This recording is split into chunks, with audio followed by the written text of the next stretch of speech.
the roots, he let the beats build, bitch. And we never switch. Even if I'm rich, I'll be broke like I'm Mitch. Niggas talking down, but that's headed in the wrong direction. But I knock that shit out like the boxing section. Cause they can't touch what they can't see. All I gotta do is be the same me. All I gotta do is keep it G. Always be the same me. While I'm solid, boy, they can't change me. No. What's up, y'all? We live from the boxing section. What's going on, man? Welcome to another episode of Mascot Chronicles, man. You know what I'm saying? Your host, man. Cool Kyle Davis, man. What's going on, man? How's everybody doing out there tonight, man? Shout out to T Mitch, man. Salute to you, my brother. Thank you for your support. Appreciate you. Prayers Jafar, my guy. Rob G Film, my dog. Yes, sir. Yes, sir. Jay Gibb, what's going on, man? Vic, what's going down, big dog?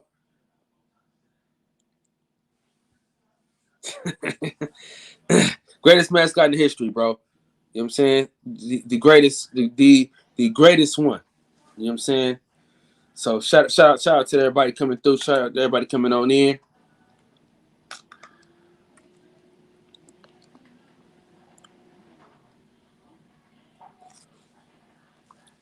So,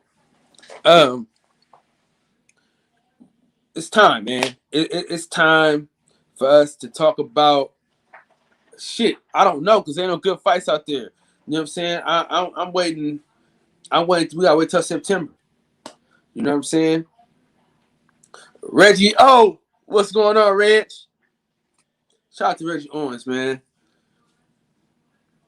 And so we wait until September. Cool Boy Steph, that's the fight we pushing. That's the fight we in deep in deep rotation with. You know what I'm saying? As far as talking about it and being excited for it, that's the fight. Cool Boy Steph versus Brandon Figueroa. This fight has been 2 years in the making. So this is what we need. So hopefully COVID doesn't rear its ugly fucking head, and we can have a great fucking match. After being a mascot, how does it feel? How does it feel to be a Kansas City Bucks? Yeah, you know, it just, to be honest with you, man, the barbershop was cool, but being a mascot was on a whole nother level. You know what I'm saying? Like being a mascot, I'm a legendary mascot. You know what I'm saying? Like it was legendary. And I'm gonna call my coach tomorrow. And I'm gonna see if he remember that shit. Kambosos versus yeah. But that's October, nigga. We ain't got shit else. We ain't got shit in October though. Hall of Fame though. Listen, anybody in the chat, if y'all just Google Alonzo Coleman, y'all understand when I say he was a fucking phenomenal basketball player. He was all city, all state. You know what I'm saying? Most definitely. So me and him, we used to be in the paper together all the time. You know what I'm saying? Like, this shit was hella funny. Like, we was always in the paper together.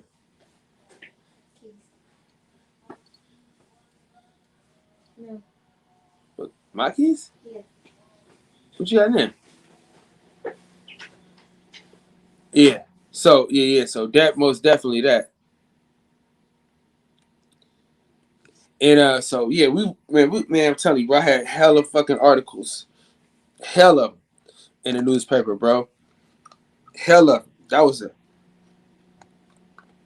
Hell, I had his yogurt, man.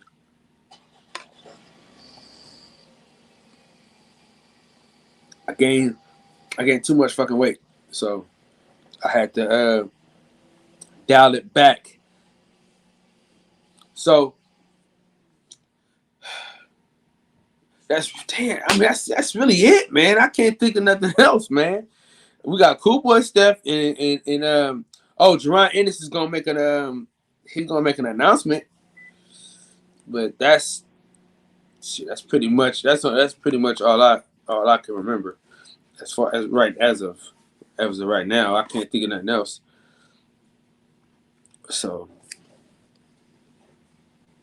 but yeah, man, I'm super excited about the Cool Boy Steph fight. It's been 2 years in the making. I just want us to have a good card, man.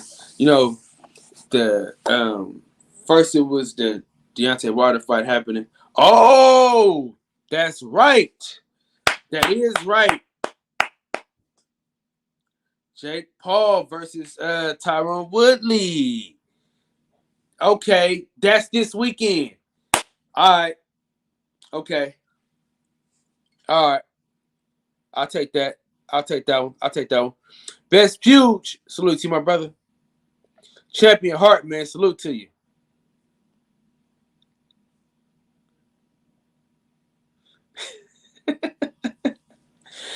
I do what I can. Man, we need Tyron Woodley to win that fight, cuz I'm be honest with you. I'm about to put the link in the chat for everybody to hop on in.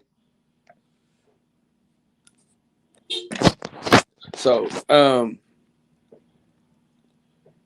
lot of people not gonna know that we live because I didn't do it early enough as far as letting YouTube know. So it's gonna let niggas know late. You know what I'm saying? Yeah, but the laptop is here, so that's a blessing. Play some videos.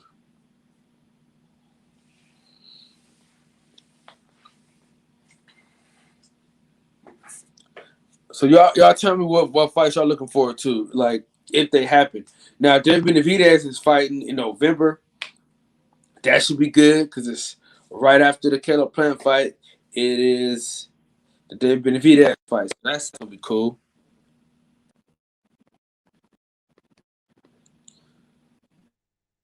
The OG, what's going on, people? Man, you know about the oven sound super reheated. Hold on a second. Let me fix this audio. I did not come through. Oh yeah, y'all be on the lookout for the Real War Story. It's coming soon. So be on the lookout for the Real War Story, man. The documentary, my first ever documentary. Yeah.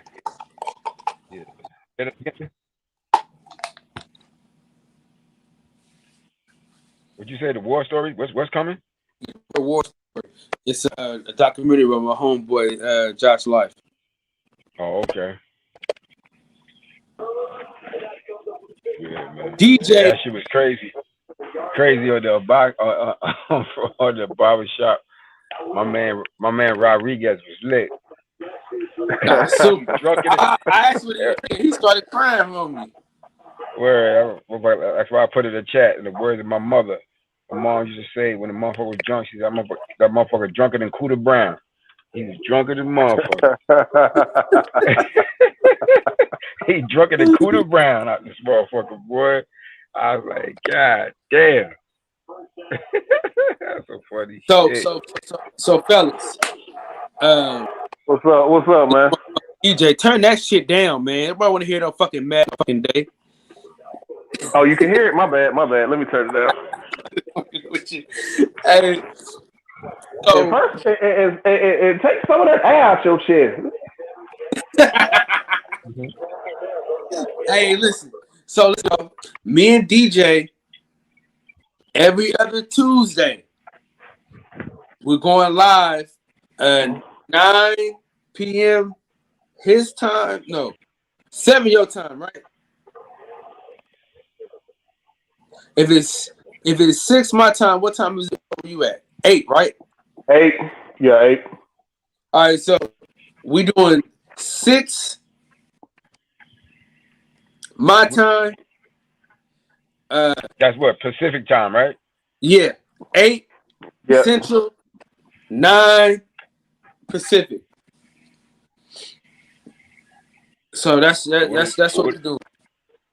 Non-Pacific, and hold on, that'll be what Eastern Standard Time. No, that'll be 9 Eastern. That'll be 9 Eastern. 9 Eastern, right? Yeah. Yeah. Okay. So every other Tuesday, because GJ got every other Tuesday off. So every other Tuesday, I welcome y'all to Boxing and Cards. Cards, however the fuck we gonna say the show. We don't know the name of it. Okay. But just know DJ are gonna have y'all niggas laughing.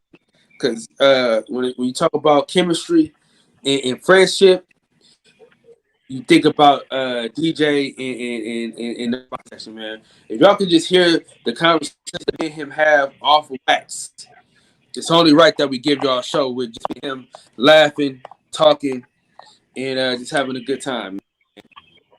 So shout out to DJ.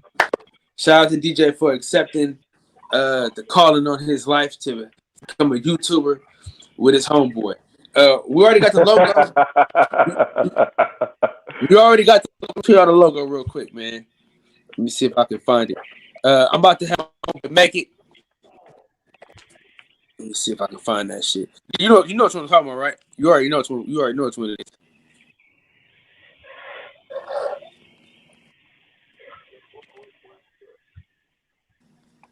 Pick that.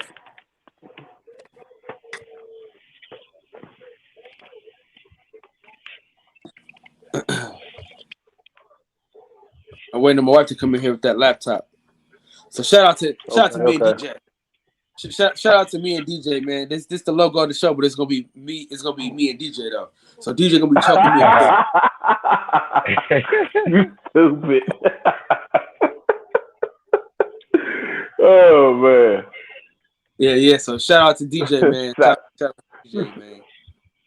Shout out to my guy Kyle, man. We're gonna have we're gonna have a hell of a time, bro. We're gonna have bro, I'm just looking at all this shit, the laughter in which is gonna take place on this fucking show. It's gonna be wild. And also, what's today? Today is Wednesday. Tuesday. Right? Tuesday. Nah, Wednesday. Well, it's Wednesday now. It's Wednesday now. No, Well, it's Wednesday where I'm at. You know. It's Wednesday where I'm at. So I'm gonna get my old ass daddy to come on the show. He gonna start coming on every Friday and every Friday and Thursday and Friday. I'm gonna try to get him on and shit. I'm gonna try to have him on with all the old ass niggas. So OG Shelton, Pugilist, Centos. I'm trying to get all them on one show together, and they can just talk about boxing, laugh, and talk about old people shit. So that's what we're working on, man. Damn, Kyle. Good. Man. Hey, listen, I need y'all to understand something though. When I talk about these dudes, man, they know I give a fuck about them.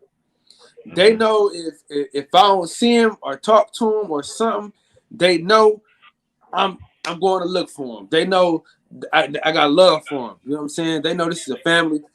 Niggas know my energy is pure. If you know what I'm saying, when I don't see niggas for a certain amount of time, I call niggas. If I don't, you know what I'm saying? So niggas know that niggas let me side with the shit that I say to them because they know I give a damn. You know what I'm saying? Mm-hmm. Because you know, niggas know. Like when Huge wasn't on for a couple days, man. He reached out to me. Hey, nigga. He sure as hell did. He sure as hell did. Reached out to me. Yeah, man. That's what we was trying to tell OG Shelton and Hustler Home. Hey, man, we noticed when y'all ain't here, man. Hell yeah. We're a family, bro. And the thing about it was y'all see the people that's always on the panel, y'all been here from the jump, from the start. You know what I'm saying? When it was 4 niggas on and everybody got to talk a whole lot. You know what I'm saying? From now we have 8 niggas on and shit like that now. But y'all niggas been from the beginning. So, you know, I always try to make sure that I gotta go find Birdman though. I gotta go holler at the Birdman though, man. I ain't seen him in a minute. So I damn sure ain't seen my Bama brother in a minute, have we? Yeah, man, we gotta find him. I think he close to me too. Yes, we're gonna go do that. I ain't seen him in the chat or nothing for a minute. Yeah. I was on H Money show. I was on H Money show earlier too. I heard you say you was on there, Kyle. I was on there. It was fucking I was crazy. on there for a little while. And you know, he's talking about the upcoming fights, you know, between Usyk, Joshua, Caleb Plant, and Canelo, and Wilder Fury. You know, we was talking about different, you know, giving their little opinions on that, so on and so forth. You know, and we got on the topic of Malik Scott training him, you know, and whether it's a good or a bad thing. And I'm like, yo, I said, and I just was breaking down to them. I was like, look, you know, Mark Breland, that's my, like I said, that's my big bro, that's my dude. But, you know, sometimes change is good. I think this was a good change. I think this was a necessary change that Deontay needed in his career.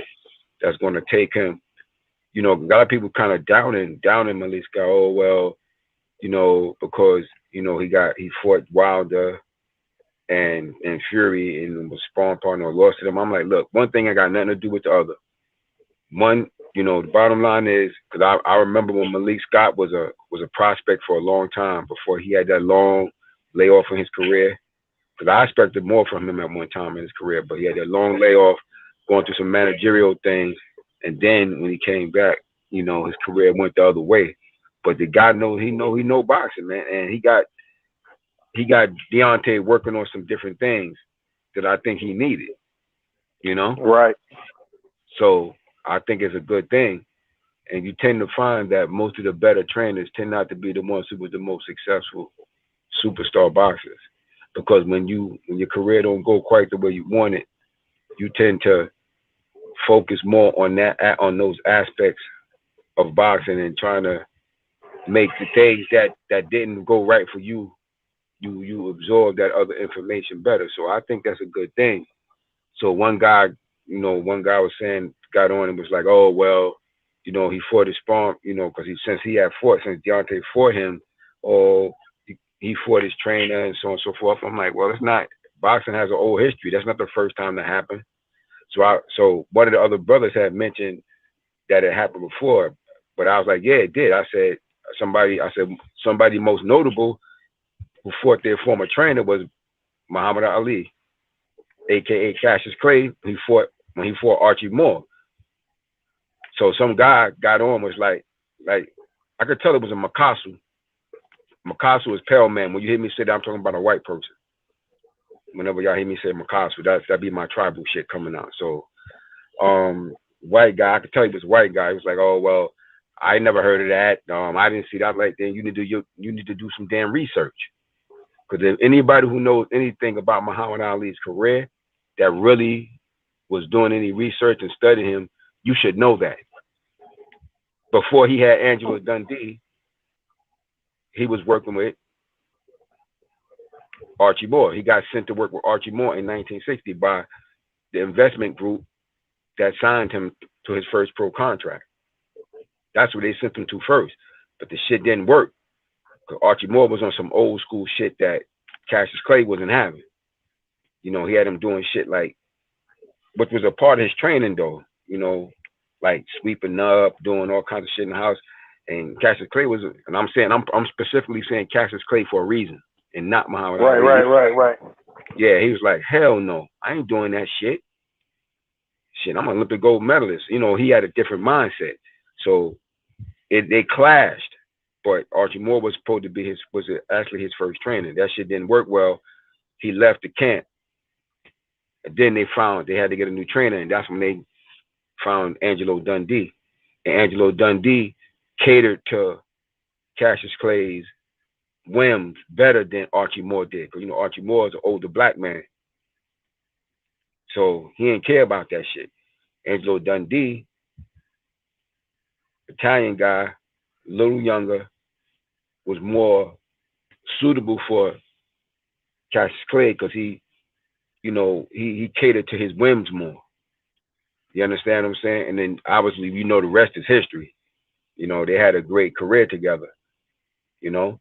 But I had to make it clear. I was like, yo, y'all come on these shows. And I said, how y'all come on here and y'all acting like y'all know shit and y'all don't know what y'all need to do, you know? y'all act like you know. I said, you're going to come on here saying something. Make sure you know what you're talking about. Because how come you're going to claim that you know about Muhammad Ali and you don't know that he worked with Archie Moore first and then fought Archie Moore in his 15th pro fight? You know what I'm saying? So I was like, this shit is crazy. So I kind of put that on to them. But one brother, he knew. He just couldn't think of the fighter that it was, but he knew that it had happened. But I was like, boxing got an old history, man. It's a lot that has happened in boxing before. Malik Scott working with Deontay Wilder isn't nothing new. Many former fighters who fought each other have actually assisted each other down the road. You know, it's not something new. So they trying to down. I can see a lot of people downing him because of that, but I'm like, nah. From what I'm seeing in them training sessions, they working good together, and I'm looking real forward to see how that shit going to pan out in the actual fight. You know. Hey, I'm excited, man. Like the thing about that is it's all about the chemistry, man. People don't understand, like, chemistry is underappreciated. You know what I'm saying? Hell yeah, absolutely. I totally agree. Champion Hart, what's going on, big dog? Great chemistry. What's going on, my brother? How you doing? Oh man, we all good. Champion Hart in the building. Huge. What's going on, brother? How you doing, man? Nah, I'm chilling. You on the road? Right. You out there? You out there? Yeah, man. I'm out here, man. I got my last load. I'm trying to get back. No doubt. And get this done, man, so I can get to the yard. Brother, I might be getting up early. We'll see. But yeah, man. You what you was just saying was on point. You know, it's about chemistry and also, you know, everybody can't teach. Yep. You know what I'm saying? The chemistry, you know, is important. I look at how Buddy McGirt, how he was such a great trainer when he retired, and he actually added some more years to Gotti's career. You know, he changed his style. You know, where he wasn't just standing there taking a beating like he used to do. You know. Yeah, that's a fact, man. That's a very important aspect of boxing coaching and training. Right. Is the chemistry, you know. Right. And I just brought up Angelo Dundee. Like, he had a great chemistry with Muhammad Ali. Sugar Ray Leonard as well. And with Sugar Ray Leonard as well. You know? It's like when he told Sugar Ray Leonard, you're blowing it, son. You're blowing it. He didn't tell him, like, well, go out there, do a double jab, slip his counter, slip his jab, and counter with the hook. He just said some shit like that, and that got Sugar Ray up enough to go out there and get the job done. Right. That's chemistry. Hey y'all, real quick. I need y'all to look at this shit real fast, dog. This shit fucking sick. Oh wait. What the hell? What is that? Bro, I've been laughing at that shit for like the past 2 days, dog. Like, is that crate challenge shit? Yeah, man. Yeah, I've been in tears. I'm talking about real tears, crying, laughing at these dummies. Yo, who came up with that shit? Yeah, who came up with that shit? Yo? I don't know, man. They still trying to find it. But check this out, but it's hilarious. It is hilarious. I've laughed at all these dummies. I saw one dude though. I seen one dude though. He made that shit with the blunt though. He had the blunt in his hand. It wasn't that high up. He made that shit, and I just seen. I wanna see the end of it though. One of my bros on my Facebook page was sharing his sister. She was climbing up with these fucking heels on, and she was making it to the top. But then the video went off, so I want to see the end. Oh shit! She had them fucking high heels on though. She did it with the high heels on. She made it to the top though. The shady one is the cold one is when niggas got kicked off them fucking crates. Bro, we the fault. We the fault. Oh yeah. I ain't seen nothing like that yet. That was fucked up. Yeah. I know which one you talking about too, Kyle. Where dude was at the top and dude came and kicked him from up under. Bro, no, the lady Yeah. was worse than that, bro, because she fell on her damn head, cuz. Oh, Bro, word? it's folks landing on their backs, on the side of their head, on their neck. Man, I've been crying laughing because you dummies. That shit is crazy. I seen this guy. He landed on like his back, like the way he landed on them shits was crazy. Like, God damn. Hey, Champion Heart. Yeah, what's up, brother? I don't know if you were able to hear, but me and DJ got a show coming out every other Tuesday. We're gonna be talking about boxing and cars, mostly cars, because Okay. Boxing is great, but old school cars are just classy. Yeah, I'm looking forward. Are you all gonna physically be with the cars, or you all just gonna be talking? We'll be talking about. Well, so if everything goes according to our plans, we'll be doing it from the cars. Right. That's what I'm saying. Yeah. So I'll be doing it from a drop top. He'll be doing it from a G body, Monte Carlo. If the nigga will ever sell him the car, so man, he ain't gonna sell it to me, man. He keep pump faking on me, Kyle. I told you. Man, if you got that 6G, hey DJ, I wanted to tell you were talking about what's the brother that was doing the massages? He in trouble? Deshaun Watson. DJ. Yeah, man. I mean, just so you know, the massager is not supposed to be naked. only the massagee is supposed to be naked.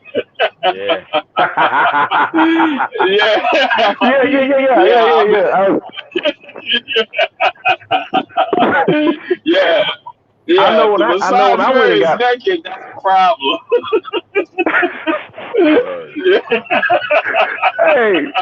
Hey, this is look. I know when I went. I got ass naked. I don't know. Right. Yeah. You supposed to be there, but if your massager is naked, then you got a problem. They're not supposed to be naked. At least, when I went to school for it, they didn't tell us we supposed to be naked. and it can't be a dude. See, the little place that I go to, they always ask you for your preference. I was like, yeah, no dude. No dude, right. Yeah. No dudes. And I always request the same lady. It's an older lady. Yeah. She's got the hands of a Soviet brick mason. Right. And she really gets in there. She really gets in there. Man, listen, dog. That old lady got some rough ass hands, man. That's exactly what I need. Hey, Picasso, where your picture at, bro? I ain't trusting that. Who the hell is that? That ain't Picasso. If he ain't got his picture, don't let him in. Where my boy at, Centos, man? Where is he? I don't know. We waiting on Centos Chronicles, man, to come on through. Picasso. What to do? Yeah, I said, hold the fuck up now. Yeah, that's his picture.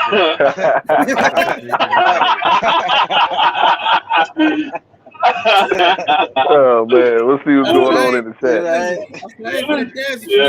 Now. Fuck that. Hey. I heard that. I wouldn't let him on either. Yeah, man. Right. I ain't got time for the goofy shit, man. Not tonight. So what I want to ask you though, Champ. If you had a choice of any car for any movie, what you pick? Okay. Any car from any movie? Yeah, what you pick? Man, you know what? Man, the only one that I can think of was probably, my favorite car. My favorite car when I was a kid, man, was that Back in Space. Was that Smokey and the Bandit Trans Am? You know which one I'm talking about? I think it was the 70. Yeah. Is it a 77? I think, or a 78? I think. 77, 78. Was it 79? Yeah. Yeah, something like that. I think Yeah. it was 78. I think it was a 78. Right? The Trans Am, the black with the Trans Am with The black Trans Am, yeah, black with the Firebird on the T-tops. Yeah. Do it gotta be? Yeah. Do it gotta be from a movie? Do it gotta be from a movie? I mean, you know, we'll get to TV shows. Hey, yeah, because really, what's up, bro? What? Knight Rider had a. It's Tuesday after you off the Tuesday after next, right? Yeah. Yeah, Tuesday after next. All right, so Tuesday after next, we're gonna have. I'm gonna do hella research on all the cars, TV shows, movies. Fucking, I'm gonna do hella fucking research these next couple of weeks on all these cars and shit like that. And that way, when me and DJ do these shows, man, we're gonna be able to like do a bracket and shit like that, talk about them. You know what I'm saying? We're gonna do shit like that. Count like do you count that car and what is it? iRobot? That Audi? The future car, that futuristic car. Futuristic car. Let me look at it real quick. Hey, I got a question, Kyle. Now you saw there was they kept saying that Pontiac was going to come back and do a Trans Am to compete with the new Camaro, but it never happened. Those were just kits. Am I right? Well, they can't. You can't really compete with your. It's like competing with your older brother. You know what I'm saying? It's like competing with your older brother in the NFL, and you still playing junior varsity. You know what I'm saying? Right. It's hard to compete, but I'm gonna be honest with you. In the early 2000s, in my opinion, the Firebird was actually better than the Camaro in the late. I thought so too. Yeah. So I thought so too. Now, so what happened with the the new Camaro, the 20 when they the new Camaros that we have now, wasn't there a company that said they were going to make Pontiacs, but were those kits, or did they actually make those? Because I never saw any on the street. It was like a special order. You know what I'm talking about? That might have been fake. Okay. Hey, yeah, because you gotta watch out for that, man. Cause they be making a lot of stuff just for these movies.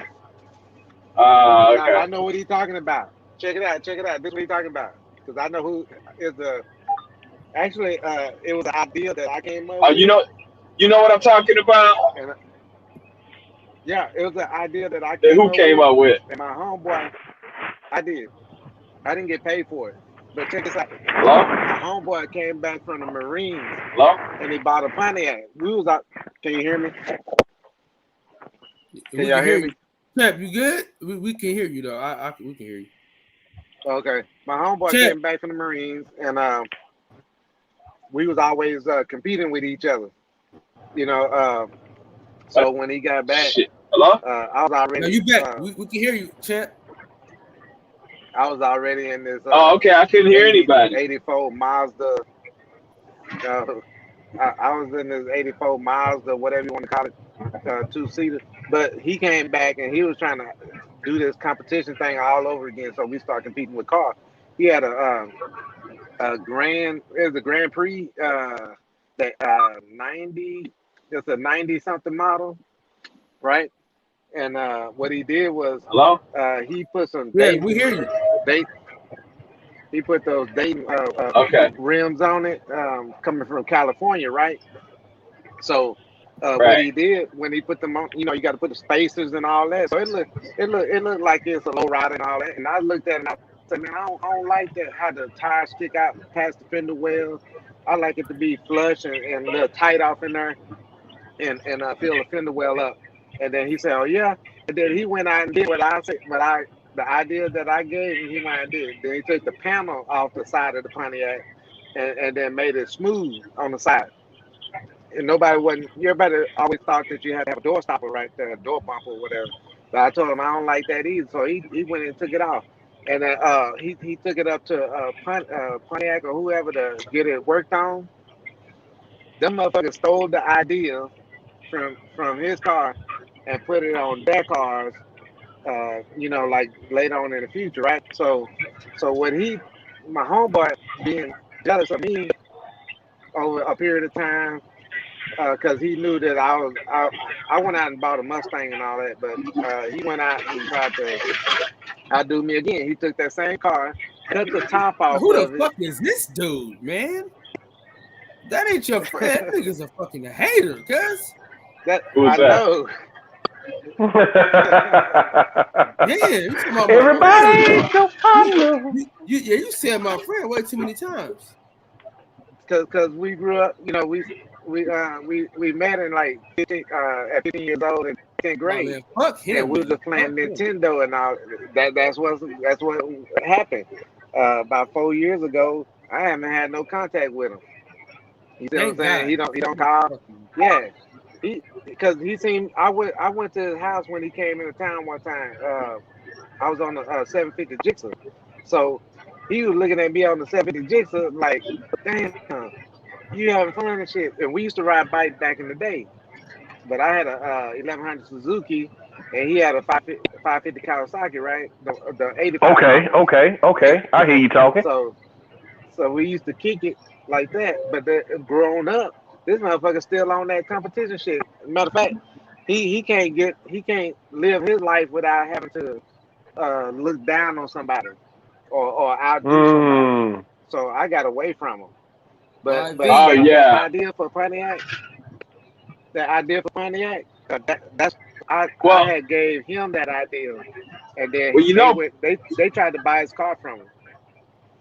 Pontiac went out of business, but I'm talking like the new Camaros that we have now. There was supposed to be a Pontiac.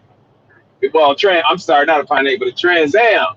Like if you Google 2020 Trans Am, it's a different body style from the Camaro, and the hood actually. With a concept car. Yeah. Well, no. Google 2020. Google 2020 Pontiac Trans Am and see what come up. Well, hey, what's up, fellas? Hey, brother, how you doing? Pretty good. Hey, the Camaro and the Camaro, the Firebird, and the Trans Am, they were all sister cars anyway. Yeah, that's it. Over the years. Now, when they came with the new Camaro after the Transformers. They went away with them for a minute, then they brought the Camaro back. Well, they came back with that fiberglass frames. Never mind. Don't get me started on that ugly car. It was on the table for them to bring the Pontiac back, but being that Pontiac was phased out, that's why they didn't come back with the Firebird or the Trans Am. But primarily the Trans Am. But they always had like So I was with General Motors at the time on the retail side. Okay, so that was a kit car. It never came out. It was just a kit that they were. No, it was never released. It was never a production car. Okay. But they did a prototype to show the two side by side. We got to see all that stuff. But it's fucking nasty. Hey, I'm looking at these concepts. As far as the current one, I'm not abreast of that one because I'm in the truck business now. I'm not in the car business. I put 23 years in the car business. Right. Okay. I never saw any on the street. That's why I was asking whatever happened because, they kept saying it was coming, but I never saw any on the street. And then I saw I was always seeing pictures of it, but I never saw any on the street. The closest. Check it out. The closest that they came to the Pontiac, on the Pontiac end, the closest they came to any production Trans Am Firebird after they dropped them. The closest they came to that was the G8. That was the closest they came to, and it was a totally different car. Basically, it wasn't a coupe; it was a 4-door. Check it out. Hey, this would have been fucking dope though. If they did this shit here. Yeah, they were. We were hoping they would release it, but they didn't do it because Pontiac was phased out, man. Yeah. Okay. And you know, you can't. They worried about marketing and all that, trying to say that the Trans Am was a Chevy. So you weren't that wasn't gonna happen. You know what I'm saying? That wasn't gonna happen. GM really fucked up, man. When it came to Pontiac, man, they really fucked up the church's money. Well, they didn't have too much of a choice, man, because the way things were going in the auto industry, and the fact that they were getting some government money. GM didn't really need the money. They had money, but they booted up with Chrysler and Ford and all that, and but they went on and got some of that money. Now GM paid their money back. They paid their money back, but that's the same token. They really didn't need the money, but they took it anyway.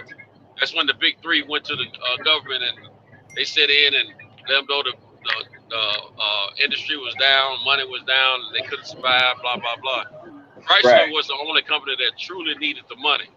Ford turned the money down. Santos, wasn't that big business trying to buy a little bit? Eli, join the panel, Eli. Join the damn panel, man. You sending me this shit? Join the panel. Wasn't that big business trying to buy? Wasn't that big business trying to buy a little business at the time? But the government had to step in to keep it from monopolizing it. No, it wasn't like that, bro. It was I'm trying to tell you, General Motors didn't need the money, surely. They didn't need not that they didn't. Not that they didn't need it, but if they joined, they were too big. If they'd have bought somebody else or joined with them, they could have bought out the rest of the competition. No, you got to remember, these auto industry, Ford was owning Jaguar and Mazda and Land Rover. Yeah. And I'm trying to think who else. Well, anyway, they sold a few of those. They sold their shares in some of those companies around that time, and Ford turned the money down. Now General Motors was owning somebody else too at the time. So I don't forgot now. Was the Hummer? They were somebody else. Yeah, they had. I thought Chevy bought Jaguar. No, that was Ford. That was Ford. Remember the Jaguar type something. I mean, they had them little cheap Jaguars. They number Tauruses, man. They had luxury Tauruses. Yeah. But that's fucked off. But now, Chevy got like them like Hummers and Trailblazers. Like if you look at the Hummer frame and the Trailblazer frame, it's the same shit. It's the same shit. No. It wasn't on. You might be talking about the small Hummer. Now the big Hummer. I'm talking about like the H2s and the H3s. It's the same frame. Yeah, the H3s was similar to the Blazer. Yeah, but now the big Hummer, they shared the same engine and transmission as the Denali's and the Escalades. Oh wow! Back in the day, they had that 6.0 in. Oh, okay. They fooled us, didn't they? They fooled us, didn't they? No, they ain't fooled you. All the specs was on the paperwork. They ain't fooled you. you want to get the Hummer that the military had. Yeah. If your Hummer won $100-something thousand, you didn't have the real Hummer. You didn't have the real Hummer. Yeah, the real Hummer was over 100,000 at that time. I wanted a real Hummer. Water and ride over all kind of stuff, you know. I wanted a real Hummer. They sold them, but I don't. In my area, you couldn't walk up to a GM Hummer store and buy one. I don't know if you could buy them. I don't know if you could order them at the time or not. Yeah, I don't know if had the real deal. One. He had the real deal. No, there was a lot of the real ones out there. A lot of them, but I don't know what source they went through to get them.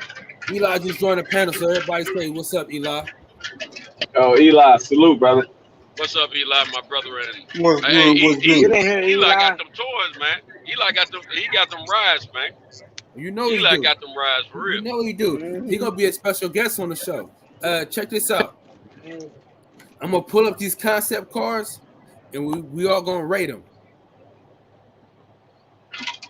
All right. Go. Hey, Kyle, you need to show him that fucking Camaro I sent you though, that old school safe. I got to Google it, man. You know how. Oh, nigga, all you gotta do is Camaro. It's got a name. It's Enigma. It's a 71 Camaro Enigma. If you put Camaro Enigma in, that'd be top. Eli always got me doing some outlandish shit. Damn, Kyle. On the panel, make shit. Picasso, then you say you and your home used to play Nintendo? Yeah. Yeah, that's where y'all messed up, man. That wasn't no real homie right there. hey, real homie. Hey, you could have trusted him if y'all played Atari back in the day. I know that was before your time, though. Yeah, that was before the side. Yeah, man. Or Sega. Hey, Futures know about that. Hey, hell Atari yeah. was the joint. That was Hey, the shit. that Atari where I used to play first. check y'all. Hell yeah. All right, man. Hey, so was that your laugh? Say what? Was that your laugh? Who laughed like that? Mine. You know mine when I laugh, bro. No, who just laughed like this? Was it? No, that was. Somebody laughed like Mr. Ed around That was the Eli.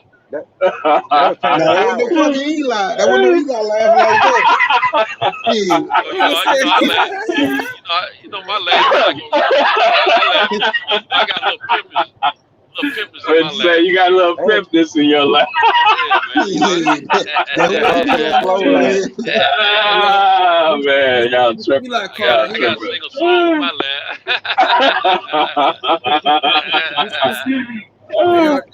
laugh. What is that? Hey, that's the one I was saying shit.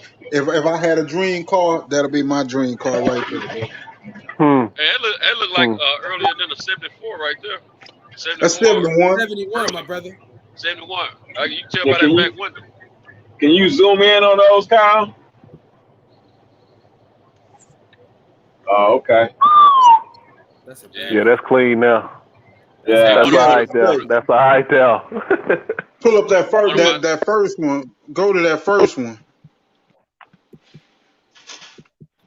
They showing a whole process and when they frame off that motherfucking everything, did all the work, rolling the fenders and all that shit. Kyle, if you see two dudes hugging, you all remember that? Yeah, you all remember that TV show? The Chip Foose had it. Nash Bridges. He had a yellow Barracuda. Yeah, Nash Bridges. Oh. Yeah, he had that Barracuda. Too. Yeah, that Barracuda was clean. Mm-hmm. Hey man, one of my closest partners, God rest his soul, man. When we were in high school, we were sophomores, right? He had a 74 Firebird. Yeah. It was white and it had a blue hood scoop. Man, no shit. Man, you couldn't tell us nothing. Hey, I was at you know the song Scrubs. Well, I was a scrub. I was always on the passenger side, right? Yeah. You was a scrub. Before the song came out, man. Yeah, before the song. Look, I was a dude. Hey, we used to catch the gas in the car and everything. We used to have a good time, man. And look, I was proud to be the scrub. I was like, dude, you on the bus? I'm in the car. You know what I'm saying? But I would have a man. I have to pull up like we go to some parties or something. And it'd be a slew of girls walking toward the party, right? We'd be riding real slow, creeping, checking the females out. I would always have my boy get real close to the sidewalk where the girls are walking at, and I'd be smacking them on the butt as he go by. You know what I'm saying? I love my position. I love my position. You don't get that stuff down, man. I was sexual harassing all of them. Back then you grab booty. Back then you grab booty and not get in trouble. Right. Yeah. Yeah, that guy, we used to have a ball. There you go. There you go, Eli. There you go. Hey, that's my speed right there. Okay, it says those Copperfield. Hey, that's my speed. Them got the LS in it. They got that Escalade, like that Escalade Corvette motor. That 6062 got the LS supercharged in that motherfucker. Disc brakes all the way around. 4-link suspension on that motherfucker. Yeah, that motherfucker right there. Right. Hey, I ain't gonna lie. Bro. If I could just ship and fall over $1 million, boy, niggas be in trouble. Hey. Yeah, you only that's get nice. one car and shit. The way the shit is now. Oh shit. Hey, Cal, why would you give that dude a hard time, man? What dude? On the barber shop. Oh my God, bro! I almost crashed the truck laughing so hard at that shit, man. Kyle, you gotta stop, man. You gotta stop. That shit out be rolling. That cat was talking real, man. Listen, man. He had already lost me on Santos with that shit. He did. He got to talk about it's niggas got preferences. Oh, hell no, man. I was like, what the hell? Nah, fuck you in your preference. Man. Yeah, that shit's crazy. Yeah, they was drunk.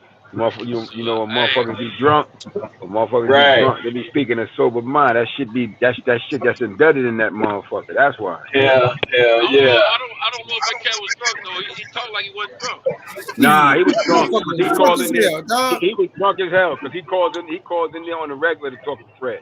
I know exactly who that was. That motherfucker. He's a Spanish guy. He's a Spanish. Yeah, he's Spanish. He called. I know he called at least a couple times a week. Yeah, he was drunk. That nigga don't normally sound like that. He admitted that he was drunk. No, he was just barking Cal because Cal told me he was drunk. At that time, he wasn't really. I asked when he was drinking. He was. Yeah, that's why he ain't he was saying that you were indicating that he was drunk. That's what he was saying. That motherfucker was drinking, man. He probably was. He was drinking, clearly. He was the same cat that was talking about dudes Eli, all that noise on the line, and then they come to the barbershop, they wouldn't have that same energy. Right. Drunker than a motherfucker. Eli. In the words of my mama, that motherfucker was drunker than Cooter Brown. Probably that same color. Or either like a brandy wine. Okay, for sure. Yeah, probably the same color that you see on that one, or even like a smooth ass brandy, like a brandy wine. Yeah. So I'm gonna say this. I'm gonna say this now. Everybody might get mad at me, right? But that Dukes of Hazzard's car would never be shown on the boxing section channel. How you feel about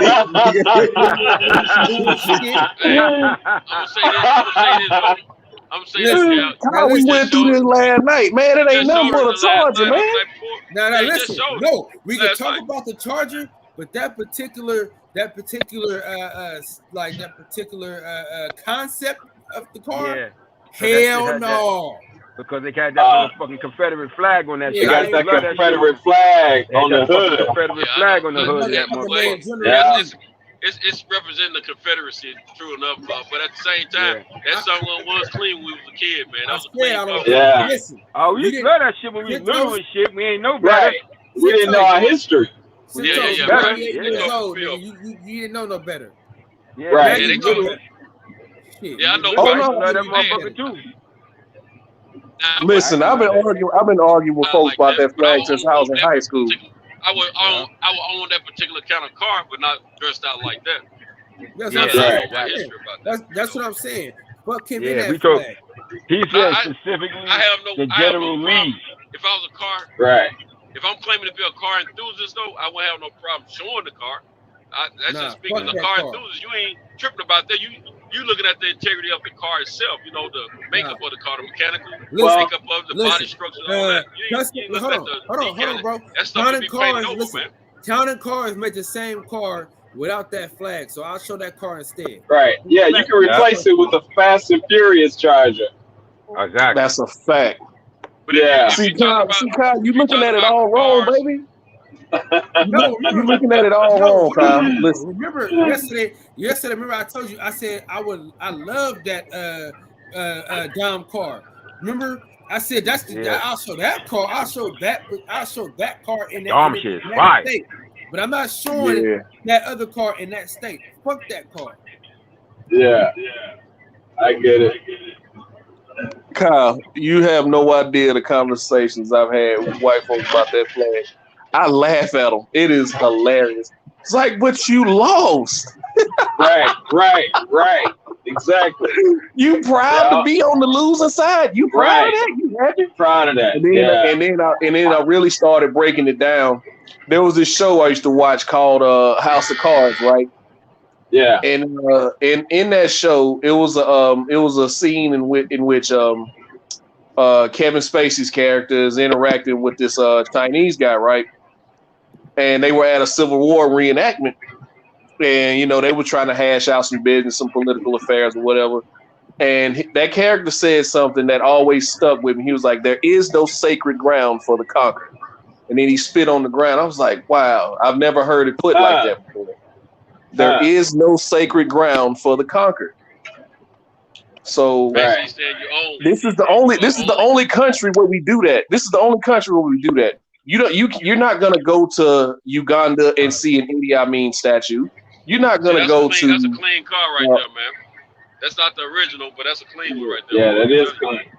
Yeah, see, that's what if you don't, the rebel flag is on top. It's on top as long as you don't show the roof. The car clean, man. Nigga, how about show that one? It don't even have, this one got an American flag on it. That one got an American flag. Yeah, they changed. That's what I said. That one's got an American flag. I'll show that one, but fuck that other one. And stop trying to get the other one. I just said shit no more.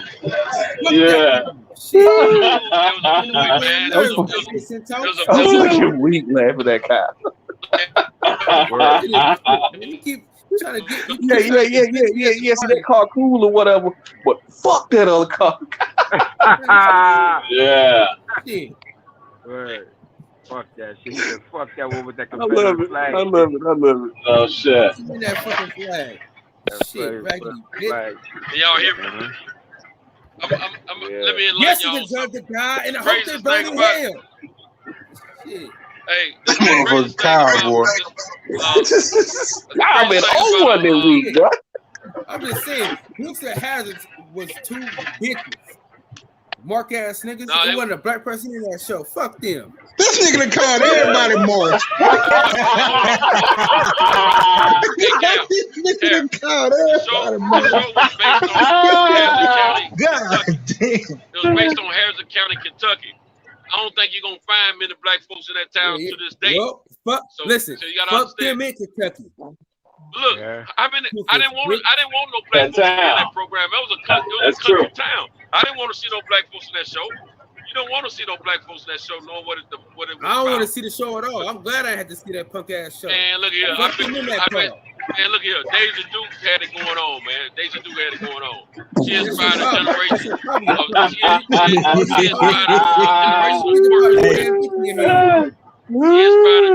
of twerkers. Hey, she was so iconic. They put in some videos, bro. Man, I don't give a fuck about that bitch. You niggas see toes here, bro.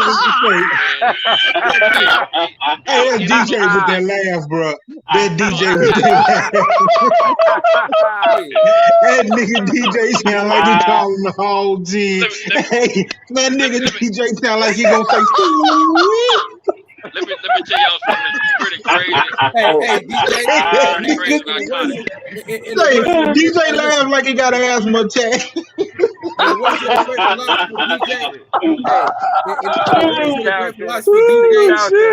fucking chicken. He was holding the wings. Let me tell y'all something that's pretty crazy and iconic, man. We're talking about the General Lee. Listen, man, don't talk. Hey, I'm gonna mute your ass. Hey, I'm gonna mute you.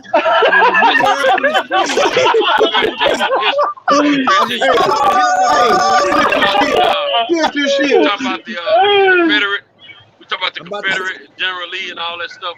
The crazy thing about it, that show was based in Kentucky. But check it out, where I live at, I didn't know this until I moved there. Robert E. Lee, who's the general that they're referring to. Him. Don't even say his name. Listen, man. That guy owns listen, Linda. Listen, man. The town that I live in, he owned half of the town, man. That's what's so crazy about it. He do. And man, it's crazy. All the land around me was owned by, it's right outside of Nashville. Yeah. All the land just about was owned by this guy, man. And it's still, his family still owns a bunch of it. They sold a bunch of it off, but they still own a bunch of it. It's crazy, man. Fuck wow. Now he got some family members that's pretty cool. Some freaky great granddaughters. You know what I'm saying? Yeah, one of my partners. Hey, you better stay away from them good, wholesome white people. I man. Hey, man, them some guys. Eli, we was fucking them. Yeah. Girl. He got a one of them live real close to me. She got a bunch of land. She lived like a couple miles from me at the most, if or less. Hey, Smith, they're gonna hit you with the hey donkey. Get away from here, Blue Gums. No. She been to my house, man. She been to my house for a birthday. But me and her husband used to work together. And he straight up, this white cat, man. Hey, you know, you ever had them friends, man, that you smoke weed all day long and not even fail a drug test? You want them man, how's that? How's he passing it? Man, that's what I'm saying. He got some kind of pool. Some of them always making over 6 figures a year. Every long as I ever known him. We ever worked here, he always made over 6 figures a year, man. Hey, they probably Santos, they probably called you a nigger under their breath. Oh yeah, you know that. Nigger. Look at that nigger. Santos, they're gonna have you on that hibachi grill. I can't stand this nigger. Yeah. This nigger are Hey, we supposed to be talking about cars. We can start talking about General Lee. I'm gonna have him on a hibachi grill. But I'm gonna tell you, white cat, man. Hey, look, I had too much dirt on him. I had too much dirt on me. He never would have crossed me, bro. I promise you. Yeah. I knew more about him. I knew more about him than any white cat that we worked with. Yeah. So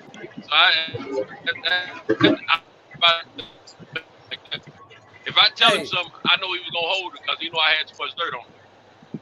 Hey. And I don't see this white people live too. Santos. Say what? What's that bitch name from Deuce Hazard? What's that bitch name? Daisy Duke. God damn. Daisy Duke, hey. Look at that girl, them Daisy Duke.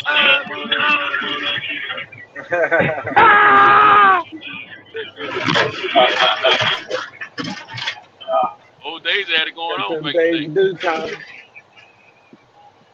This bitch better be fine. That's what AJ had on the Daisy Duke. This bitch better be fine, bro. Oh, man. This bitch wasn't shit, Santos. This raggedy bitch.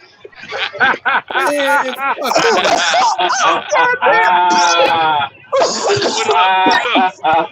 oh shit!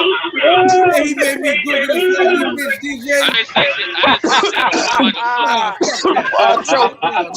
didn't say she had a butt like a sister, but she was like, hey, but for a kid my age at the time, and the way they portrayed it, they had a dress This what you bring to my doorstep? Man,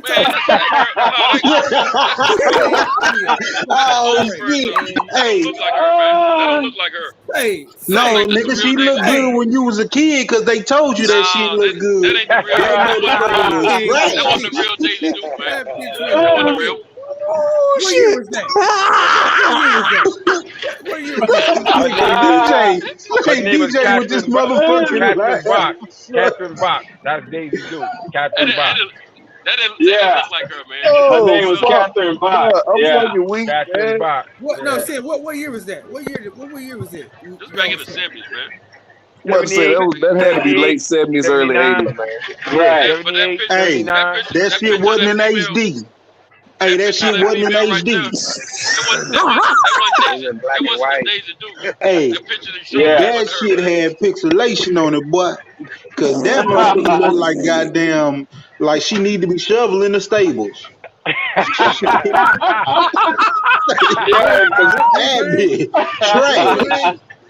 What was that raggedy bitch name? All you gotta do is go get the original cast, man. Catherine Bach. Oh my God! What were we supposed to be doing film Saturday night?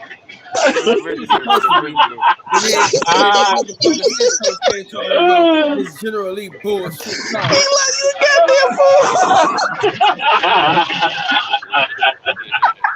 Fucking pissed me shit. Now I told you that I didn't want to hear about no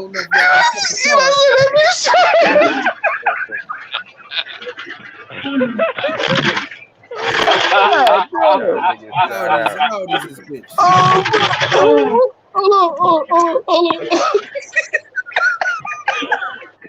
Oh shit. motherfucker. Oh man. Say this nigga DJ is killing himself laughing, bro. That nigga over there playing. Bro, y'all better get that nigga a ventilator, bro. That nigga over there killing himself laughing.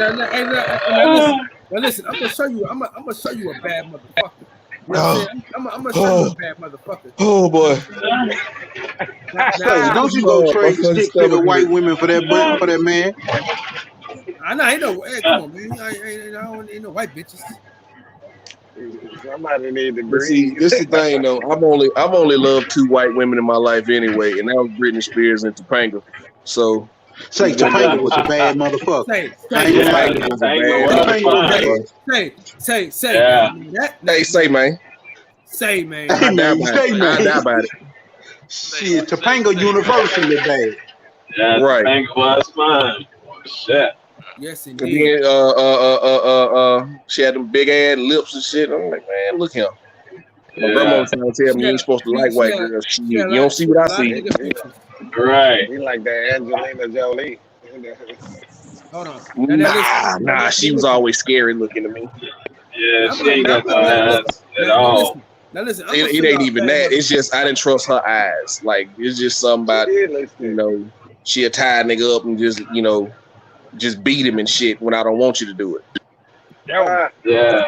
Best star in the house. Now, Best star in the house. Yeah.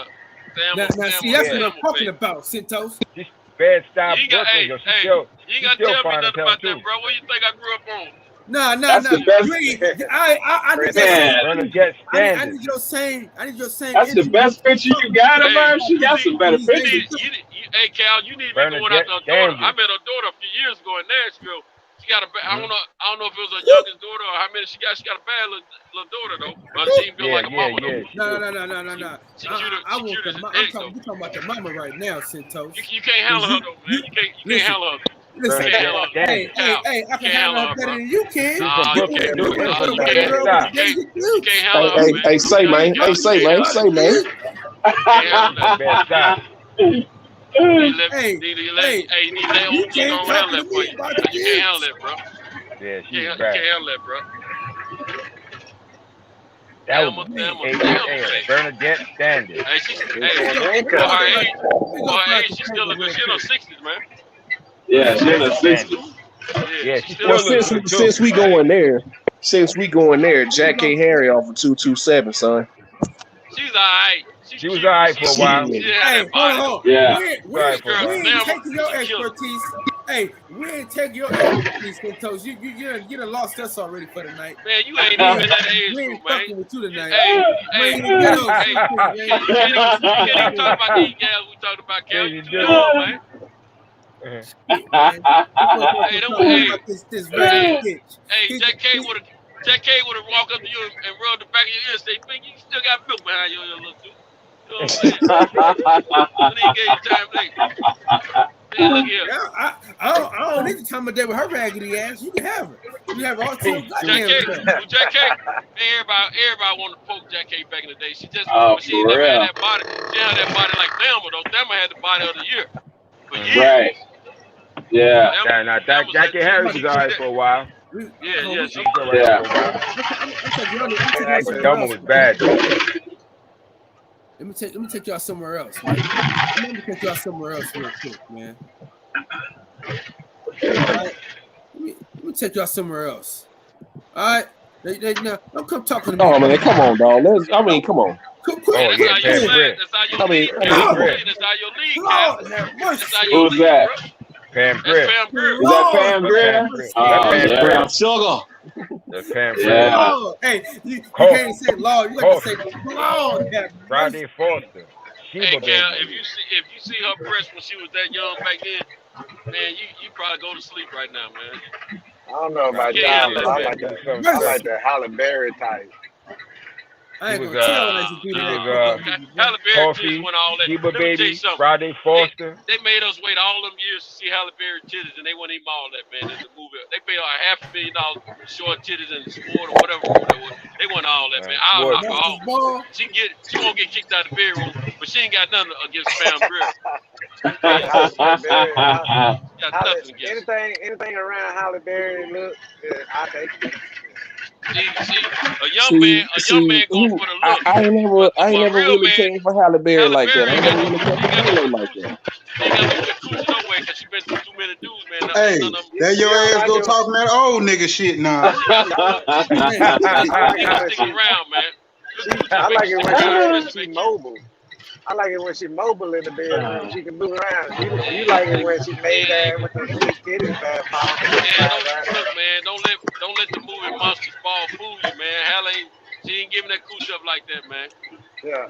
Tell you. I like her feet now. She's a good bracelet. She good to walk around with. But let me tell you something. At the end of the day, they can be as pretty as they want to. If they can't throw that thing, man, you ain't sticking with them.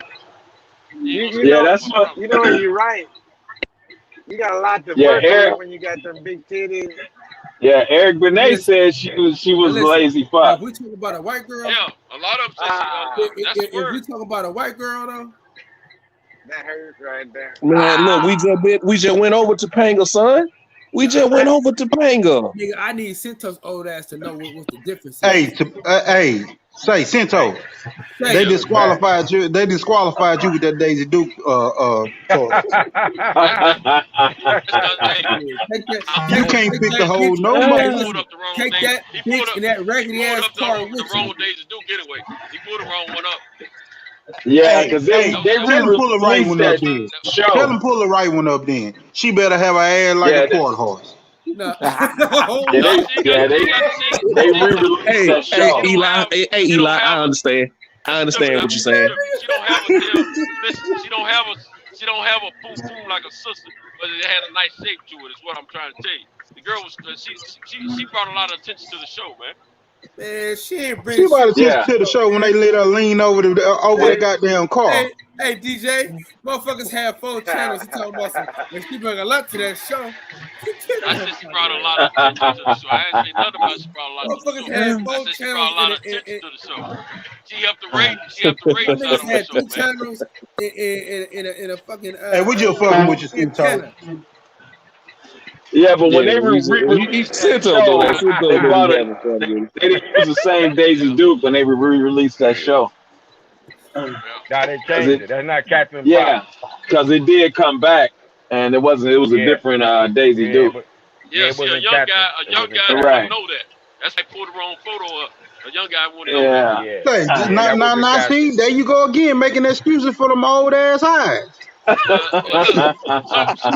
look here, Eli. Some of us are young biologically, and some of us are young biologically and of substance. So what was the bitch name? What was the bitch name? I don't know. Daisy Duke. Catherine Bach. That's when I pulled up. She wasn't shit. That wasn't her, man. I'm telling you. That wasn't her. That didn't really look like her. That didn't really look like her. Boy. You still got that Similac falling out behind you, man. We got to let me get a rag. Hold on. Okay. Point to the right. That's her right there. You see, if you go down on the second row. Right here, right? Right here. That's her right there. That's her right there near the hay. Bro, that's her near the hay. Hey, you gotta widen that shit out. Widen it out though. That look like her right there. Yeah, that's Catherine Bach. That bitch wasn't shit, man. Now bring it up. Widen it out. Oh man. Yeah, she's cute, man. She ain't shit, man. This bitch ain't about nothing. Now, Kyle, hey, I'm gonna test you right here. I'm gonna test you. I'm gonna test you, Kyle. That don't look like her. If it is, it's her when she's older. Yeah, that's her. Yeah. That's her older. Go over to the other picture. Yeah, listen, y'all niggas got. If we got to go through all this. Hey, Cal. All right, go down. Hey, Cal.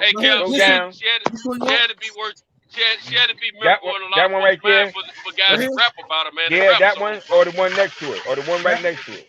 This one or that one? That one. Both of those is her. Both of those. Yeah. The one on the left. The one on the left. Who rapped about Daisy Duke? What was it? I want you to look at that girl. From Florida. Nigga, he wasn't talking about Daisy Duke. He was talking about the shorts. Wait, you got the shorts wrong. The shorts were not titled Daisy Duke. Yeah, she made the shorts. Yeah, she made the shorts famous.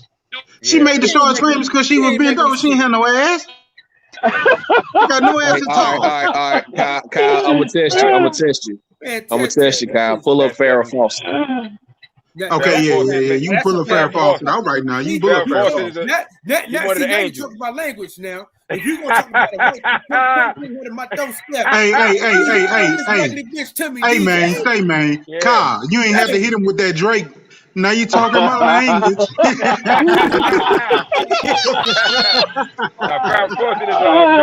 Nigga went Drake on us. She went Charlie's Angels. Farrah Fawcett. Yeah. She went to Charlie's Angels. Original. Yeah. Yeah, she was one of the originals. It's her. It's Farrah Fawcett, Kate Jackson, and Jacqueline Smith. Those are the original Charlie's Angels. Hold on. Smith. Hey, this nigga say OG Shell in the motherfucking chat something. You niggas don't know nothing about quality ass. Hey, OG, get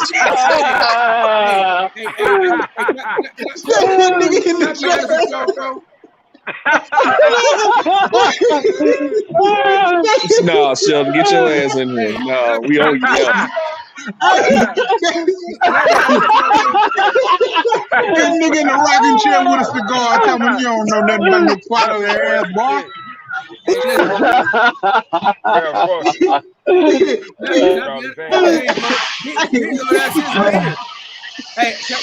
You young niggas don't know nothing about no quality ass.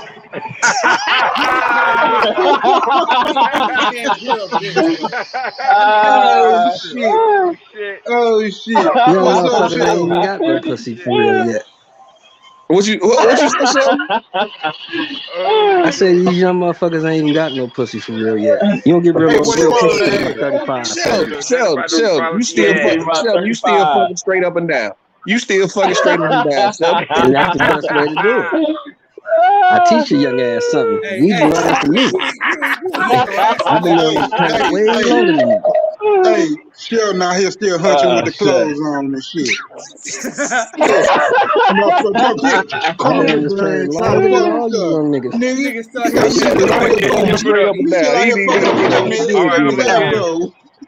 I'm gonna give the OGs some old school white women shit. Who's the better bombshell, Marilyn Monroe or Jane Mansfield? Oh shit, Jane Mansfield for sure. There you go. God damn it! Jane Mansfield was bad. Hold on. Yeah, Jane Mansfield. Yep. There you go. Yeah, Jane Mansfield was fine as a motherfucker. Right there. Yep. Yeah. Fucking Mansfield. Yeah. Yep. God damn it. Hey, Howard Hughes thought Jane Mansfield was a bad motherfucker. Yep.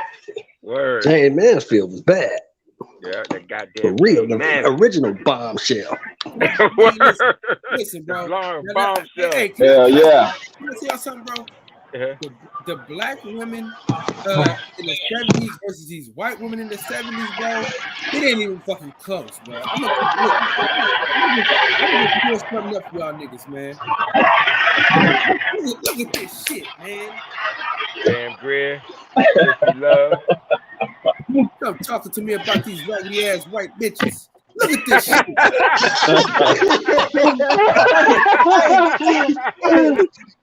Hey, that nigga sound like Bernie Mac. You ain't no country boy, nothing.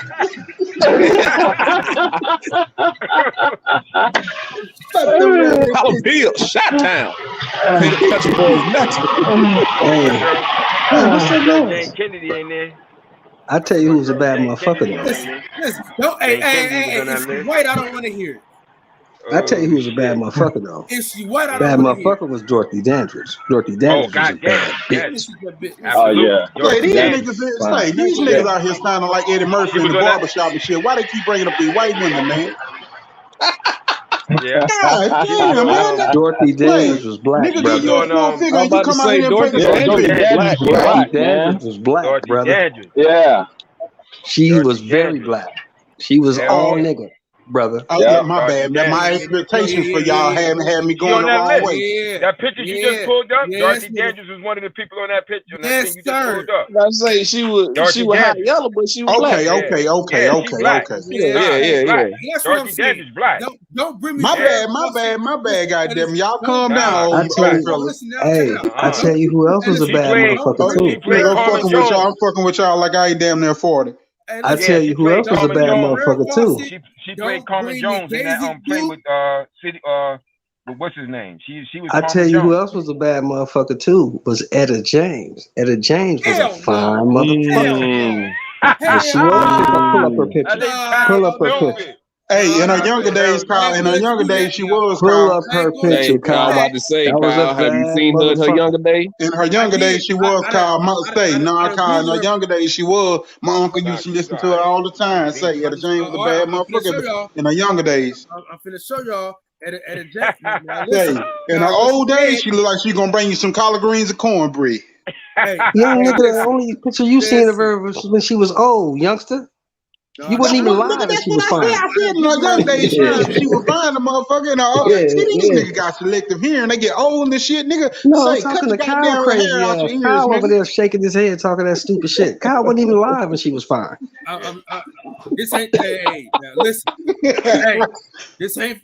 Come on now. No, nigga. Is that your queen? Come on, bro. You see the picture right there, nigga. You see the picture. Kyle, you ain't shit. You know that? Kyle, you ain't shit. Kyle, hell, boy. Don't kill. Hey, listen. Kyle, you ain't shit, Kyle.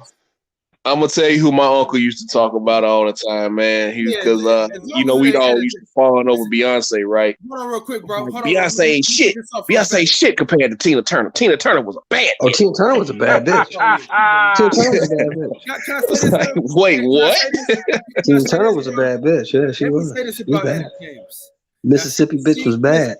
Let me say this about Etta James. She can sing her ass off.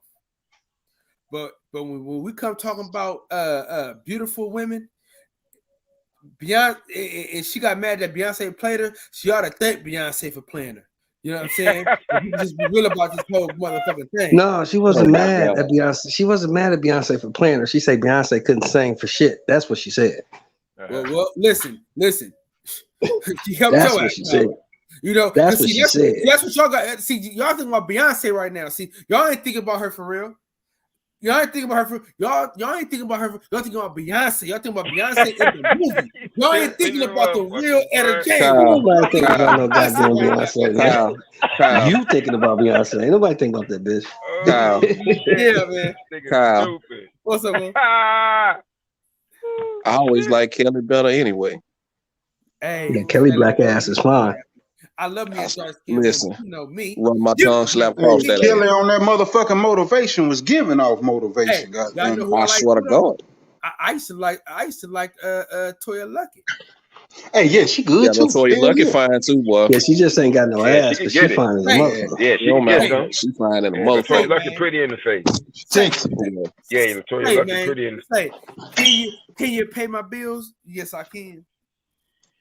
Mm-hmm. Sure can. I'll put the gas in your car. Now listen. Let's talk about we can talk about what's her name, blood, on Baywatch. Which one? Oh, he said Deuce talking about Pamela Anderson. Yeah, Pamela Anderson. Yeah, Pamela Anderson. Yeah. Now see that now that's more like it. You know, Pamela Anderson. She was alright. Yeah. She was cool. She was cool. She was shit standing next to Tracy Bingham, but she was cool. What was my girl? The white. If I had to pick one, nigga. Hey, the guest model. No. She married the old guy. She married the old guy. Are you talking about the chick that died? The one that died. Anna Nicole. Anna Nicole Who told me Smith. to look up Farrah Fawcett? Who dropped off? You dropped off. No, somebody else dropped off. Champion Hart. I'm gonna tell you who was I'm gonna tell you who was a bad white broad. Now you want to talk about white bitches? That was my bitch. That's why I like. No, you know who mine was huge. Mine was Raquel Welch.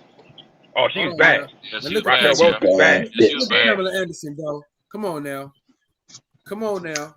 Pull up a young Raquel Welch. Come on, yeah, now. Raquel Welch was back. Raquel was killing it. Look at She was Pamela killing it. Anderson, though, brother. Y'all talking about she's okay? No, She's okay, bro. She's okay, bro. She's okay. She ain't all that. Don't talk to me about nothing. When you brought me that raggedy Duke. Yeah, Daisy Duke. Hey, Daisy Duke is what started the white girls. I understand they need to bring a little booty to the table. I'm telling you, if you wouldn't, hey, Britney Spears wouldn't have no boot on it if it wasn't for the likes of Daisy Duke. That other girl ain't her. We're not gonna do Let that. me tell you something. Before Daisy, all white chicks, Pamela Anderson. Raquel Welch. Raquel Welch. Pull her up. She one on the left was Pamela Anderson. Hey, so you know she came along later on. Look, all white chicks had flat butts back in the day. Pugilists know this. Shelton know this. And Champion Hart, if he's close to our age, he know this too. But then, as time progressed, when we got a little bit older, we got the high school. The white Raquel Welch. They understood they needed to have some booty. Raquel Welch. Pull her up. You said Raquel? Raquel Welch. Raquel Welch. Oh, okay. Yeah, that's all right right there. She's still good looking. That's all right right there. Look like what's her name? Cindy Crawford. Raquel Welch is pretty I think she look better than Cindy though. But yeah, I see. She look like Cindy Crawford to me. How you spell that bitch name? Raquel and Welch. You can't spell Raquel, nigga. There's so many different ways to spell the bitch's name. Calm the fuck down. Welch. Welch. Welch. Yeah, Raquel Welch. She was pretty lady. Matter of fact, that's who. What's her name? Did his first. That's her first name though. Raquel. Raquel. Yeah. That's what I'm telling you. She did the scene with Jim Brown when he left football and went to acting. That was a big thing at the time. Yeah. She did the first kiss. There was a kiss between a white woman and a and black you know man. Jim was hitting that too. Jim was hitting that too. Yeah. That wasn't Raquel. Raquel Yes, it came was. on later on, man. Sure.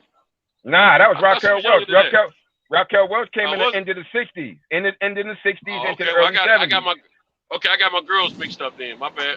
Yeah, Raquel was in the dirty seven. Look. Jim Brown, if you went to jail for that, I'd have completely understood, bro. Hey, now listen. No, they paid them big money. Yeah, that's right there. OG Sheldon. See, that's what I'm talking about, goddammit. Yeah, right there. That's what OG Sheldon. OG Sheldon, I'm glad you're here, brother. I'm glad Raquel Welch was back. She that girl. Yeah, she did that first scene with Jim Brown and shit. It was a big thing, a first kiss between a white woman and a black man on screen. Hey, guess what? Guess what? She was a good looking chick, but she didn't have no more booty than Daisy Duke, bro. Man, if you bring that bitch up one more time, I'm gonna block you. I promise you. She had no more booty than Daisy Raquel was Duke, bad man. bitch. Hey, Sheldon, we here. OG Sheldon. OG Sheldon. Don't let him speak to you. I got clown because y'all didn't see a black chick's body on Daisy Duke. But Raquel body the bitch was ugly. No different. No. Yes. Let me tell you something, man. Yes. You don't get talked about in no rap songs if you didn't have some kind of appeal to go. You didn't get that. Just like we talking about Raquel Welch right now. If she didn't have any appeal, we wouldn't be talking about her. So if you had some appeal, you got talked about. Hold on, bro. If Raquel, what's her name? Raquel Welch had on shorts. Look at the girl with Raquel Welch. But get a shot of her butt. Get a shot of her butt. You'll see what I'm talking about. She ain't got no more booty than Daisy, man. I'm telling you. That's a billboard. I know that for a fact. Quit talking to me. There you go, Cinto. There you go. Fight for your woman. Hey, no. I mean, he trying to. Fuck this. Hey, that nigga. I had to remove him real quick. He on some bullshit. Right here when these women around, man. You ain't even mosquitoed out yet. Hey, listen, he talking so much about the bitch. He ain't even know I removed the fucking chat. You see that? He in love with that bitch so bad. Nah, I'm just hold on, man. Let me see what the chat said. All the white chicks had flat booties back in them days, man. All of them had flat booties. One no fat booty white chick back then. Billboard booties. Anna Nicole Smith, that was my white bitch. That was it. Rest of them, whatever. Yeah, she was a younger. She died. I had two. I had Topanga and Britney Spears. It was my two. Topanga was alright. Topanga was alright. Topanga was alright. Huh? Hey, Puge, I'm gonna tell you a badass bitch they don't know about that was thick before thick was cool. Super bad bitch. Sophia Loren was a badass hoe. She wasn't thick. She was bad, but she wasn't thick. She had she was thick. Hey, man. She was thick because she still had that white girl. Because she was Italian. She was from Italy. You know, they like big bitches. They like big bitches in Italy. You got to feel yourself against him. Don't forget, back then they paraded the flat booty white chick with Cosmopolitan and all that stuff. Don't forget that, bro. All them white chicks have flat butts. Hey, Sheldon, you don't got to defend yourself against him. He keep bringing Daisy Dukes up to us and shit. What's her about white girls with flat butts? Period. What's her name? Pull up Sophia Loren. Sophia Loren. Oh, she was fine in her younger days. Yeah. Oh, Sophia Loren was a bad bitch. Yeah, she was fine in her young days. Didn't age well, but she fine when she was young, boy. Sophia Loren. Jessica Biel. Loren. She got a nice ass. Jessica Biel was fine, bro. Nah, she aged well, boy. You seen her in Chuck and Larry, whatever that she was attractive, but she had no the kind of booty y'all looking for. Please leave me alone, Cintos. She had a white girl's booty, period. Cintos, leave us the fuck alone. Like a real goddamn hater right now. Cintos fight for a woman. Y'all hear me? I'm just kidding. Listen. They all have flat booties. Hey, OG Sheldon. OG Sheldon, man, I am so glad you were able to save the white women segment of this show. Listen, Sophia was a bad bitch. Listen, Cintos, he had ruined it. He had ruined the white girl saga for us. I'm gonna give you some real talk. Nah, don't give me shit. I don't want to hear some real talk. These white chicks we talking about right now, they were all listen. These white chicks we talking about right now, they all were set up for the glamour shots and the glamour roles in movies. Daisy was supposed to be a country girl. If you fix Daisy up, she would look good like that too. Daisy was brought about to be a country girl. She was supposed to pick the country he girl. just like Daisy Duke. But I'm gonna give you another one. No. It ain't about Daisy, really. It's about Daisy was a bad bitch. You just like her though. She was a bad motherfucker. This is about letting these young guys know that all the white chicks have. Hey, in the words of the great philosopher, Lord, I want y'all to breathe air and live life. You know what's all the treatment players me think I'm breaking bread with me? I'm going to sleep. Because if Cinto said something else about Daisy, I'm gonna have a fucking fit. My wife said I'm too loud. Daisy do, nigga. Daisy do. Back then, the white girls, they wasn't hip to the bubble booty. They had the. That's what I'm trying to tell you guys. When Daisy do come home, that's when they make. That's when the white chicks start recognizing. They start parading the booty when Daisy we talking about that. We talking about that face only your mother could love. So and she died, so she had to look at it. That's what we talking about. We ain't talking about the booty. Daisy wasn't no ugly girl, man. Man, the girl that played Daisy. They made highway for them white girls, man. She was supposed to portray. Daisy was supposed to portray a country girl, and that's what she did. Yeah. Hey, Huge. See, you young cats didn't grow up on Hee Haw like I did. I grew up on Hee Haw. I knew what a country girl's supposed to be looking like. White girl at that. Yeah, well. Hey, Huge. I'm gonna give you one more Huge that they don't know nothing about. I'm gonna give you one more Huge they don't know nothing about. Motherfucking Angie Dickinson was a bad bitch too. She was a tramp. Before I go to see him, wait a minute. She was a bad bitch. My bad. I got my chicks. Hey, I'm tired of Hold up. I got my actresses. I got it fixed up. My bad. I got it fixed up. Not what was the name of that? What's the name of the show? You talking about police? Angie Dickinson. Yes. Angie Dickinson. Oh, I know who y'all talking about. Now let him know she got a flat booty, so he don't be disappointed. Now let him know. Angie Dickinson was a bad bitch, homie. She was cute, but she had a flat booty. She's a bad motherfucker. No. I gotta disagree with you on this one. Okay, pull up then. And look. From now on, we try to tell you attractive white woman. We try to tell you attractive white woman for the 70s. I want you to pull a booty up there. My man. We have accepted the white women that Shelton has given unto us. We haven't accepted none of the white girls that you've given to us. It's a difference. Okay, as Shelton, how was the booty compared between all the white people? He pulled up, and what I'm talking about, how was the booty on all of them? She cool. Remember the porn back then? That ain't Angela in the 70s? That ain't Remember her. that 70s porn?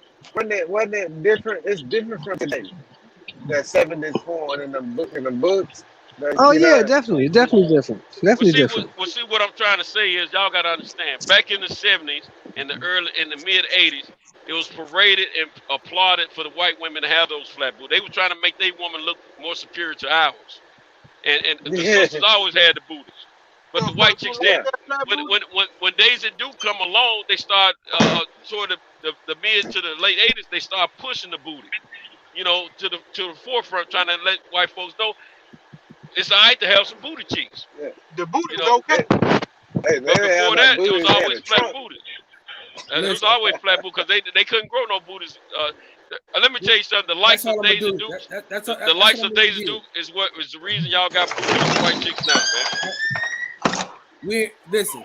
If they ain't this, hey, OG Sheldon.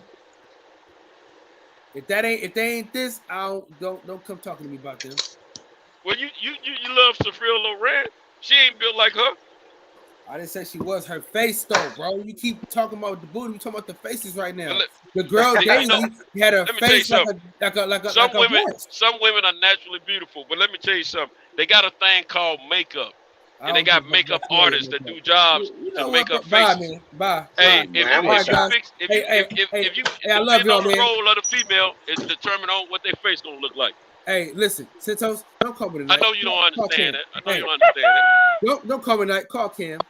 Y'all hell tonight, boy. I ain't gonna call you. I didn't call you last night. Hey, y'all hell tonight. I text you. I didn't call you. I texted you.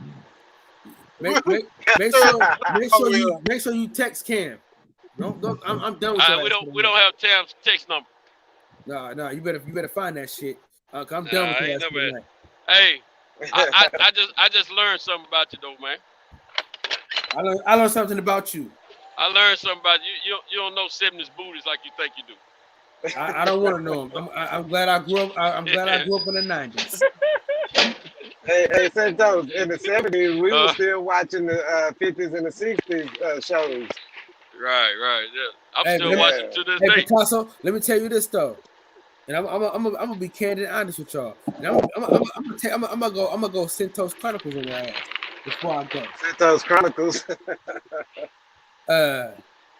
I listen. What coffee? Pam Grier.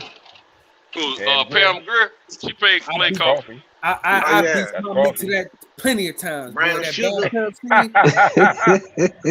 Brown sugar, Foxy Brown. Brown sugar. Sheba baby. Coffee, listen to me though. But that coffee, when she sunk down in that tub and then she rolls up. Man. Don't come talk to me about no fucking Daisy. I don't want to hear that shit. Check this out. This gonna make you real mad. Pam Grier wasn't the baddest sister back in the day. She was very attractive, had big titties, but she wasn't the baddest sister back in the day. Who was the I got a collection of blaxploitation movies. There was a lot of sisters. I don't know all of them names. There was a lot of sisters. If you don't know their names, they don't matter. But they don't matter. I got them on DVD, bro. I tell you, I got one for you before you go. I got one for you before you go. Pull up Iman, Kyle. Pull up Iman. Yeah, she was bad. Iman was bad. Diane Carroll was bad. Iman was cool, but she was more of a model. She wasn't an actress. What was the lady that in Boomerang that had sex with Eddie Murphy? Eartha Kitt. She was a bad motherfucker. When she was young. Eartha Kitt was a bad motherfucker. When she was younger. I know she was bad. I'm just saying. What I'm saying is. Hey Kyle, I'll give you one to pull up before you go. Pull up Beverly Johnson. Oh, there you go. She was bad. Now she was bad all Johnson. Remember she was on Martin? You remember she was Martin teacher? Pull up Beverly Johnson. She was Miss Trinidad. She was Miss Trinidad on Martin's show. Yeah, she was bad, and she was still bad. What was it? What's the name? Beverly Johnson is the one that said Beverly Johnson. She the one that said that Bill Cosby tried to get her. She the one that said Bill Cosby tried to get her, and she woke up on she still and cussed him out. Listen, I'm gonna show y'all something. I'm gonna show y'all what she look like right goddamn now. Buffalo Bill. Look at this. And don't forget that's her right now, brother. Yeah. That's her right now. Don't forget Miss Parker. Don't forget the woman that played Miss Parker. Yeah. No, she don't aged forget like, the chick. Oh yeah, yeah. Don't forget the chick that played Miss Parker. She aged like milk up. She bad right now. She aged like milk up. But hey, I'm gonna give it to y'all later on, man. My wife is probably like cussing me out right now. All right, man, get up out of here. Hey, listen. Keep this shit going. Hey, remember, every other Tuesday, me and DJ are live from the boxing section, man. You gotta think of the name of this show. And every Friday, we're gonna have the old niggas in here. I think Wednesday night and Friday, we'll have the old niggas up in here talking that shit. Man, ain't no old niggas on here. Ain't no old niggas on this planet, man. Hey, I bet you old niggas agree that Thelma was bad in the motherfucker. That was the baddest one. Yeah. Say what now? We got Hoochie Tuesday. They the realest. A17 say, yeah, y'all right, boy. Thelma was the proof. Who? Thelma from Good Time. Oh, Thelma's a bad bitch. Yeah, she's super bad. She forever iconically one of the baddest ever graced silver screen. No, I'm gonna tell you somebody who was bad that low key that motherfucker didn't know about. I'm gonna tell you who was a fine motherfucker in the '60s. Motherfucking Frida Payne was fine bitch. Oh hell yeah. Frida Payne. Yeah, Frida Payne. Hell Frida Payne was a bad bitch. Yeah, she was super gorgeous. bad bitch. What was that? 106 in Park or something? Frida Payne was gorgeous. I'm trying to remember what you remember? Yo, Shelton. Since you've been gone, You know who else was bad, all though? that's left is a bang of that's throne. Frida Payne. Yeah. Oh, the singer. Yo, you know who else was bad, though? I'm getting ready to tell you somebody better than all. Nah, who else was bad was that goddamn Lola Falana. Oh, she Yeah, was Lola bad. Falana was She a was bad bad. bitch. She was She bad. bad bitch. And what was the older chick that was older than her? What was her name? She was Lena bad Horne. too. Lena Horne. Lena That's Horne. her. Lena Horne. But I'm getting ready to give y'all somebody that was better than all of them. Shaka Khan. Yeah, Shaka Khan was a bad motherfucker. Shaka Khan was Yeah, she was a cold, bad man. motherfucker. She was cold. Yeah, Shaka Khan was a fine Head to toe, motherfucker. front to back, man. I'm talking about she was killing it, bro. when she was young. Yeah, Shaka Khan Drop was dead fine gorgeous. bitch. Yeah, She was. bad. Drop dead gorgeous. I tell you who else was fine though. AJ was Jody Watley. Jody Watley was a bad bitch. Man, look fine here. too. Let me tell you. She was fine too. See, you talking about all my women that I slept with when I was locked up. Y'all hear me? Yeah, Jody Watley. I feel you, bad so bitch. I feel you, bro. Let me tell you something. When Jody cut that hair, man, and did that solo project, she killed it, bro. Yeah, she killed it. She killed it. Man, I saw her in that pool doing that video. She was in that Y'all hear pool, me? man.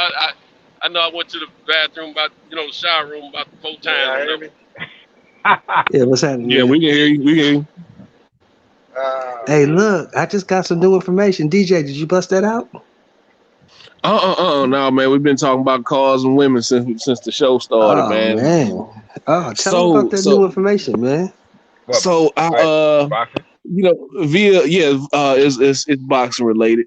So thanks to our good brother Kyle, the host with the most of the boxing section, we found out something interesting today. If this fight goes to purse bid and Bob doesn't pay for this fight, Terrence still owes him another fight after the Sean Porter fight. Oh wow. Oh, that's why he pushed him to go to purse bid then. Yeah, because he didn't promote the fight. And he still, hold up, do he get paid? If he get paid off, he shouldn't owe him another fight. Because no, he's going to get paid. He's going to get paid off of whoever wins the fight. Whoever wins the bid is going to have to pay. Bob was getting $800 and some $1,000 from the Teofimo fight, before the fight. Because but Bud don't have that kind of deal with Bob. Bud don't have that kind of deal with Bob. Bud has a promotional deal with Bob. If Bob don't promote, Teofimo was under Bob don't get paid. No, it's obviously it's not. Because if he have to pay to Bob, it's not. It's a managerial contract. Bob just allowed him to make the deal. Sound like a chipmunk. That don't make sense. That ain't the way they were. I don't know. That's what they were saying though. Bob said he's his promoter and he get 20% of Teofimo, and that's what he was going to get after that purse bid. I do remember that because he told the 20% on Fred's show. Here's the thing: if Bob don't win the purse bid and Bob don't promote this fight does not count against Bob's contract Terrence will still owe Bob one more fight if Bob don't win it. Is that what And Bob Bob is ain't saying? trying to win it. Bob ain't trying to win that purse bid. He would fuck that shit. I'm saying, is that what Bob is saying? He's saying that he still will have another fight with Terrence. That's in the contract. Yeah, it's in the contract. Bro, Bob is trying to make. I didn't know. My phone Bob keep wants going a in big and out. fight. Like it used to. And see, that's what we're saying because that sets up the scenario I was talking about earlier, but only quicker. Somebody sound like a chipmunk. So Something. Terrence beats motherfucking Porter. And the next fight will probably be Josh Taylor. Nah, that ain't gonna happen. And that will end the contract. Because Josh Taylor, we found out, Josh Taylor has a multi-year deal. I don't see why Bud would take. I understand what you're saying, and I know what we talked about, but I don't see why Bud would take a Josh. That's like taking a step back, man. Why would he take a a Josh Taylor fight when he want to fight the best at welterweight or possibly go up? Because he owes one more fight, and he got to get out of the contract, and it's going to be $5.5 million at least, no matter who he fights. So he got to take it. Bob gonna tell Terrence until that Errol Spence fight, bro. He gonna let him fight this fight on that fucking on that first bid, and he gonna shelf his ass until he get Errol, you're not gonna see Errol Spence for about a year, maybe 18 months. We know that. Definitely a year. Yeah, you're not gonna see him for a while. Definitely a year. Bud can't wait that long. He got to take fights in the middle. Man, y'all forget. See, this is the thing, Eli. This is the thing, Eli. I would be with you, but this is the thing. Bud can be 34 years old, man. Yeah. He can't afford to sit on the shelf 12 to 18 months, bro. It was last November. He approached a year in between fights. Another Pacquiao. But we got to remember also we had to deal with COVID, and I mean they're trying to come out of the COVID season now with fans in the arenas nowadays. So you can't wait that long, over a year for that fight there to happen. If it happens later on, it can. But right now he's got to make a few moves. Yeah, we ain't under that COVID situation. That's all. He can fight Sean once a year. He can fight Sean. The Sean, Virgil fight really ain't no money in it unless you fight him in Texas. It ain't no money in that fight. You can fight Josh Taylor in Scotland and make a shit ton of money because they're gonna put about 60,000-70,000 on them football stadium. Yeah. A shit ton of money. Come back, fight Virgil in Texas. That'll be some decent money. And by that time, Errol should be back on the side. I don't think it's gonna happen like that. It don't make good sense to me. I could be wrong. Yeah. I've been wrong Virgil before. gonna stay the fuck away from if he know what Virgil gonna say, man, look, I'm not gonna get respect for him just because I picked Errol to beat him. I'm biased on that shit, nigga, because I'm a Dallas kid.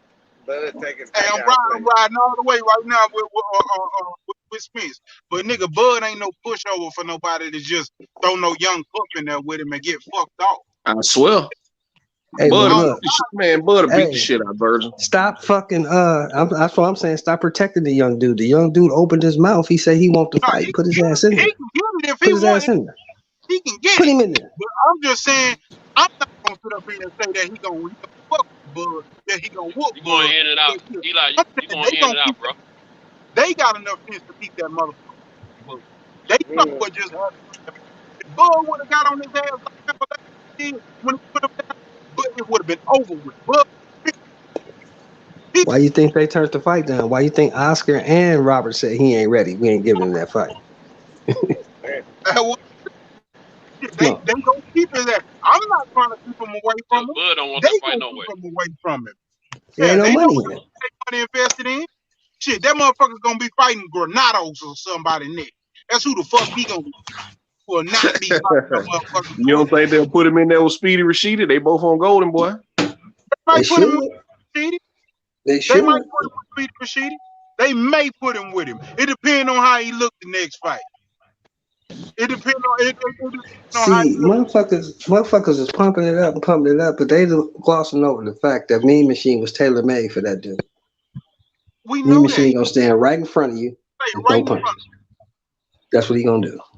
Well, you remember, when Miles said that, when I said Shelton, I told you, look, the kid is better. If he was the prospect that a lot of people seem to think he is, I told you he should have got past Mean Machine, and he did just that. Like that's what I was saying. Like if he's as good as they think, if you know, a lot of people seem to think that he's good. I think he got some talent, but I don't really think he's as good as a lot of people tend to think he is.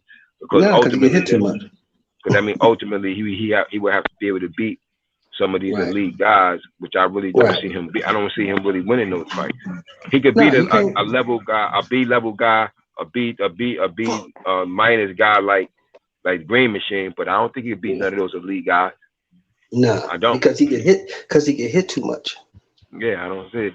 He get hit too much. I just don't see him beating them. You know, getting hit by Mean Machine and stunned, and getting hit by Crawford or Spencer getting stunned is a totally different thing. Because they're not gonna let your ass off the hook. Bad for though, bro. Feel bad for Ennis, man, because these motherfuckers say that motherfucker. They don't want no smoke with him. Ain't nobody fucking with him. None of them. Yeah,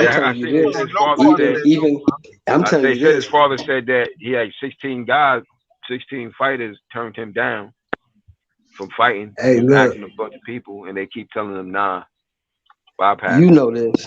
I don't never disrespect Errol Spence. Errol Spence is a hell of a fighter. Errol don't want to fuck with that kid. Don't nobody want to fuck with that kid. Bud ain't rushing to fuck with that kid. Bud is not rushing to fuck. Ain't nobody fuck with that kid, man. If you gonna fight that kid, you better fight Boots now. Don't wait. Because if you wait, he's gonna fuck you up, bro. Them fights right there gonna be future super fights. I don't think he will ever get Bud because Bud not going to 154. And if to me, I think that Ennis gonna be at 154 in the next year and a half, 2 years. I think he's gonna be at 154, and I don't think he'll get that super fight with Bud. But I think him and Errol will be a super fight in the future, and they already talked about it. Errol say your time coming. So Errol the only one that acknowledged, you know. But as far as anybody fighting right now, yeah, but don't forget Sean Porter. Don't forget this, Eli. He said it outright. He ain't fighting him. Sean Porter. Earl said, I'm not fighting the kid. Don't forget, Earl also said that he wants Pacquiao and Bud before he go to 154. He ain't saying anything about anyone else. Yeah. So I don't see. Well, Pacquiao out to make. You can take Pacquiao out now. Pac's retired. Pac's we know that. I'm just saying before all the occurrences happen. Yeah, he out. So I don't see. What I'm saying is I don't see Boots. I don't see Earl fighting Boots. At 147, maybe at 154, but not 147. I don't see Eli, Ortiz I don't think. I really don't think Errol coming back to 147, Eli, after this year and a half off. I don't think he's coming back. I think he's gonna go to 54. If he can't do what he said he do, if he can't do it in 6 months, then you might be right, bro. Because he's gonna grow out of the division, and he gonna probably be the belts right now, man. That shit just, you know what it's looking like. It's looking like what Bud said, you know, and it's looking like that's gonna be a decision that they're gonna have to make as a company. Bud said they're gonna say you stayed in the division too long. Yeah. You know. And see, the thing is, because you already know the IBF is finna strip him. They don't fuck around. They gonna get him. They ain't gonna wait for him. They gonna strip him. The WBC, I'm not so sure, but the IBF, they gonna definitely strip him. Well, I don't figure that he's gonna fight. I want to see him do all of that shit. Whatever he feel like he can do, I want to see him do all of that shit. But if he don't feel right, and the way that struggle been making 147, say shit. If you got to move to 154, fuck, you got to move to 154. They played with the fight. They waited too long. They waited too long. Yeah. Well, I think that's the most likely. That's the most likely scenario. If you have 154. For them two to fight. Right. I think if anything, if Errol have one more fight at welterweight, it's gonna probably against Ugas. That's gonna be that fight that he gonna probably try to do and then move up after that shit. If Ugas still got the belt in 18 months, because we don't know that. Yeah, but me and Santos talked about this last night. I'm telling you, man, y'all keep saying 18 months. Errol Spence ain't waiting no damn 18 months. Just like he didn't do with that car accident. Everybody was saying that same shit with that car accident. And that motherfucker came back before that. I'm gonna tell you, if he got a detached retina, what they said detached, it's gonna take him a year to 18 months to come back from that. Yeah, they saying, but that's what I'm saying. They said first they if were it's saying torn, then they that's saying different. then they, but yeah, they first saying they saying detached. tore, then they saying detached. We don't really know because that don't give us because it's nothing definite. But if that that's shit is what I only said. torn, if it's torn, he coming back before that shit. Yeah, he ain't waiting that's no what I 18 said. months. I said if it's detached, if his retina is detached, that's 18 months at least. Because you got to remember, that's the last thing I heard. That's the last thing I heard was detached. And if it's detached, that's 18 months at least. Because me and Cynthia was talking about this last night. Because like shit, back when they did Sugar Ray Leonard shit, the technology on that shit is better repairing that shit. And that was back when Ray Leonard got his shit. They was like his shit was stronger than before the shit got hurt. Yeah, you know, Sugar Ray Leonard was ready to fight a year after that shit, but he just didn't do the shit because of the pressure. Because of the pressure, everybody saying that he shouldn't fight. Now he said that shit. He said, "I was ready to fight. I just wasn't. I just was to the pressure. Everybody saying, oh, you shouldn't fight. You too smart. You got enough money and all this and that." And he succumbed to that shit. So I'm expecting that if Errol Spence survived that near-death fucking accident and got his ass back sooner than most everybody expected, he gonna do the same thing with that fucking eye. The moment he feel like moment they tell him, oh, this shit is solid, it's strong, he gonna be ready to go. Yeah, hey, mark my word. The other thing about that is too, that team, they have experience on their side, and they understand that injury better than what people think. Because I know I sit in the gym and talk with a couple of fellas and stuff that know that one of the fighters that was a part of that camp and was underneath Derrick James, he did actually have a detached retina before and had to retire. So they had experience with that and understand the severity of it already. So if it's not something that he can do, they gonna make the right decision. That's why I say whatever decision he make, I'm good with, because I know the team already got the experience with that. And that's my point. And that's my whole point. Don't come back too fast. Don't come back too fast. Take your time. After Mars, he didn't come back in no year. And that's it took him 2 years. Like the most it took him 2 years. Yeah, I'm saying that's like the most recent person who's using the same doctor, who uses that's the same Dr. Earl used. And I just think the technology's not that far off from when he had his injury versus Earl. So I don't know, man. I saw Abner in Atlanta when we was in Atlanta, and his eyes are straight now. He said it took him 2 years though to get back from that shit. Yeah, so it took him 2 years to come back from that. You know what's bad about that shit? It's the blind spot that it gives you. Your peripheral vision. Like you can't see the shots coming. That's the part I was talking about last night is the vision, because I didn't have the same injury, but I had an injury to my eye, and I didn't stop having issues with that until a few years ago. But and that happened back in 1990, I think. So the vision part is what I'm worried about more than anything. You can. He ain't fighting if his vision ain't right. You can be without pain, but your vision still may not be as straight as you need it. The pain. Try not to pay them punches. Hell no! If he can't see, he ain't fighting. Period. So that ain't even a question. Make the right decision. Even more so than the pain. If he can't see, he ain't fighting. Period. If he got to sit out for a whole year, I believe his team will make the right decision and he'll move to 154. As big as that Bud fight is, the Canelo fight gonna be even fucking bigger. And then when he move to 154, it's still the Castaños there. It's still gonna be the Harrisons there. It's still gonna be names there for him at 154. He ain't in the corner that Bud is in. Bud is a great fight, a big fight, a historic fight for him. But if it's not right for his career and where his career done went because of all the hurdles, I'm pretty sure they will not make that mistake.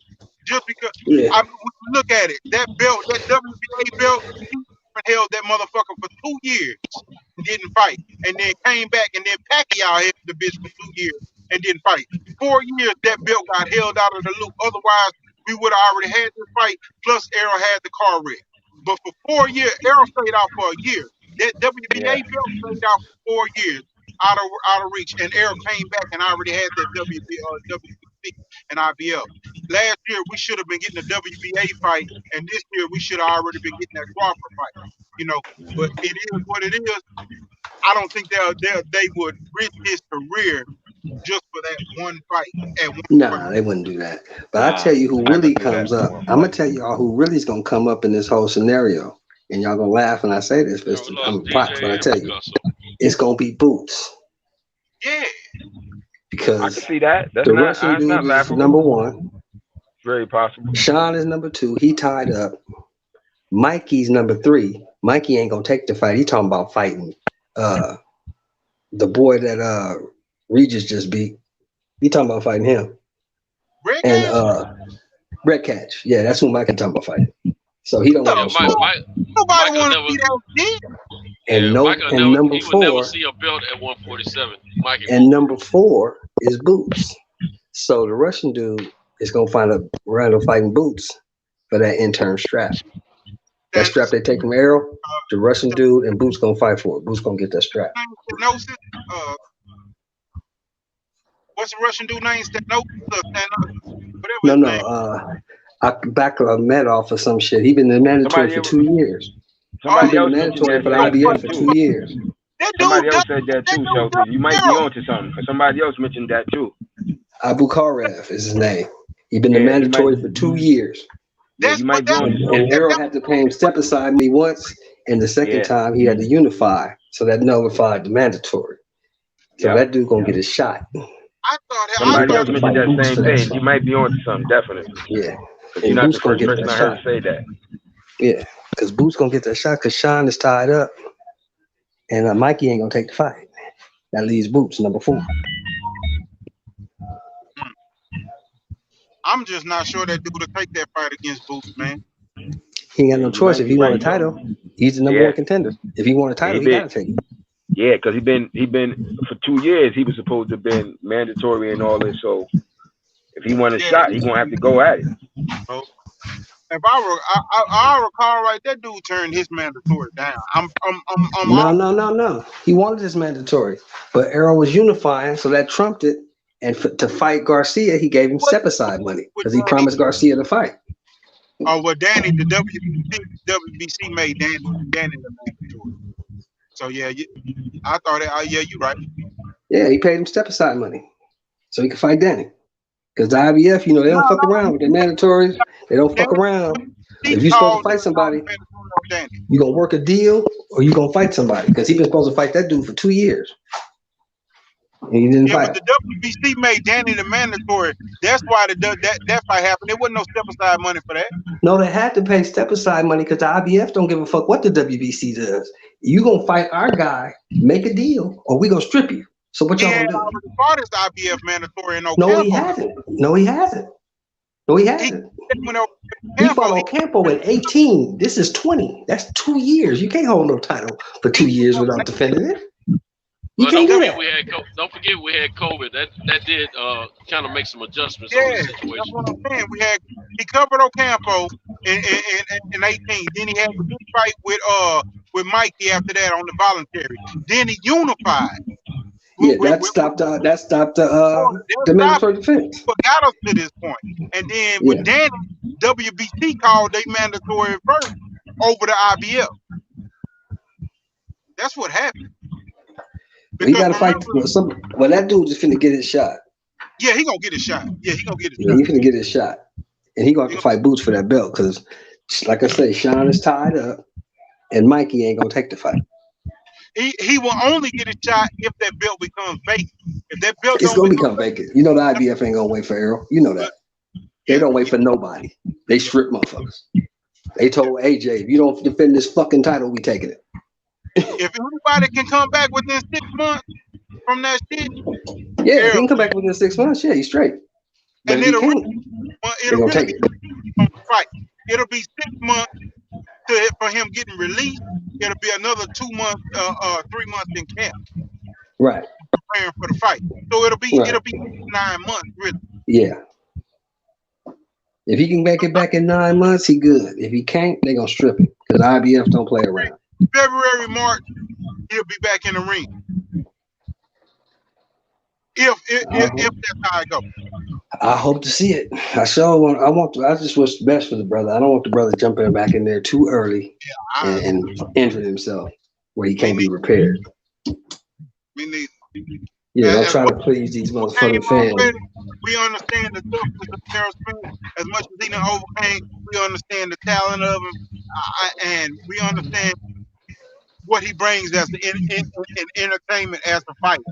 You know, it's more fights for him than just the Crawford fight. So to force it back and try to make 147 and have that eye situation going on, and to try to stay there, if you can't make the weight, if your eyes not right, then you don't need to be there. Go to 154. In a strange way, this actually helps Errol from the perspective of if he don't fight Bud at 47, he has a reason why he didn't. You see what I'm saying? Because I got injured, and when I came back from the injury, I just couldn't make the weight. He wants that fight, bro. But I don't think he can make the weight after this much time off. Because I think the Manny fight, I think making the weight was killing him. I think making the weight was tough for him for the Manny fight. No, I don't think he was having no problem. He's back with Blu-ray, and that's what they were bragging about. How good of shape he's walking around. He wasn't that far. He wasn't that far off the weight before training camp. Yeah, I don't think he's. I don't think he's gonna come after a year. If he has to stay out a year, he ain't coming back to 47. That's a whole different thing now. But right now, for this Manny fight, he was on point. Because I mean, he was looking very lean and muscular and cut. Every shot they were showing of him, and they were bragging about his regime and all that with Blu-ray. I don't think he had. I didn't hear about any problems with him in weight for this Pacquiao fight. He had been saying for the longest he only had 2 fights left at 47. And say he growing out the division. It's time to move up. He said he couldn't make the Bud fight happen after Manny. He was gone. He's moving up. Yeah, he did say that. Errol been saying that, and Errol always said he wanted that fight and said Bud wanted that fight. I got a partner that talked to Bud, and he say Bud said the only thing he wants is his motherfucking respect. Yeah, that's all he wants. He told me that out of his own mouth. He talked straight to Bud. He say the only thing Bud wanted is his motherfucking respect. He say shit. Bud say he wants that. He wants that fight. He said I fuck with him and talk to him about the shit and everything. He said, but real shit. He say he wants that motherfucking fight. And he say Errol wants to fight too. He said they both want that fight. They both want to fight. Because they both think they can beat each other. That sounds like both of them. Yeah. They both think they can beat each other. Well, they both think they can beat each other. They both want to be respected, and they know for the legacy they both need that fight. Yeah, they need each other. Yeah, because if he don't take that fight, if there's no injury and he don't take that fight, as for people, he gonna be like Riddick Bowe. That's what you'll be. It's not even Riddick Bowe. It's that both of those guys don't have any personal beefs.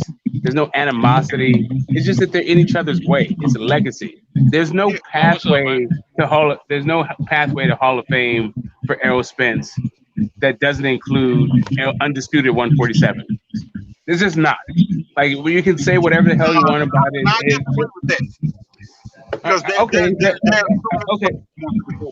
Well, I'm all here. So cool. Like I'll just yield my time. What's up? Whoever said what's up to me, what's up to you, what's up to the panel, what's up to the chat. I'm very interested to hear what Errol Spence's his path to the Hall of Fame is.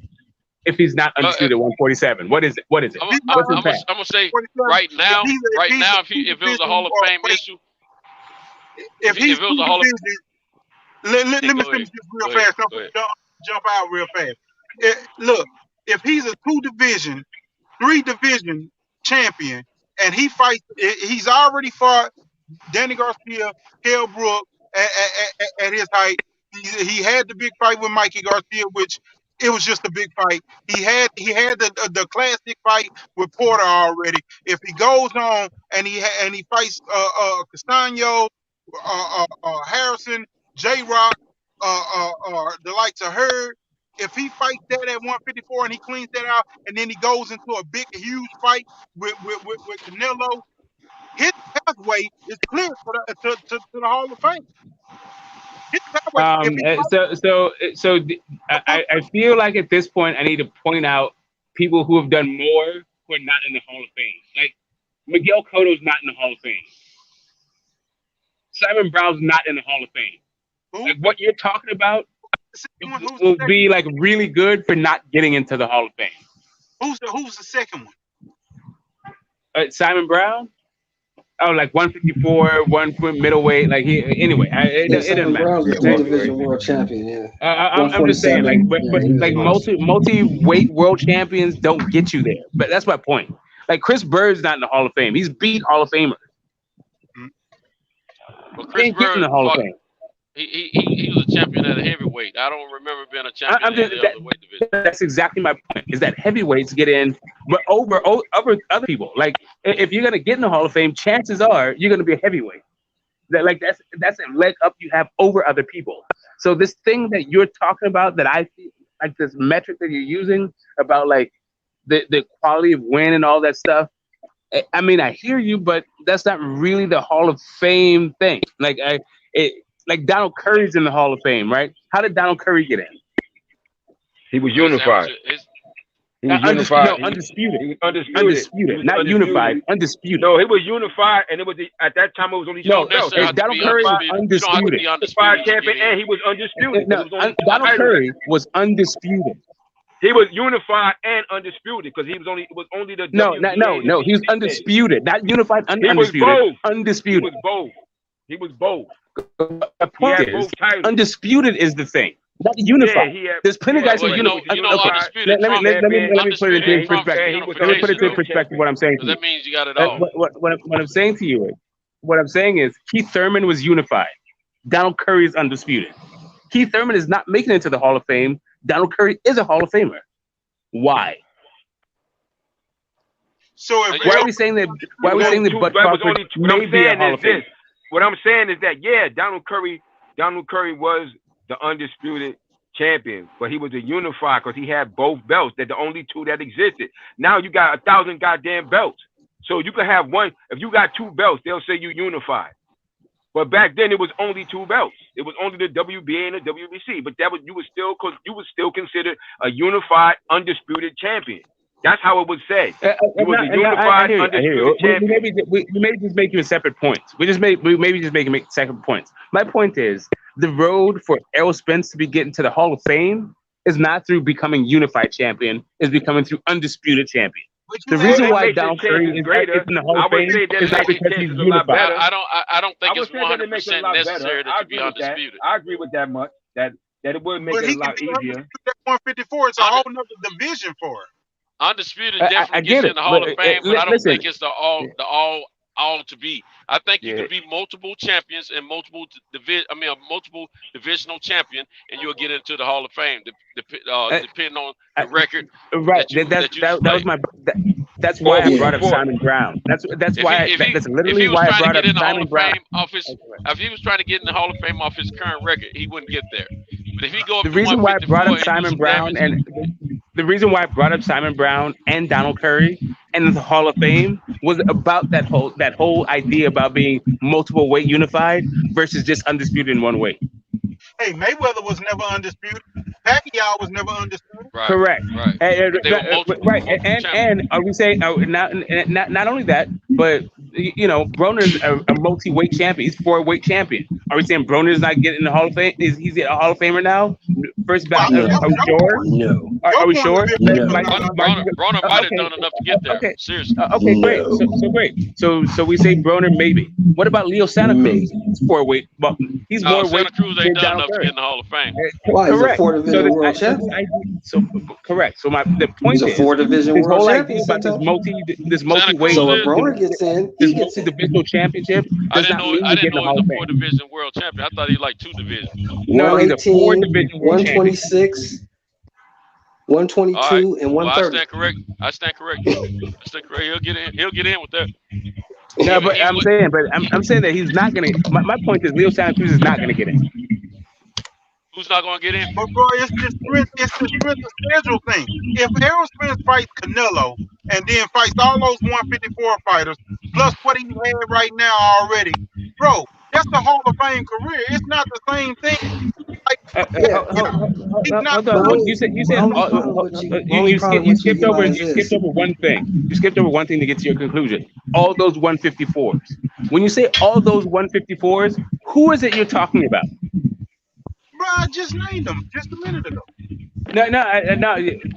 I'm sorry. He's talking about Castano, J-Rock. He's talking about her. None of those guys are going to get in the Hall of Fame. Sorry. He's not only talking about their name. He's talking about their accomplishments as well. No, I'm saying none of those guys are going to get you in the Hall of Fame. Yeah, that's what I'm saying. I agree with you. None of those guys are going to do it. That's why. So I'm sorry I missed it. I'm not saying it. I'm just saying I missed it. But I'm just saying J-Rock, Castano, Rosario, who you say, Lubin. None of those guys are going to get you to the Hall. Sorry. They're cool wins. Here's my issue. Here's my issue with Eli. My issue is this: all those other fights that you're talking about, yes, he can get those. I don't think Canelo's ever coming back to 60. Never. I don't think he's ever cutting back down that far. You can catch him at 75, maybe at 68. Hold on. His trainer did say that he would come down to 60 for specifically for what Reynoso said. I don't give a fuck what Reynoso said. He ain't coming back to 60. But did he say he'll come down for Spence? Nah, he did say that. He did say he would come down for Spence. He's not coming back to 60. I think he would do it. I think he would do that. I think he would come down. But look here. You know why? First of all, I think that's possible? Because if Errol Spence managed to stay undefeated at that point, if he managed to stay undefeated, and they would come down for that shit because they would think that they think that because Canelo would think that he could beat him, man. The same way he thought that he could beat Floyd Mayweather when they put out that catchweight shit and Floyd called their bluff. They didn't think Floyd was going to take that shit. So the reason why he mentioned that shit, because he know that the prestige that Errol Spence has, but he think he could beat Errol Spence because he think he's smaller than him. He think Errol Spence is smaller than him. So he'll do that shit. Is there somebody who thinks that Errol Spence beats Canelo at 160? I don't. We don't know. First of all, hold on, fella. We're putting the cart before the horse. Hold on, we're putting the cart before the horse. When Canelo said he would come down to 60 to beat Earl, that was during a different time. I know it was a few months ago, but right now, hold on. The time now is, hold on, let me finish. The time now is Earl has a injury that's going to set him aside for at least a year. All right? Canelo has one fight ahead of him, and he's probably going to have 3 more ahead of him facing on Earl Spence. Worst best case scenario, because Canelo's not going to sit on the sideline and wait for nobody. He's going to fight. We're talking about the career, bro. We're not talking about right now. We're talking about over the career. Listen. By the time Earl and Canelo have to face each other, who knows what Canelo's situation is going to be? We don't know that. He can lose 2 or 3 fights. We don't know that. Because I'm telling you, after he fight this kid here, win or lose, right, so, he got to face something. He got to face somebody. I get you. Hold on, let me finish. After he faces Caleb Plant, it don't matter if he win or lose. He got to face somebody in some other division or that division, and it ain't guaranteed he gonna be the Canelo market value that he is now. So we're putting the cart before the horse. Bevo could beat him. Better BF could beat him. Right. So it's a bunch of people. Right. So are you saying just so that I can get clear, and maybe other people are, and I'm not trying to take up the pound or anything. Are you saying, barring some sort of unknown future event that happens, you got Canelo beating Spence, or you think Spence beats Canelo unless something happens to Canelo? Who you asking? I think this is what I think. I think Canelo gets beat before the Spence fight happens. I do too. Okay, that's what because he's not gonna keep running through. Win, lose, or draw after this Caleb Plant fight. Win, lose, or draw. The fans are gonna want to see him fight somebody. They're gonna want to, if it's Benavidez or if it's Charlo, I don't know, or what's the kid name? Don't nobody want to fight Bubu Andrade. They're gonna want to see him fight somebody, man. When you say the fans, do any of those people that you just mentioned actually have fans? Say what now? Who? What's the question? You said that the fans want to see him fight somebody, and then you mentioned a bunch of names, and none of those people who you mentioned to me have a fan base. So really, what fans are you talking about? We're talking about the skill set. Some of them dudes gonna beat Canelo. Canelo is not unbeatable. Canelo is not unbeatable. And somebody regardless of hey, he still got to get through Caleb. I'm gonna tell you right now. I know what everybody's saying, but he still got to get through Caleb. No, I mean, great. So, are you picking Caleb Plant to beat Canelo? Yes, I am. Okay, there we go. So that's where this goes. So, and I'm not. I'm not basing. No, I'm not hating on it. Listen. Can I make my own point? I said win, lose, or draw. Hold on. I said win, lose, or draw. When he fights, he got to fight Caleb. Win, lose, or draw. He got to face somebody after that fight. It don't matter if he win or lose. Right. But I'm just telling you. I'm picking Caleb to win, and I'm gonna put some money on it. Right. Well, you already think, if you think Caleb's gonna win, you're already picking him to fight somebody right now, Caleb Plant, because you got Caleb Plant winning. So if he gets past him, there's no unless you're saying. Let me finish my point. No, because you're trying to put words in my mouth, and I'm gonna let you know what I'm saying. No, hold on, bro. Don't change my scenario. I'm telling you this right here. I'm telling you, it don't matter if he beats. Listen, it don't matter if he beats Caleb or he loses to Caleb. He's got to fight somebody. Is what I'm trying to tell you. My point is, it don't matter what I feel about the Caleb Plant fight. It don't matter about that. No, I got it. But the thing is, you're saying that you're saying two things, and I'm just trying to figure out what you mean by what you're saying, right? I just explained it to you again. So I got just hold on a second. You're saying that he has to fight somebody, and I'm saying that Caleb Plant is just as much as a somebody as all of those other names that you mentioned. I'm not. So if he gets past, listen to the words coming out of my mouth. It doesn't matter if he wins or loses against Caleb. I'm picking Caleb to beat him, but it doesn't matter if he win or lose. What I'm saying is he got to get somebody else of substance and skills in front of him, or the fans gonna have a problem with it. That's my point that I'm trying to figure out about. I'm not saying Caleb is not a skilled fighter. I'm picking Caleb. I'm saying that it don't matter what happens in this fight. He's got to fight named fighters. Okay, bro. Hey, bro. Can you just listen to me for 1 second, and maybe you can respond to? Maybe you can respond. I got it, but maybe you can respond to what I'm saying to you, and because I'm just trying to clarify what you're. Say what you saying. Don't say what I said. I just told you. I got it. I got it. But just listen. Just listen to me, because I'm just trying to get clear. I'm just trying to get clear on what your point is. So what I'm asking you is, if you are saying that Caleb Plant beats him, all of those other names that you're saying, how are there more of a somebody than Caleb Plant? If he gets past Caleb Plant, why would they be like, hey, now you got to fight somebody else like Caleb Plant? Listen, okay, you asked me a question, now I'm going to answer it. This is basically what I'm trying to portray to everyone. No matter if you win, I'm picking Caleb because that's what my heart is, okay? But it doesn't matter who wins or loses that fight. It's a matter of them fighting, whatever the results are, before Errol Spence and him have a significant fight. Canelo's got to fight named fighters before he gets to Errol Spence. Errol Spence is on the bench for at least a year. Okay? He's gonna have to face some named fighters before he sees the Errol Spence win, lose, or draw. And those he could have a few losses before he see Errol Spence, and that ain't gonna make a difference at that point. Earl ain't gonna be enthused about it then. That's basically what I'm getting at. It don't really matter. It ain't guaranteed that Canelo's gonna win out before he faces Errol Spence. But I know he's not gonna wait for Earl. Hold on. He's not gonna wait for Errol Spence. He's gonna keep fighting. So he's gonna try to take some losses. Okay, so if Canelo Alvarez becomes undisputed, the first person to become undisputed 168, he's gonna play with house money for a year, because I'll tell you why. Because he's already playing with house money right now.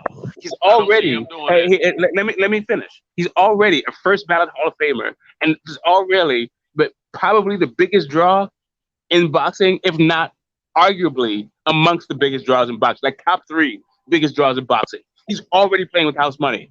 If he makes this historic achievement, nobody gives a flying fuck what he does after this because he's 30 years old and already broke record. I beg to differ. I'm gonna tell you that. Look, one thing Canelo made clear in that long interview that he sat down with that guy and had. He said his goal is to become a billionaire. That's more important to him than this undisputed. I promise. That's what he's working for. He's not going to sit on the sideline and not fight. That's why he became a free agent. He's going to fight. I hear you, but none of those names you mentioned are the road to $1 billion. It don't matter about those names.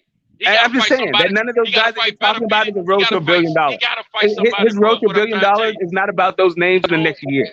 Look at here, like you just said, he is the face of boxing. He's bringing the money. First or second, he's bringing the money. It don't matter about them other names, but people gonna want to if he want people to pay, they're gonna want to see him fight somebody of skill or some kind. They want him to have some kind of degree of difficulty in the ring. I'm not saying Caleb is not gonna bring that. I'm saying that any fight from Caleb on, he's got to have it like that. He can't be pulling these. I hear what you're saying, but I feel like it's just a pipe dream. I'm going to tell you why. Because I think that once Canelo Alvarez, if he beats Caleb Plant and becomes undisputed, nobody's going to demand anything of him, period. Because nobody really demanded anything of him. Because nobody really is demanding anything of him right now. Like if he actually becomes undisputed, if he actually achieves this thing, everybody's just gonna give him a pass, just like they give Pacquiao a pass, just like they give everybody else a pass who's like achieved some kind of historic thing and you've reached the pinnacle of boxing. Like nobody, there's gonna be. Let me finish my point. Let me just finish my point. Anybody, like what I'm saying to you is that the overwhelming majority is going to be on Canelo's side, and anybody who demands things of Canelo at that point is going to be just seen as a hater.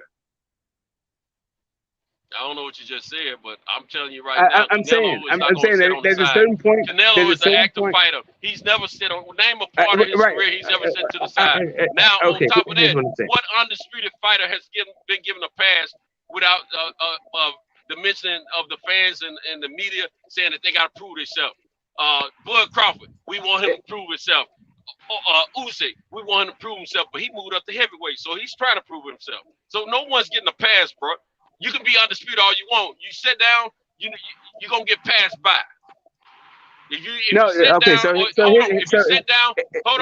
sit down or you don't fight skilled fighters, you're gonna get passed by. Bud Crawford, Usyk moved up to heavyweight. He ain't fighting no more cruiserweights. So you're not getting no pass just because you got undisputed. And you might be Canelo, who's already Hall of Fame bound, but you gotta fight somebody with some skill and some danger. If you don't, you're absolutely correct. They're not going to want to continue to pay for your fights, man. Bro, I agree with you. The only issue, the difference between Bud and Canelo is that Canelo is already a Hall of Famer and has never been undefeated. The only thing, let me finish. The only reason why, if you say Bud is a Hall of Famer, the only reason why Bud is a Hall of Famer is because he's been undisputed.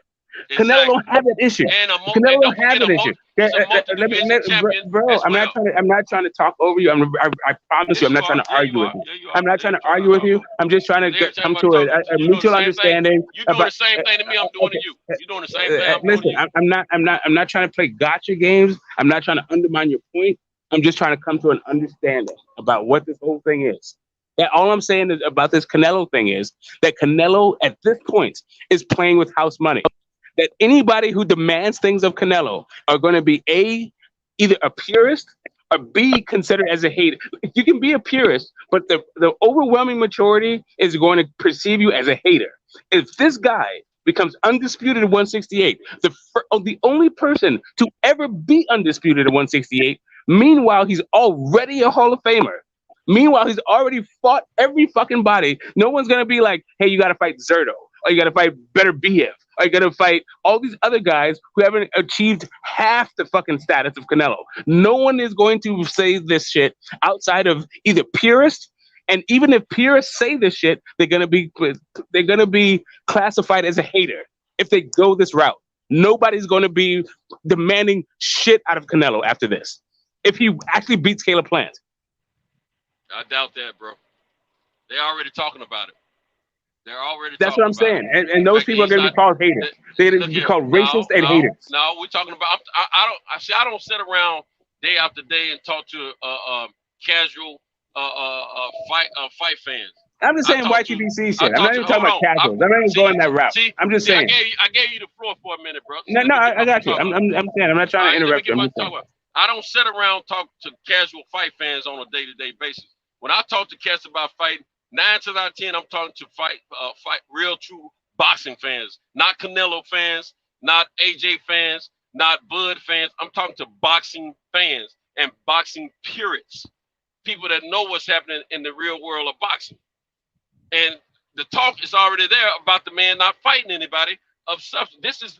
This man he's about to fight now. It's like the closest thing to what people want to see him fight to this point, because the man's going to give him some movement and a little slickness. But if he get in there with these robots after this fight, he get in there with those robots, eventually his numbers at the box office are going to drop. They're not going to stay up there. Now, he's not going to sit on the side. He's going to continue to fight because he is in demand. He's never been inactive in his career that I know of. And the man's going to command money in his fights no matter who he fights. But at the same time, if he want to continue to get that same money he's been commanding, he's going to have to, the competition is going to get stiffer from this point on, is what I'm trying to tell you. There's not too many no-name fighters out there that he can fight. He's going to have to fight somebody regardless. It don't matter if he win or lose against Caleb. He's going to have to fight somebody of substance. Listen, like, I'm a bit. We've been from the point that you're making. I know you're a boxing fan. The perspective. I know that you're a true boxing fan. But right now you sound like a Canelo fan to me. That's what you sound like right now. But I know you. I'm just saying. Listen, I'm not saying that I'm not a Canelo fan. You may be absolutely correct, but just reserve your judgment until I'm done, right? Because from listening to you, I can definitely tell that you've been watching boxing for a little bit of time, right? So here's what I'm going to say. The only point I'm going to make is that as another guy who's been watching boxing for a long time, regardless of the fact that I'm a Canelo fan, I understand that people say about people say about Floyd Mayweather that he didn't fight. Ain't your nickname Smoke? Yeah, that's me. I got the Boxing Lounge is the channel. So if you guys are like looking at my name, exactly, that's me. I'm Smoke. So the Boxing Lounge is just the channel. But anyway, the point I'm making is Mayweather is a first ballot Hall of Famer, undefeated fighter. People still talk about how he didn't fight either Margarito or Paul Williams or Winky Wright. Like all of that shit definitely comes down to a thing. But even like while he was active, while he was fighting the like Robert Ghost Guerreros, they were talking about like how come you didn't fight this guy and how come you didn't fight that guy.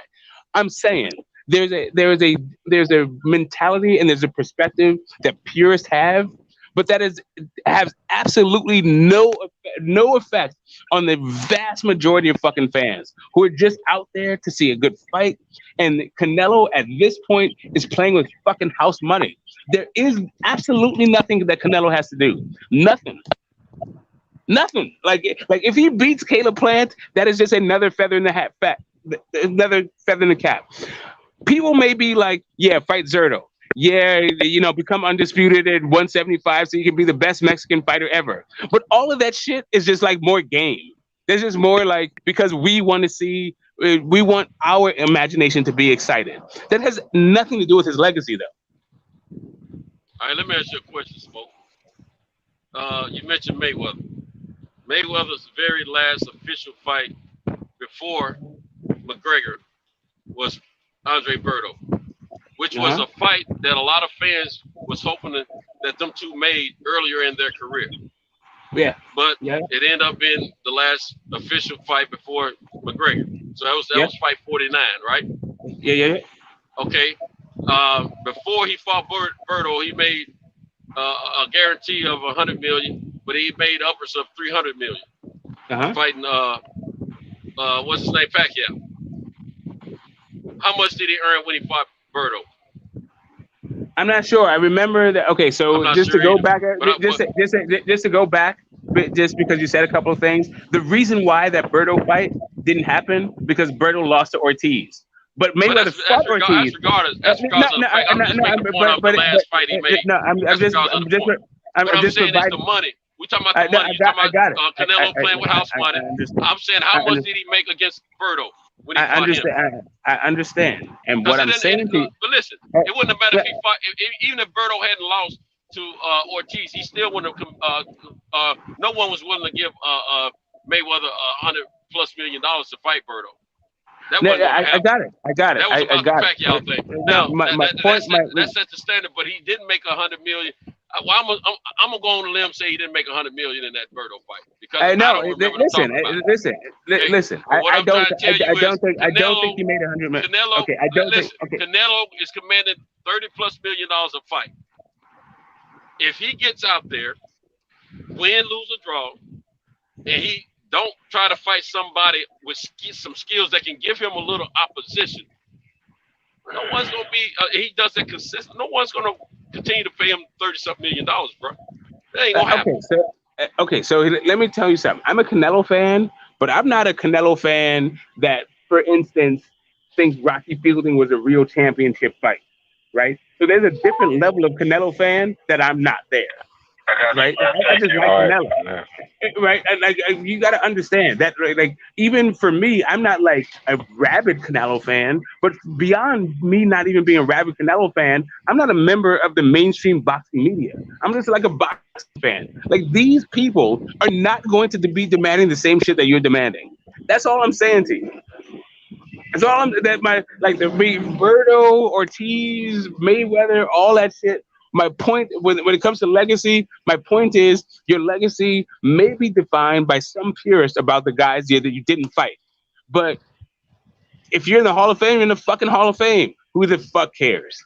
If you make $100 million or $1 billion when you're fighting and you make the Hall of Fame, who cares if people say you didn't fight fucking Winky Wright?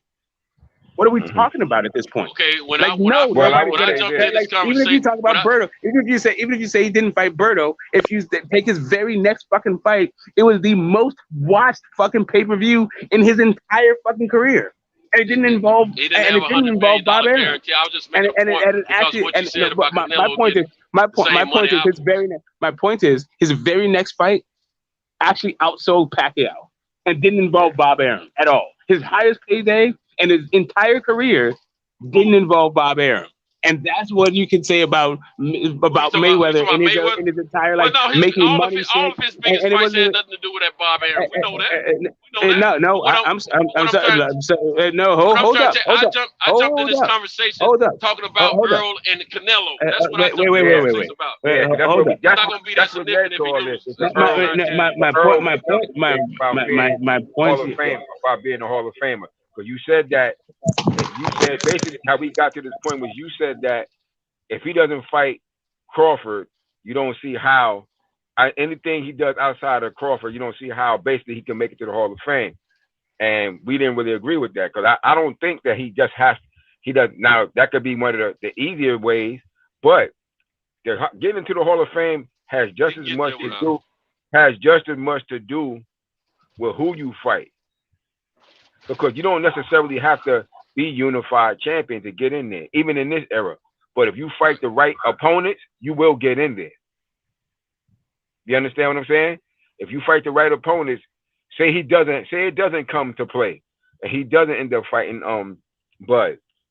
But let's say, for instance, he ended up fighting some of these other big name guys, and he get in there, and you know, crazy things happen in boxing. You see crazy shit all the time. Let's say some old craziness happened and Canelo manages to beat Plant. Errol Spence comes back. I'm moving up to middleweight.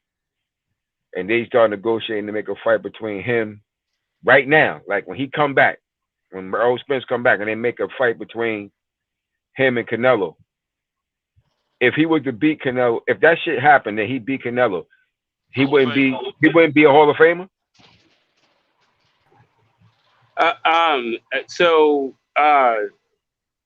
Right. So I think that I guess this question comes down to this question. No, I get it. It's a hypothetical, and I think there's the way to answer this question is about the criteria that gets you into the Hall of Fame, right? And I think that's where maybe the disconnect is, and that's what this whole thing is. Like, it's not really about the big names that you beat. Like, just for instance, just by way, like I mentioned Chris Bird. Chris Bird has better wins than Vladimir Klitschko. Chris Bird beat 2 Hall of Famers. Vladimir Klitschko never even fought a Hall of Famer. One guy's in the Hall of Fame, one guy's not. Why is that? Like, Chris Bird beat Vitaly Klitschko, beat Evander Holyfield. Meanwhile, Vitaly Klitschko, his toughest opponent might have been Chris Bird. Why is one guy in the Hall of Fame and one guy isn't?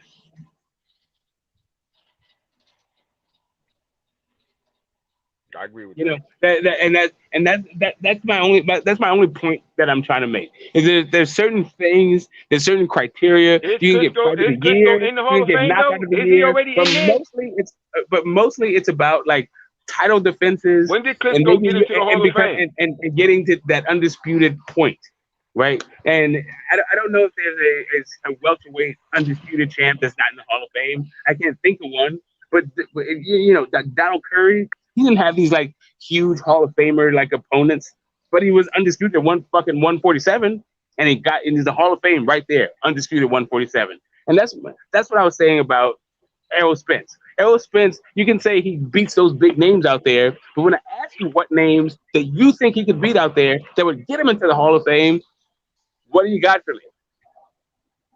What do you got for us?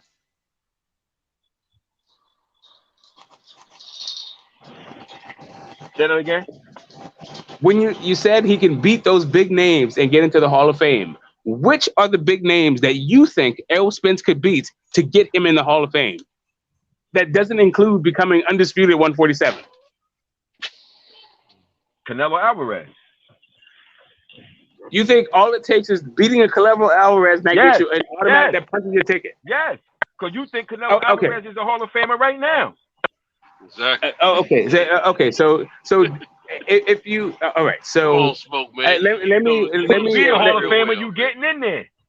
Okay, so beating a Hall of Famer does not punch your ticket into the Hall of Fame. Jeff Horn, not all the time. Hold on a second. Jeff Horn is not getting all the time. Jeff Horn is not getting into the Hall of Fame. The way it's set up right now, if he beat Canelo Alvarez, he would get in there with what he's already done.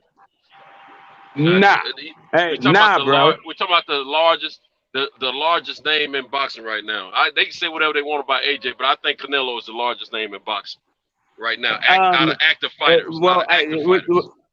Really, it's Manny Pacquiao is the largest name in boxing, but like Canelo Alvarez is what? The reason I'm saying I'm not including him in the active fight because he don't know if he's in or out right now. Yeah, but what the dude just fought like 2 days ago. He literally fought like 48 hours ago. He also said he got to go home and rest and then he'll make a decision. Yeah, but whatever. It was 48 hours ago. Like it's Monday. I just watched the guy fight. I'm just saying the guy said he may retire. Is what I'm saying. Great, so but I just watched him fight. I'm not counting him. I just watched him fight. How you gonna not count the guy who just fought like this past weekend? Okay, let's go with what you just said then. We're gonna say he's the most iconic fighter, but I'm still not gonna give him the biggest name in boxing for this fact. He's not bringing the money that Canelo brings.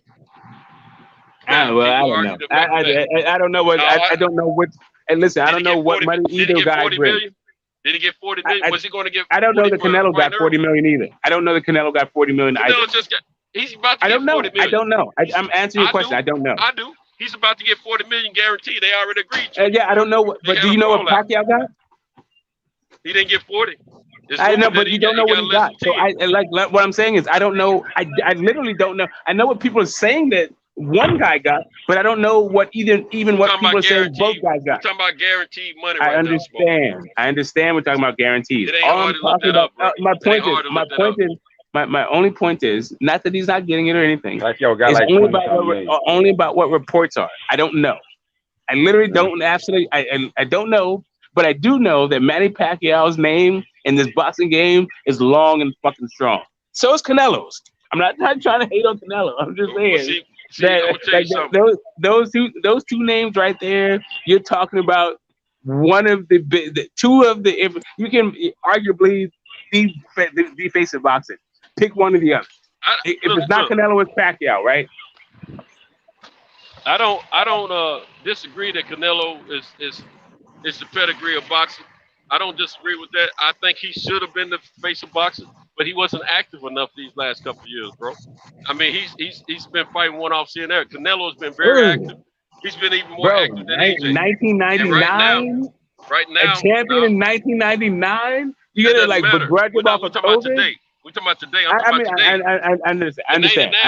In '99, he wasn't the face of boxing. I know, and I'm just saying that in '99, he probably got his first. That's some real. That's some hardcore shit. Like, what have you done for me lately? And I'm not mad at you. I'm just saying that the dude's been at it for a really long time to begrudge him. Pacquiao's a great fighter. I'm not gonna take anything from him. Yeah, and we're just talking about marketability right now. The man's been. We're talking about marketability right now. Yeah, I'm talking about his marketability. Yeah, we're just talking about who brings up the cash cow. We're not cashing further. We're just talking about who brings in the most money right now. Unless Pacquiao matches, if him and Crawford or him and Earl had pulled those fights off, he would have got the 40+ million from what they were talking. But he didn't. That didn't happen. Yeah, that's all I'm saying. They renegotiated that deal with him and Ugas. He got a certain amount of money up front, and he's getting so much on the back end. Now, let me ask you a question. Hold on. Let me finish, man. Let me finish. Yeah, no, go ahead. I just want to ask you a question when you're done. As far as this Canelo issue, Canelo's been getting 25, 30-something million, just like AJ. But this particular fight here, he's guaranteed 40 million. Yeah, because of his contract. Can I ask you a question? Did you think that Canelo would? What did you just say? I said, yeah, you're right. You're right because of that the way he got that contract. Right, definitely. So both of you guys. Hold on, that might be a one-off, but at the same time, it's a guaranteed 40 million up front. Guaranteed. So let me ask both of you guys that. So let me ask you both of you guys. I ain't even finished yet, bro. Go ahead. What I'm saying is, I will push the resume of as far as the level of experience and the amount of fights and the history that we've received from Pacquiao over Canelo any day. But the truth be told is, we in the now, what have you done for me lately stage. You got the two top names that can sell a fight out the quickest is AJ and Canelo. And I'm not gonna say one because I sell faster than the other. I'm gonna say this: internationally, Canelo, in my opinion, can outsell AJ any day if the tickets are the same prices. But over here in the United States, you put AJ against Canelo here in the United States, where the tickets have a real price on them. AJ ain't selling hardly nothing compared to Canelo. Not nowhere near as quick. So I'm gonna get Canelo the international face of boxing right now. Because the man demands around the world. Listen, and this is, respect for AJ for whatever he's done, but I'm gonna need some third party to verify what his ticket sales are. We know the but my question to you, the two of you guys are, did you feel like Canelo deserves $40 million regardless of who he fights? Or was it $40 million for the Caleb Plant undisputed 168? I don't agree with that. That's why I'm glad the Fox and PBC didn't go for that bull crap. There you go. So that's my point. When we talk about 40 million, so when we talk about the 40 million guarantee, we also talk about the conditions that surround that 40 million guarantee, not just Canelo. Well, I just told you he's getting it for that particular fight. I didn't say for every fight. I said that particular fight. But the whole point of this whole thing about Canelo versus Pacquiao was and the $40 million guarantee. I feel like I feel like we need to discern whether or not you're saying that Canelo's worth $40 million regardless, or if it's $40 million. I wasn't saying that about either one of them because I was trying to. Because it's undisputed and Caleb Plant. I wasn't saying that about either one of them. about the 40 million. I was just saying Canelo's getting 40 million for this particular fight, and then I was saying earlier I said if he don't fight somebody, hold on, bro. Why you keep? Let me get my thought out, man. Okay, no, if he don't, I was telling you earlier, if he don't fight somebody of a certain level of skill and degree of difficulty, he won't see that again. But you were saying he'll continue to get the money. Hold on. Fine. Now going back to now we're just talking about Pacquiao was supposed to get a guarantee of 40 million if he fought Bud, and I think that was the same sum they were talking about with Earl, but he didn't fight either one of them. And they went back to the table with these negotiations. They didn't publicize everything, but they went back to the table. He didn't get no 40 million for this fight. Right. So that's my point. They got to fight somebody. Just like I said, Mayweather didn't get 100 million guaranteed against Berto. That's what I told you earlier. But he's saying that he got 100 million, but he was supposed to get 100 million versus the YouTuber. Anyway, that's not my point. My point is whether or not let's get back. Before we get too far afield, let's just get back to the whole thing about Canelo versus Pacquiao. And this is regardless of who it is. And I'm saying that regardless, it's arguably it's either one of the other guys. It's either one of the other guy, right? So like if it's not Canelo, then it's Pacquiao. If it's not Pacquiao Canelo, then it's AJ. Right? We can maybe agree with all that thing, given the caveat that it's Eddie Hearn that's saying all this shit about AJ, and we can't really confirm any of this shit about AJ. It's just Eddie Hearn talking shit. Right? So we don't know what AJ actually brings in. But we'll take AJ we'll take Eddie at somewhat face value, given the whatever. For whatever reason, we'll take him and we'll throw AJ up in there. But what we actually know, what we can verify from third-party sources that don't have anything to do with these fights, the cash cows in this fucking sport is either Canelo or fucking Pacquiao. It's one of those two fucking dudes. I can go with that because they're both highly ranked internationally, worldwide that is, versus the likes of AJ and regardless of who the fuck what Bob Arum says or fucking Oscar De La Hoya says, you can go to the athletic commissions and you can see those fucking guys. If you look at the the most lucrative sport fights in boxing, you'll see those guys' names up there. And, whatever the fuck. Like those I agree guys they can sell in any country they fight in. So I agree with that wholeheartedly. I think they're the only two they can really that's my point. Really make a strong appeal in any country. Right. So there's two separate things that are going on with these two guys, right? So Manny Pacquiao can do whatever the fuck he wants because he's old. Because he's fucking old and he's already done it and he's already an ATG. Even if he never fucking boxed another round. He's a first ballot Hall of Famer, ATG, fucking cash cow, regardless of whatever the fuck he does. Right? The same thing holds true with Canelo. That's why I'm telling you that these other guys, regardless of what happened in Cato's plan, those other guys just don't have the allure. They don't have the cachet. They don't have the pull. They don't have the allure. They just haven't done the same fucking thing as Canelo. That's obvious. But one thing for sure, and you and I both have to agree on this. When it comes to the sport of boxing, it takes two to get in that square circle. If you don't have an opponent on the other side of you, no matter what your name is, guess what? There's no purse. So okay, so you're right. So no purse. With that being said, the fans want to see him fight someone with some skill level and someone who can give him some difficulty.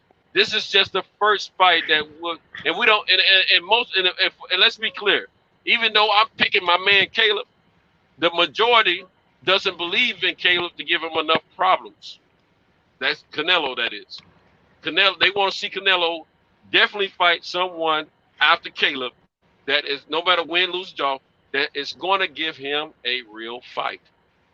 That's the consensus of what real fight fans are saying, because we thought Billy Joe would do better, but he was doing okay until he played himself stupid in the fight, and then everybody before that, even Sergey or whatever, then they wouldn't amount to anything for him. everybody is except for Jacob, which he didn't do what he's supposed to do either, and Triple G. Other than that, everything in between Jacob and Billy Joe, man, it was bum bashing, man. It was bum bashing. These guys didn't even try to win. Okay, so like Canelo's resume is probably the second or third best in all of boxing. So I can get with you. So hold on a second. What I'm saying is I can definitely agree with you. You're talking about today's boxing, or you're talking about all of boxing in the history of boxing? I'm saying just of active fighters. This is active fighters right now. Like maybe Manny Pacquiao has a better resume, and maybe Nonito Donaire. Right? I can't put Donaire there. I don't think he has enough compared to those two guys. Hey, that's what I'm saying. I'm just saying that Canelo is probably either the second or third best resume in all active fighters. So when I can get with you, like while I can agree with you on a bunch of shit, if you start picking apart his resume, I probably will agree with you on at least half of the shit you say, if not like 90%. But at least half. but let's just say, even if I agree with what you're saying, the dude still has like the second fucking best resume, or not if the third best resume in all of active fighters. So really, what talking about in these times? We're talking about in these times because before this era right here, the fighters were fighting like 100 fights. No, I'm saying of active fighters. Okay, then you're talking about this era because before. No, I'm saying of active fighters, of guys who are literally active fighting right now. Yeah, they're not breaking no records right now. They're not breaking no records right now. Like even if you talk, no matter what shit you throw on Canelo, you definitely have to put him second fiddle to. You definitely have to put him second fiddle to connect to Pacquiao. Name right? one thing that name one thing that I can throw on Canelo. Name one thing that I can throw on Canelo that you was talking about just now. No matter what you say, no matter what I throw on Canelo, he's this and that. Name one thing. No, I'm saying whatever you want to say about his opponents or the fights. No, I'm not gonna say nothing about him. I just want to know I'm trying to say. I'm clarifying so you understand what my point was. Whatever negative things you can say about, bro. Hold on a second. Whatever negative things you can say about Canelo, at the end of the day, he is either the second or third best resume of active fighter in all of boxing. Now name one. Name one thing. What? That I can throw on Canelo. Well, he was just saying about the bum bashes. Not what he said. What you were saying. You said no matter what I throw on Canelo. Because I was agreeing with what he was saying about Canelo. If you want to say some more shit, okay. So you want me to add to what he was saying? Okay, great. Canelo. I want you to. Give me one of those things. Okay, great. I want you to give me one of those things that you think that I can throw on Canelo. Okay, again, I was talking to one person, right? I wasn't making general statements. I was talking to one guy and being specific about the one guy. So now to answer your thing, to say what didn't mention was Canelo weights. I can also throw Canelo weights. So what that guy was just talking about, if you just say, I forget the two fighters he was talking about, but he's saying that basically Canelo's been bum bashing with the exception of a couple of good guys. Cool. I think he said Jacobs, who didn't do what he was supposed to do, and whatever. He named some guys. But, let's say Canelo's been bum bashing. Okay. Let's say Canelo's been bum bashing or cherry picking champions or whatever the fuck. Canelo's also been doing. He's also been doing catch weights. Yeah, I when you said the weight, that's just one thing. I'm not going off into the drug stuff or anything like that. I was just trying to see. No, I'm saying like you can name some other shit too. You can name some other shit too. My point being is no matter what you say, you can regardless of all that shit, Canelo still has the second or third best resume in all of fucking boxing and all of active fighters. To compare Canelo to somebody that's not active with drugs, enhancing the blood and all that to win a fight, because that can give a person an edge or whatever, make a person out of a mutant like the Russians do out there. Definitely. So I wouldn't compare him to somebody that's being fair, because the boxing sport is not governed by legitimate government. So people are just running wild right now without a government. So when you can dope up and all that good stuff and then be called the champion, okay, go ahead. I'm not going to argue with you, but just know that your champion is doping up and cheating and so on against a guy that's not. You know what I'm saying? You can't. I personally don't compare a person that's doping up. That's why you think Lance Armstrong got stripped and one ball or one nut or whatever and all that shit. He fucked up his body trying to beat everybody, and he did beat everybody, right? And he fucked up his body in the process. But this the whole thing. You cannot win a legitimate race against somebody without those drugs. So just feel good about yourself when you compare or put this person on a pedestal like that. You see what I'm saying? No, I do know. I do know what you're saying, and I agree to a certain extent with you. I put an asterisk on what Canelo's achievements are, and I don't have Canelo as my number one pound for pound because of what you just said. But Bud was my number one pound for pound, and before actually Loma lost to Tio, Leon was my number 2 pound for pound, and Canelo was my number 3 because neither one of those guys actually failed the drug test. Regardless of what you think of all the boxers and if everybody's cheating or whatever the fuck, those guys never fucking cheated. So when you look at it, to me, this whole assessment thing, I look at a person's technical ability, their actual proficiency in the ring, and then like whether or not they're a well-rounded fighter, and then I look at like their opponents that they proved that against. So if you proved it against the best opponents, great. But if you prove that against the best opponents, but you failed the drug test, I hear what you're saying. Now you got to look at all of that shit with tinted glasses. But even if you looked at it through tinted glasses, it's still the best fucking resume, the second best resume, if not the third best resume.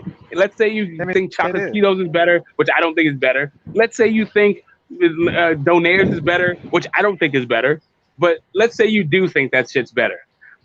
Canelo probably got the third best fucking resume, if not the second best resume. Let's take the drug cheat to one side. He's still got a ton of fucking Hall of Famers on there. And who else does? Let's just say he had help, because I can't put him up there. He had help.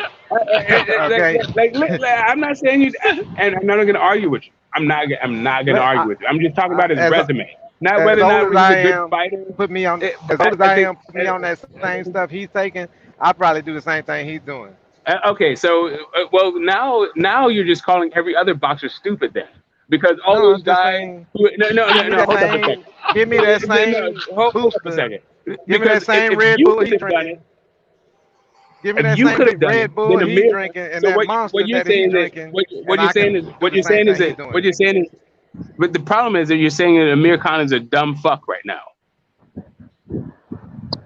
Because Amir Khan, all he should have done was take some fucking drugs, and then he wouldn't have got knocked the fuck out poster style. No, it probably wouldn't have mattered about Amir Khan. Amir Khan doesn't have a chin, so it probably wouldn't have mattered. Right, so it doesn't matter. So let's put the one side, the hyperbole. All I'm talking about is the names on his resume, bro. That's all I'm saying. I'm not saying that he beat him fair and square. None of that shit. This is taking a look at the names on his resume. Those fucking names. Who's got better outside of Manny Pacquiao?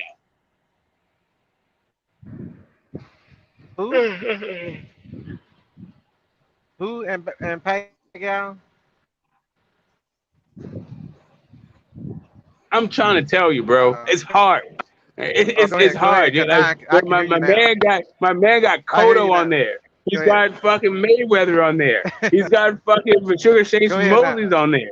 He's got Austin Trout there. Like my man's got fucking Hall of Famers on there. That sound like you. That sound like you talking. So you're going about wins and losses, not just necessarily wins. I'm just saying his resume. Correct. I'm saying the names on his fucking resume. It's correct. His resume. Everyone, the guys that he climbed through the fucking rope to face. I'm gonna say this. Canelo has he has a resume to be respected, but I will say this: he also to have a much better resume if he hadn't ducked quite a few of these guys. Now, when you look at the Broners and the Sean Porters, those two guys don't do any ducking normally. They have pretty much stood up to just about everybody they put across from, been suggested that they put across from on the other side of the ring. So if we're going by total body of work, they don't have the vast numbers of fights under their belt, but at the same time, facing the degree of difficulty as far as opponents, those two have done it. And we know Adrian Broner has. I never known him to duck a fight. That was a real fight. You know I've never known Sean Porter to duck a fight. That was a real fight. Santos, you know what brings people to the arena? When one fighter is fighting, one fighter is on the incline and he's fighting another fighter on the incline. Fighters know when that fighter is on the incline, he's gonna be tough to beat. So when you see two fighters going at it at that point, that's a fight to buy. I can tell you right now, nobody wants to. I can't say nobody, but I wouldn't buy a fight when I see a guy that's at his strongest and he's fighting somebody from some other class or just like Triple G fought Kell Brook and Hearn brought Kell Brook up I guess a couple of weight divisions to fight Triple G, and it made Triple G look good. Now I don't know Brooks if it was made Triple G asking look that Hearn. good. I think that was the first fight that Triple G was really exposed in, because Kell Brook was whooping his tail until his eye got hurt. I see what So you're saying. I can't say that Triple G looked so good in that fight. I think he was getting his lesson. He was getting his lunch ate by a two weight division less guy. I see what lighter you're guy. saying, but they boosted Kell Brook up. They say he's too big for that division. He can't come back down and so on, and he did. But at the time they boosted him up. That was after the fact. I mean, the fact is he moved up from welterweight to middleweight, and he put the whooping on that dude before his eye got hurt. Yeah, That's you what see we it saw. you know, on Thanksgiving they got to feed the turkey. You feel me? So when that turkey get big enough, then that turkey is gonna be on that table after a while. That was Kell Brook. They fed him and gave him what he wanted, and they was trying to move him away from Spence. Yeah, but they were saying, they oh, weren't trying he's to a move big away guy. from Spence. They weren't trying to. That was before him and Spence was even in talks when that fight happened. But what the thing is, that fight is what let everybody know that Triple G was beatable. And ever since that fight, Triple G has not looked like that unbeatable monster that they made him up to be. HBO, that is. He's never looked the same. And I mean, Kell Brook did a great job against him. I would agree if Kell Brook wasn't a damaged fighter from that point on. Like, Kell Brook's career was left in that Triple G fight. Pretty fucking maybe, but at the same time, it doesn't change the fact that he put a whooping on Triple G up until that point. Yeah, all the way up until you became damaged as a fighter. All the way until like years got shaved off your career and your earning potential was never the fucking same. Fight. I'm not talking about any fights after that. I'm talking about that particular fight. Kell Brook made Triple G look like an ordinary fighter. What's the guy Going into that fight, Triple G, Kell Brook was supposed to fight Jesse Vargas to become a unified champion at 147. What's your name? Instead, say again? What's your name? I'm Smoke, boxing lounge. But SMOKE. Yeah, Smoke. Like you know, gotcha. Yeah, smoking. But all I was saying is that Kell Brook was supposed to be fighting Jesse Vargas to unify the 147 bout, the 147 title, right? Instead of doing that fight, Eddie Hearn, Chris Eubank was supposed to be fighting Triple G, but he didn't like what Chris Eubank Sr. was doing. He didn't like all of that shit, so he's like, "Fuck Chris Eubank Jr. Let me get Kell Brook in there," right? So, would Kell Brook's career been better as being a unified champ, maybe at 147, or getting his fucking face broke up at Triple G? I'm sorry, I just didn't see the vulnerability of Triple G in that fight. I didn't see it. I just didn't see it. All I saw was Kell Brooks' career getting flushed down the fucking toilet. That's what I think. Do you think Eubanks would have took Triple G to deep water? Do I think he would have taken deep water? I don't know. Maybe he would have brought that. Like Chris Eubanks is a tough dude. He can fight. He was a slugger. He's not a defensive guy. He doesn't have a left hook.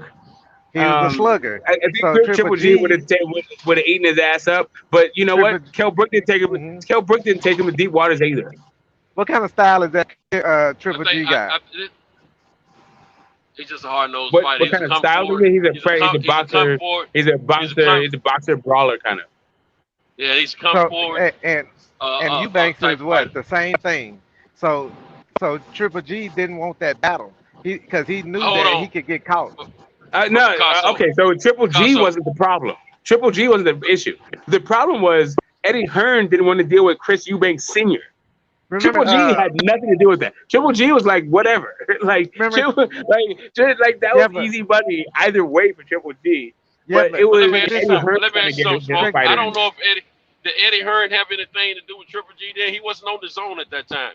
I don't think Chris Eubank was under Eddie Hearn, was he? He was. You gotta look at it like this. Yes, he was. What did Triple G coach? My bad. Yeah. What did Triple G coach say? Wait a minute.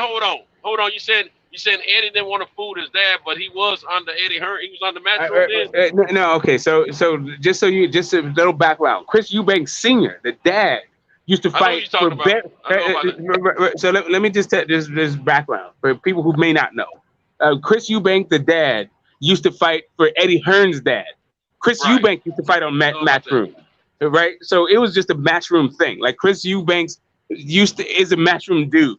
So he had his son there. And he was dealing with Barry Hearn's son, basically, and trying to get the fight together. And it was just a Matchroom family kind of thing. And Eddie Hearn didn't like all the demands that Chris Eubanks Sr. was making.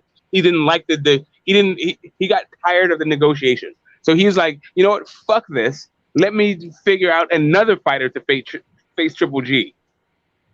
But my overall point had nothing to do with that. The overall issue is, Kell Brook got his entire ass fucking whooped. Not only if you feel like he was exposing Triple G, fine, you feel that way. But my own takeaway from that whole fight was that was the worst thing that ever happened to fucking Kell Brook. That fight. Mo, what did Triple G's coach say about black fighters in particular? Who cares? See, like Triple G's coach got fired. The reason why I brought that up is because he said they don't sell, but I mean that ain't got nothing to do with it. Right. Like all you got to do is look at all of the most lucrative fights in boxing history, and you see nothing but black fighters. And what they say about Eubank? He didn't like. What did who say about Eubank? Triple G. You say he didn't like his style. Now his coach. No, I didn't say that at all. And nobody said anything about Chris Eubank. Eddie Hearn you said like Triple G. Dad. You said Triple G didn't like. I'm gonna tell you, Eubank you guys style. Think about this. Think about Chris Eubank Jr. style back in those days. The way he was fighting and the way he was approaching, the way he come forward without his hands up and all that and get hit. Now he was a tough kid, but he wasn't using his boxing skills like he should have. And he didn't have a jab or a left hook at that point. The Chris Eubanks Jr. of that time would have lost to Triple G. Yeah, but totally. The Chris Eubanks Jr. of today, who's under Roy Jones training, would beat Triple G. I understand that. I do believe that. I understand that, Sento. But if you look I like to see that fight. That's a good fight. That's a good fight. If you look at Eubanks before, Eubanks knocked out Canelo's sparring partner that he already just recently fought. So if that's the case, then that whatever style that is that his sparring partner had, Canelo or Triple G, which are kind of even to me, had a tough fight with Eubank, and they didn't want to fight him because of that. See, the Chris Eubanks Jr. Say, brothers, what was Chris Eubanks' last fight? I don't have box rec in front of me. What was Chris Eubanks' last fight? I can't remember who he fought, but he's trying to. I mean, He was I trying. Real the He good. was last sitting one I there remember waiting. is the Real Groves good. fight. I don't He know looked. who he fought after He looked. Groves. Hey, he looked like the old Roy Jones in that fight. I'll tell you that right now. Yeah, I Like the saw old that, Roy but Jones. I forgot who he was Which fighting. fight? Which He did fight we good. talking about? I can't think. I can't think of the guy's I name. can't Just a tell few you who months he. ago. Yeah, but the guy. But I'll tell you what though, he's sitting there marinating, and ain't nobody trying to call him out. Well, he was supposed to fight Charlo, right? But then Yeah, they were Montiel supposed to got the fight. fight. Karbov got the fight. What? Montiel got Only the fight. because other people didn't want to fight Charlo. I know it was But they Devonchenko. got an It was opportunity supposed to be call. Devonchenko They and got then the Charlo, they but then got it the turned out to be Devonchenko. I mean, sorry, it's supposed The to be only person I know Devonchenko and then Eubank avoided Jr. Charlo was the but only they person got I know all. that avoided Charlo was Canelo. Everybody Why else aren't was they? putting the fight. Why aren't they calling out Eubanks? Is it still because they don't like his style or whatever? Nah, I mean, I don't I know think he that to moved be true. weight classes. He used to fight at 168, and then he moved to 160. But like I said, Right. it was supposed to be Devonchenko and then Eubank Jr. But it turned out to be Devonchenko and Montiel. So I'm not quite sure what's going on with Eubank. Maybe it's something going on with him as a Who's fighter. telling Triple G not to fight Eubank? Is No, it he's his talking about coach? Charlo. Charlo was supposed to fight. Him and Eubanks were supposed to fight, and it never did I, happen. Yeah. It was supposed to be like the two fights that Charlo was supposed to have was supposed to be with Devonchenko and Eubank. but that's because they turning down Eubanks and Charlo. Now Charlo and Eubanks got to fight, and they're out taking the easy No, route somewhere. I'm gonna tell you something. well, two things happened. Eubanks, COVID happened, and then he fought right? Montiel. I'm not quite sure what. COVID. But like They were Eubank still is not picking fighting. they were still picking Charlo's their fighting. opponents. Say again. Yildirim, whatever the sparring partner, somebody picked him. He picked him. That was He didn't Canelo. pick. You talking about Canelo? Yeah, that's what I'm talking about. No, we're not talking about Canelo. We're talking about Charlo. We're talking about Charlo. I don't know where the fuck well, they could have Eubank is. picked him too. Eubank Jr. somewhere in the stratosphere, like fucked up in the game. Apparently, COVID totally derailed that dude's career. I don't know where he's at right now.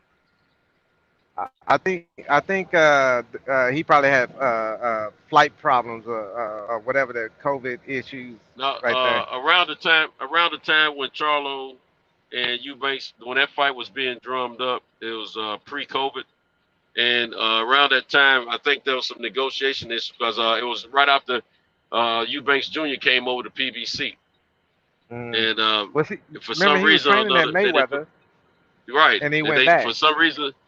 For some reason or another, they didn't put that fight together, and I think it had something to do with negotiations. I don't think it was the fact that either guy was afraid to fight each other, but I think Charlo was more amped to fight Chris Eubanks Jr. than the other way. Well, they both were trying to talk stuff to each other, so let me correct that. But for some reason, something happened, and that fight didn't happen. That fight should have happened after Charlo fought. What was the guy y'all mentioned a minute ago? Yeah, he fought Montiel, but who the fuck? I don't know what's going on with you. Before Montiel, he fought Devonchenko. Yes, sir. He should have fought him after Devonchenko. Exactly. He was supposed to fight him actually before he fought Devonchenko, but instead he fought Devonchenko, and then he fought Montiel, and I'm just saying nobody's knowing where the hell Chris Eubank is. And Chris Eubank signed to PBC before all that shit. He was with PBC during the Groves, not the Groves fight, but the DeGale fight. So that IBO strap, that DeGale fight. You know what? Actually, I think that's what derailed the whole situation. That DeGale fight. Was it DeGale that? Wait a minute, hold on. Who did the DeGale fight that he lost to? It was after DeGale. It was after DeGale. He got that IBO, and then they were supposed to fight after that, and then. Yeah. Well, DeGale was doing a little PBC thing as well as George Grove. Tournament. Eubanks Jr. for a second. That was the tournament. Yeah, they were in the WBs. They were in that 168 thing that Smith wound up winning. But yeah, Eubank Jr. knocked fucking Yildirim the fuck out at that fucking tournament. Right. Third round, left hook. Yeah. Fucking straight knockout. That's why I say everybody Canelo training partner, that was just to gauge Eubanks. So why would he take on a guy that knocked his sparring partner out cold? You know what? I think it was the weight division why Charlo and him didn't fight. Now that I think about it, because he was fighting at a higher weight class than Charlo. Charlo was hadn't exceeded 160. You got two Charlos, two weight classes. Well, it's only the heaviest one is at 160, and that's the one that was supposed to fight Eubanks. But I think the reason that fight didn't go off because of the weight differences. One was at 160. Eubanks was at 168 at that time, and Charlo was at 160. Yeah, exactly. Charlo wasn't trying to go up. Yeah, he wasn't trying to come go up during that time. He wasn't trying to go up. Canelo was on his way up. They was calling him out on his way through the division, and he went. He bypassed both. Or he dropped the belts and all that, all that hit, stick and move, and then dropped the belts, and now he at 168. Well, I'm just talking about Eubanks Jr. and Charlo right now. I'm not talking about Canelo. We know what Canelo. We know Canelo's a known ducker of certain fighters. We know that for sure. They said that they could happen, but I think that Charlo was trying to entertain the Canelo and whoever else fight, the money fight that he thought was money. Because if he get in there just like Canelo and Triple G thought about Eubanks, he's gonna go in there and slug the crap out of him and beat and put some wear and tear on him. I think Charlo didn't want to entertain that because that's a battle, and they didn't have no award to it. Eubanks don't have a belt, right? What fight you talking about now? Eubanks and Charlo. If he don't have a belt, I'm telling you, man. It's a high Eubanks was at risk. 168. At the time, Eubanks was fighting at a higher weight division. And Charlo was fighting at a lower weight division. What did he have to give in that fight? He wasn't too long ago entering the 160 division. Charlo. No, I'm saying. So no, he wasn't going up to 168. It was just a challenge. No, you got to remember. Don't forget that Charlo came into the 160 division. Right after he got there, he ended up with that belt that Canelo gave up because Canelo didn't want to fight me. He went franchise. Who had the belt? He fought Centeno and got the interim champ. And then he was mandatory for Triple G. Then Triple G lost the belts to Canelo, so then he became Canelo's mandatory. Canelo got franchise, and then Charlo got the championship belt. But then PBC got the UK license with ITV, so PBC was gonna be broadcasting fights in the UK, so they needed UK fighters. And then Chris Eubank Jr. was fighting at 168 at that point, so he was signed to PBC as a 168 guy. He fought DeGale, got the IBO at 168.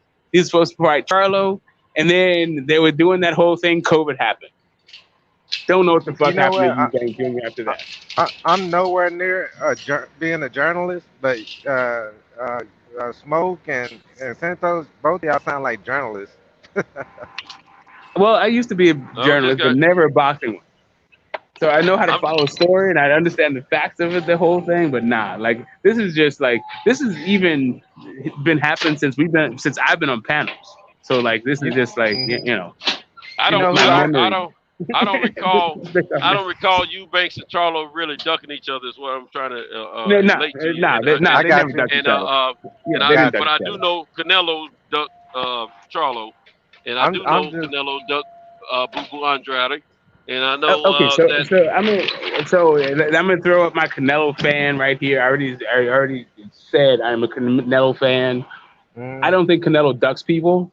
I also don't think Canelo really picks his fights, right? So especially back then, like the idea, like maybe Golden Boy didn't really want to fight, but I don't think it's a Canelo issue. I think Canelo is just living Canelo life. I'm not going to disagree with you on the Golden Boy issue about him picking his fight, but I am going to disagree with this. If he didn't want that Charlo fight, he was in agreement with Golden Boy about not taking that fight for the simple fact that's why he went with that franchise belt, and he ended up giving up that the regular the actual championship belt at WBC. Now the other thing is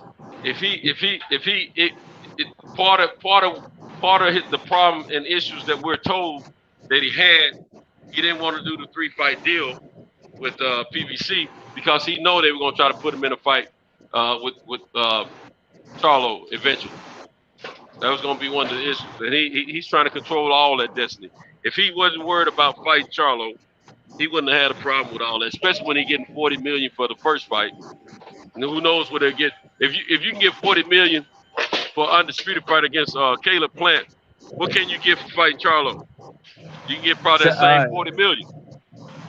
Well, and listen, what would it get out of you? I'm gonna just tell you, like, just conceptually, I'm against long-term deals. Like, I'm into labor. One of the reasons why I'm a PBC fan, like why I like PBC, is not only are they given their mission statement is to give us championship fights on free TV, where it's not behind a paywall, which was what I grew up with. Like, I actually love that. The other part of it is that they actually are they're fighter centric, where they're not trying to like lock up fighters into long-term deals and like fuck up their own future in order for the company to exploit the fighter's labor. Like, the fighter gets a pretty handsome fucking return on their own labor. Apparently, from what the fighters are saying, right? I don't know what the PBC contract looks like, but from what the fighters are saying, they love what their compensation package looks like.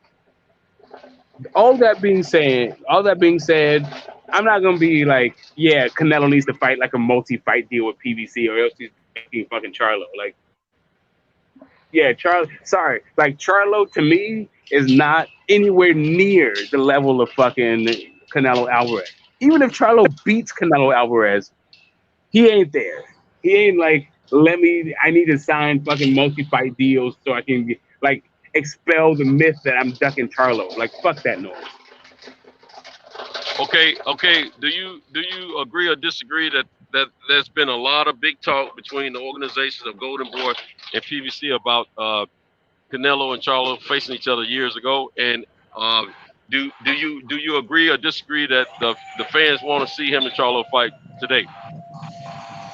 I think that it is probably one of the top 10 most lucrative fights, maybe top 5. I think the state of Texas, if you put that right there, it's right there. It's the next big fight underneath Canelo Spence. I think there's a bunch of they're building this fight. I definitely think they've been building this fight. There's been a lot of back and forth about this fight from both camps. Okay, that's still.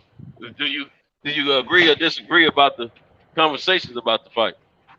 No, I'm saying that the conversation. I'm saying like there's been built up on both sides. I think Charlo's side seems to have said that there's something going on between the two of them, and so has Canelo's side. If you say like by Canelo's side, I mean Oscar De La Hoya. Okay. Like Oscar said some shit. I mean, Well, I can't. Oscar's he's Oscar. Yeah, exactly. Okay. He's a promoter and he's also Oscar and that. But I know they're trying to build the fight. They're trying to build the fight. I know it's real talk going on about that fight between those two years ago. Kind of, sort of, not really. Like like fights don't get made because of talk. The WBC even got involved. They even got involved.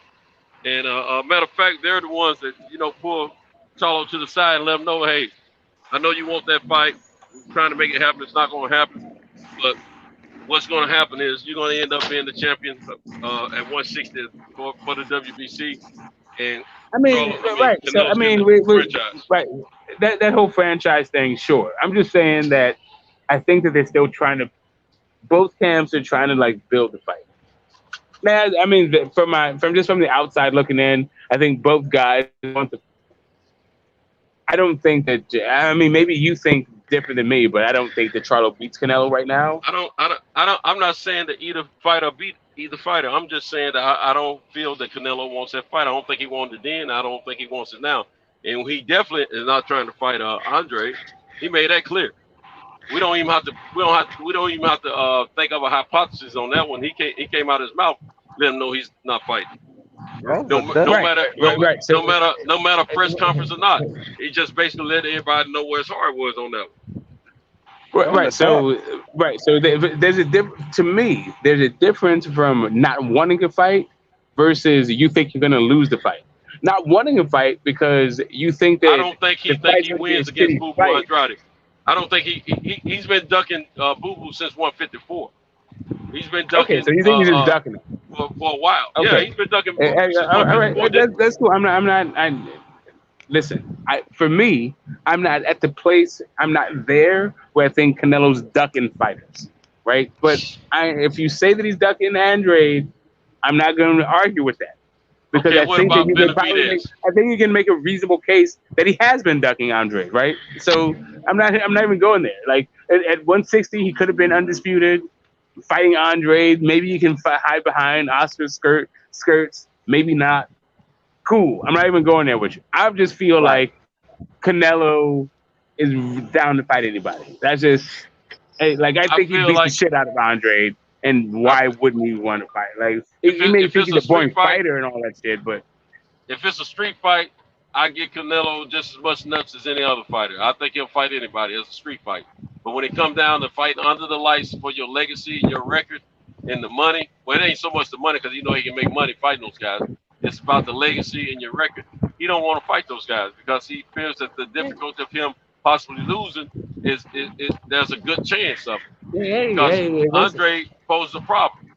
Like I said, I'm a Canelo fan, but I'm not the kind of Canelo fan that can't accept fucking the fact, right? Like he could have been undisputed. Like I feel like undisputed at 160 is way fucking better than undisputed at 168. I thought he had all he needed was to fight fucking Andrade to get there. Now, if you want to say it's all Oscar's fault, and he also distanced himself from Oscar because of it, okay, that seems like a reasonable response to it. But I can't really say he ain't been ducking him ever since. Like, okay, I just don't think I can't say it was all. I just don't think it was all Oscar's fault because the simple fact he fought Triple G. He still didn't fight Andre. Right, but Jacobs. He still didn't fight Andre. It's also again all those guys that you didn't fight. Like Vladimir Klitschko didn't fight fucking Evander Holyfield. So the fuck what? And you know what? Guess what? Mayweather didn't fight Paul Williams. So the fuck what?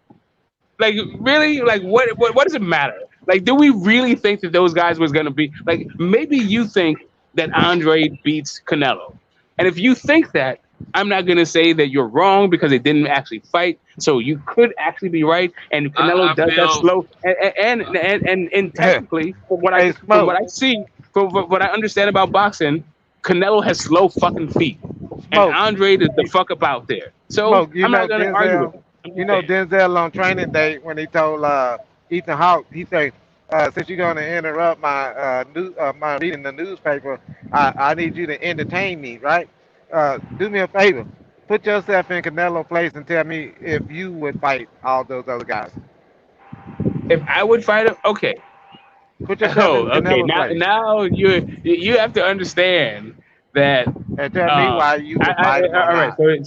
So I come from a completely maybe different mindset than where you guys may be coming from.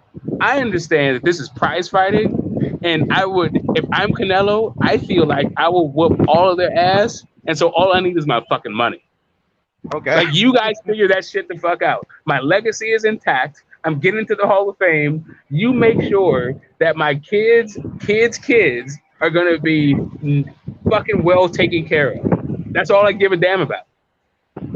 Tell me who needs to be the bad guy in a particular situation. If you need for me to be the bad guy in when it comes to a negotiation against David Benavidez, sure, I'll throw my fucking weight around. I was about to go there.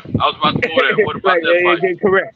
Correct. If you need me to I need for you to take a short camp, or I'm never gonna fight a Mexican again, or some other shit that's gonna make me seem like I'm a goddamn coward.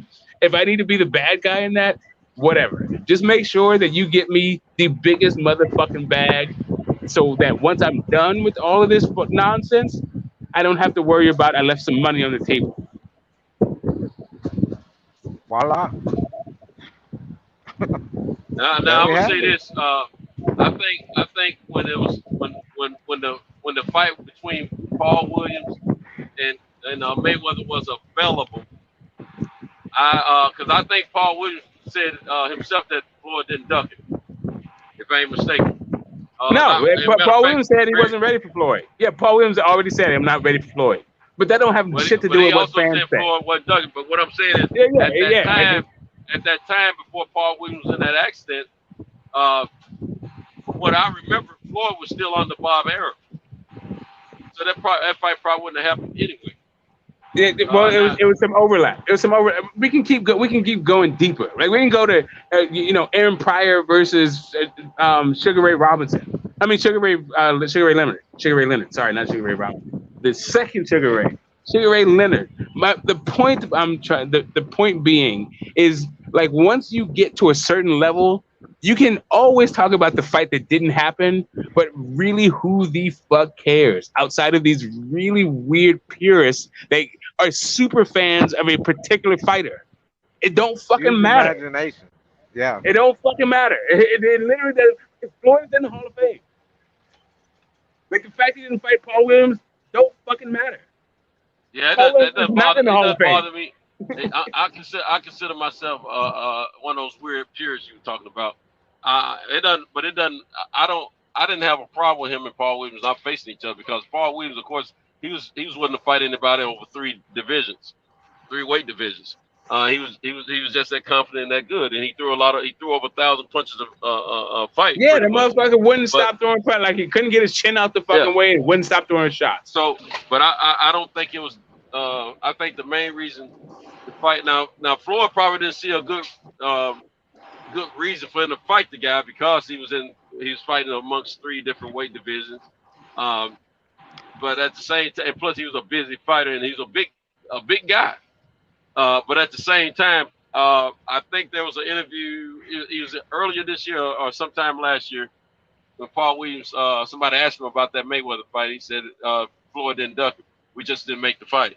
And I forget what reason he gave for that. But at the same token, he said he wasn't ready for Floyd. Paul Williams said, and listen, the reason why I don't care about that, but didn't see that fight, because I love both of those dudes. There's certain fighters that I like both guys, so I don't really need to see them fight. I never need to see Sugar Shane and Floyd fight. I didn't need to see that shit, right? But anyway, I'm just saying that Paul Williams said he wasn't ready for that.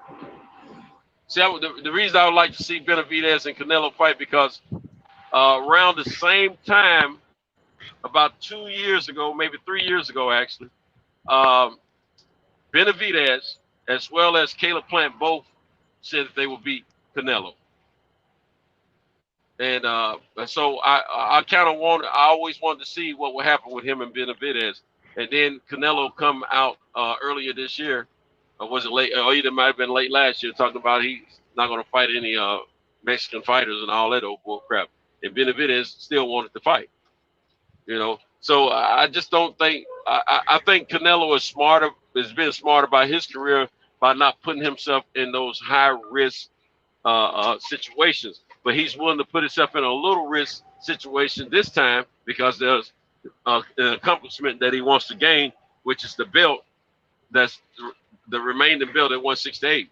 Now the thing is, he didn't push to do this undisputed thing until Benavidez was out of the way and his belt was stripped from him. Then Canelo decided, hey, I can make this happen. He's out of the way. So Canelo has been very strategic in how he moves. And that's been the backlash of his career since he fought Mayweather.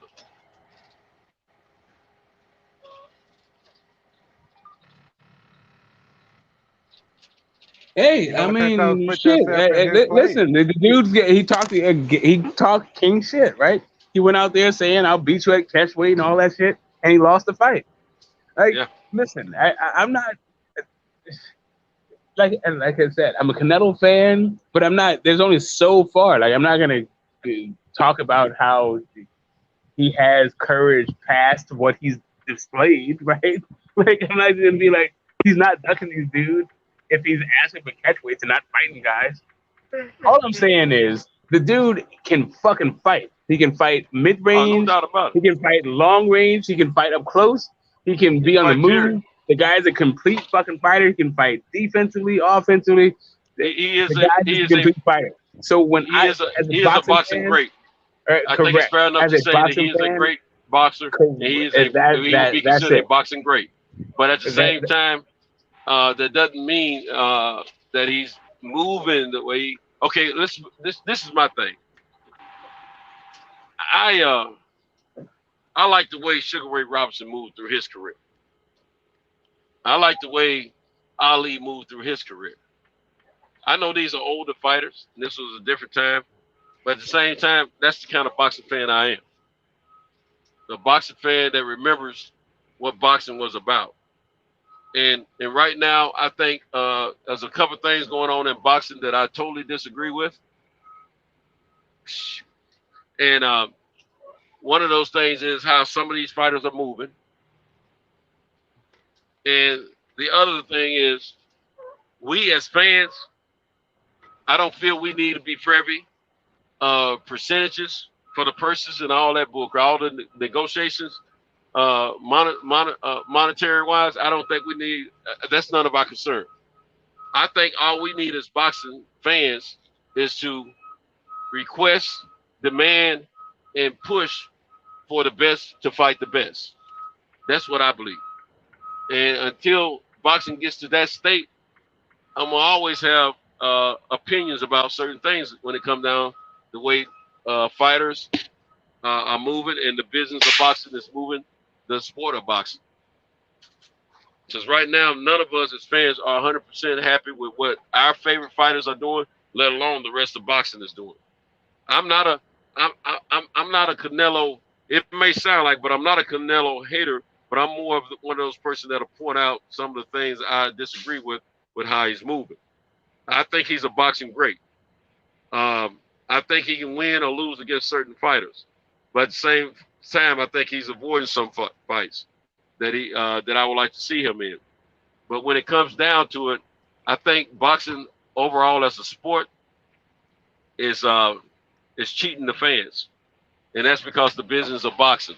And when I speak of the business of boxing, it's more or less the business personnel of boxing, because they know what we want to see, and they refuse to give it to us because what they rather do is to keep you and I at a difference as boxing fans, keep us bickering between each other about what should happen, what shouldn't happen.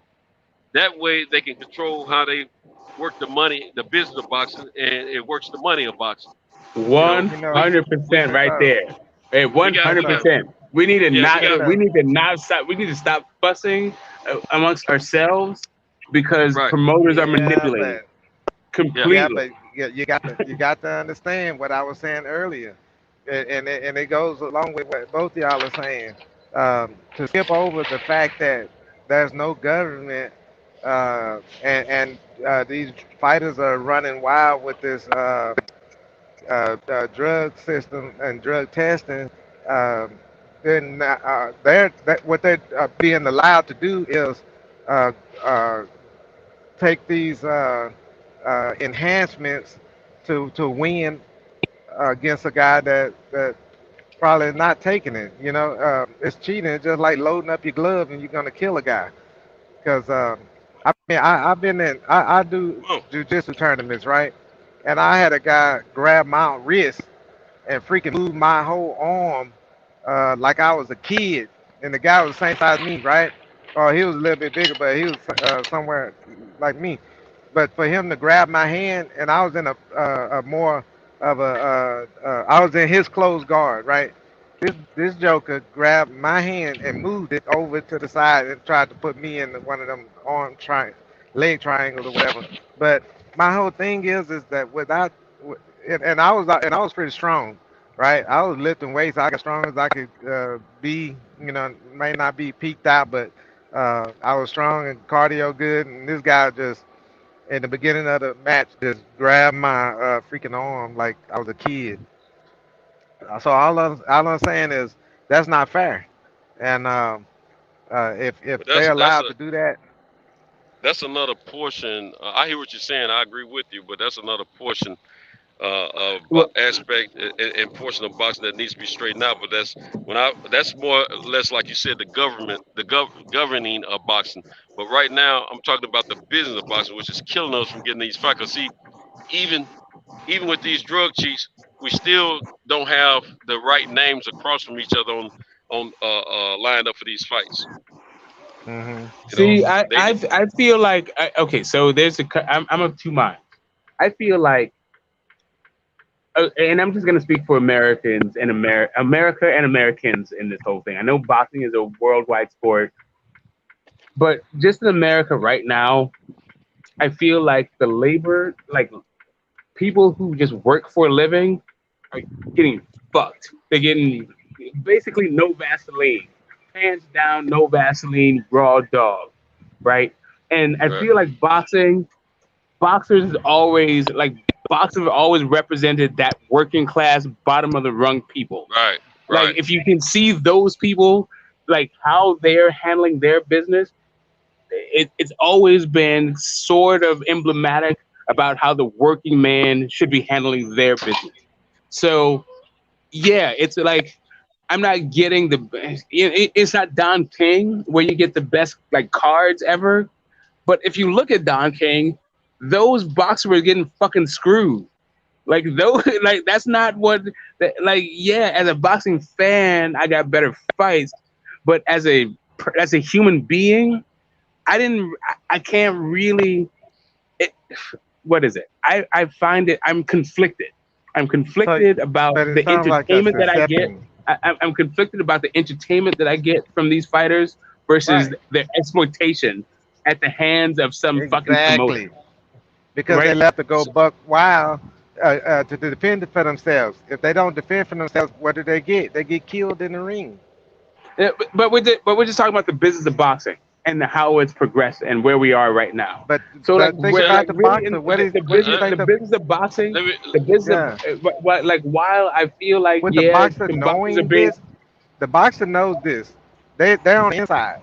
They know that they can get they can go up against a Tyson Fury with the glove that with the hand and the wrist part of the glove and all this, or that other guy with the Panama Jack and all that stuff with the big name in the bottom, the one I make. That damaged him. He can't even go back to his family and be a dad anymore. You know what I'm saying? Cotto. Cotto did, but Cotto looked damaged to me. I remember when Cotto was like at his peak, and he was doing real good, man. I mean, I'm like, damn, that's fucked up how they was able to let Margarito go in there and start pounding this dude's head with cement gloves. That's the part. I look at everything from from being a fighter myself, right? Competitor. And I feel like if somebody did me dirty like that, I might as well pull my gun out and shoot that motherfucker, right? Because he was trying to kill me. So by any means, I would get him. I don't want. If I go in the match, I'm just saying, like some people go in the. You can, even though it's organized fighting, you can still sue the other guy, take the other guy to court. But you can also pull out your motherfucking gun and shoot that motherfucker for trying to kill you.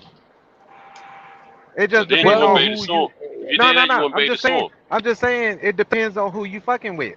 If you fucking with somebody that's like, okay, we in the box, this shit happens, so I might get caught up with it and I might not. I'm gonna go along with it to get the buck. But what if I don't give a shit about the buck? I'm there to get the buck, but then what if somebody's trying to kill me for the buck, and I'm over here trying to get it in a fair way? You see what I'm saying? But I understand what you're saying, and I don't disagree with it. But what we got to remember, these are fighters. They get into the sport of boxing because they love it, and they understand the camaraderie of boxing. They understand the sportsmanship. So they got to get along. They got to get along. Then I can't. The thing is, Canelo. I mean, not Canelo, but Cotto did get his opportunity to get his revenge, and I thank God for that. And I know he's pleased with that as well. Even though it wasn't Saint Severe, he's okay. For us, we know he's okay with his family and with his health. But at the same time, it doesn't make it right what happened to him. Now, when I said I don't like the business of boxing, it wasn't so much about how much these boxers are getting paid. I want them to get all the money they possibly can. They'll die in the process because they're putting their lives on the line. Now, at the same time, I still feel that we, the fans, don't need to have all that inside information about all the negotiations that go on with the fight. No, we have to. I'm gonna tell you why. No, we don't. When there's a concert, when there's a concert in your neighborhood, and you go to that concert, do you know the drum player? Do you know the person singing? Yeah, you see the list, you see the paperwork. Well, guess what? I don't. I ain't never known that information. I just know who the stars were and if they were gonna perform. You supposed to. Well, I mean, why would I care who's playing the drums for Michael Jackson as long as Michael Jackson give me a great show? Okay, let me give you this. If you go to a restaurant and you go up there to order your food, wouldn't it be nice if you knew what was on the menu? I don't. If you knowing knew what was on the menu and knowing who was cooking is two different things. I'm not that.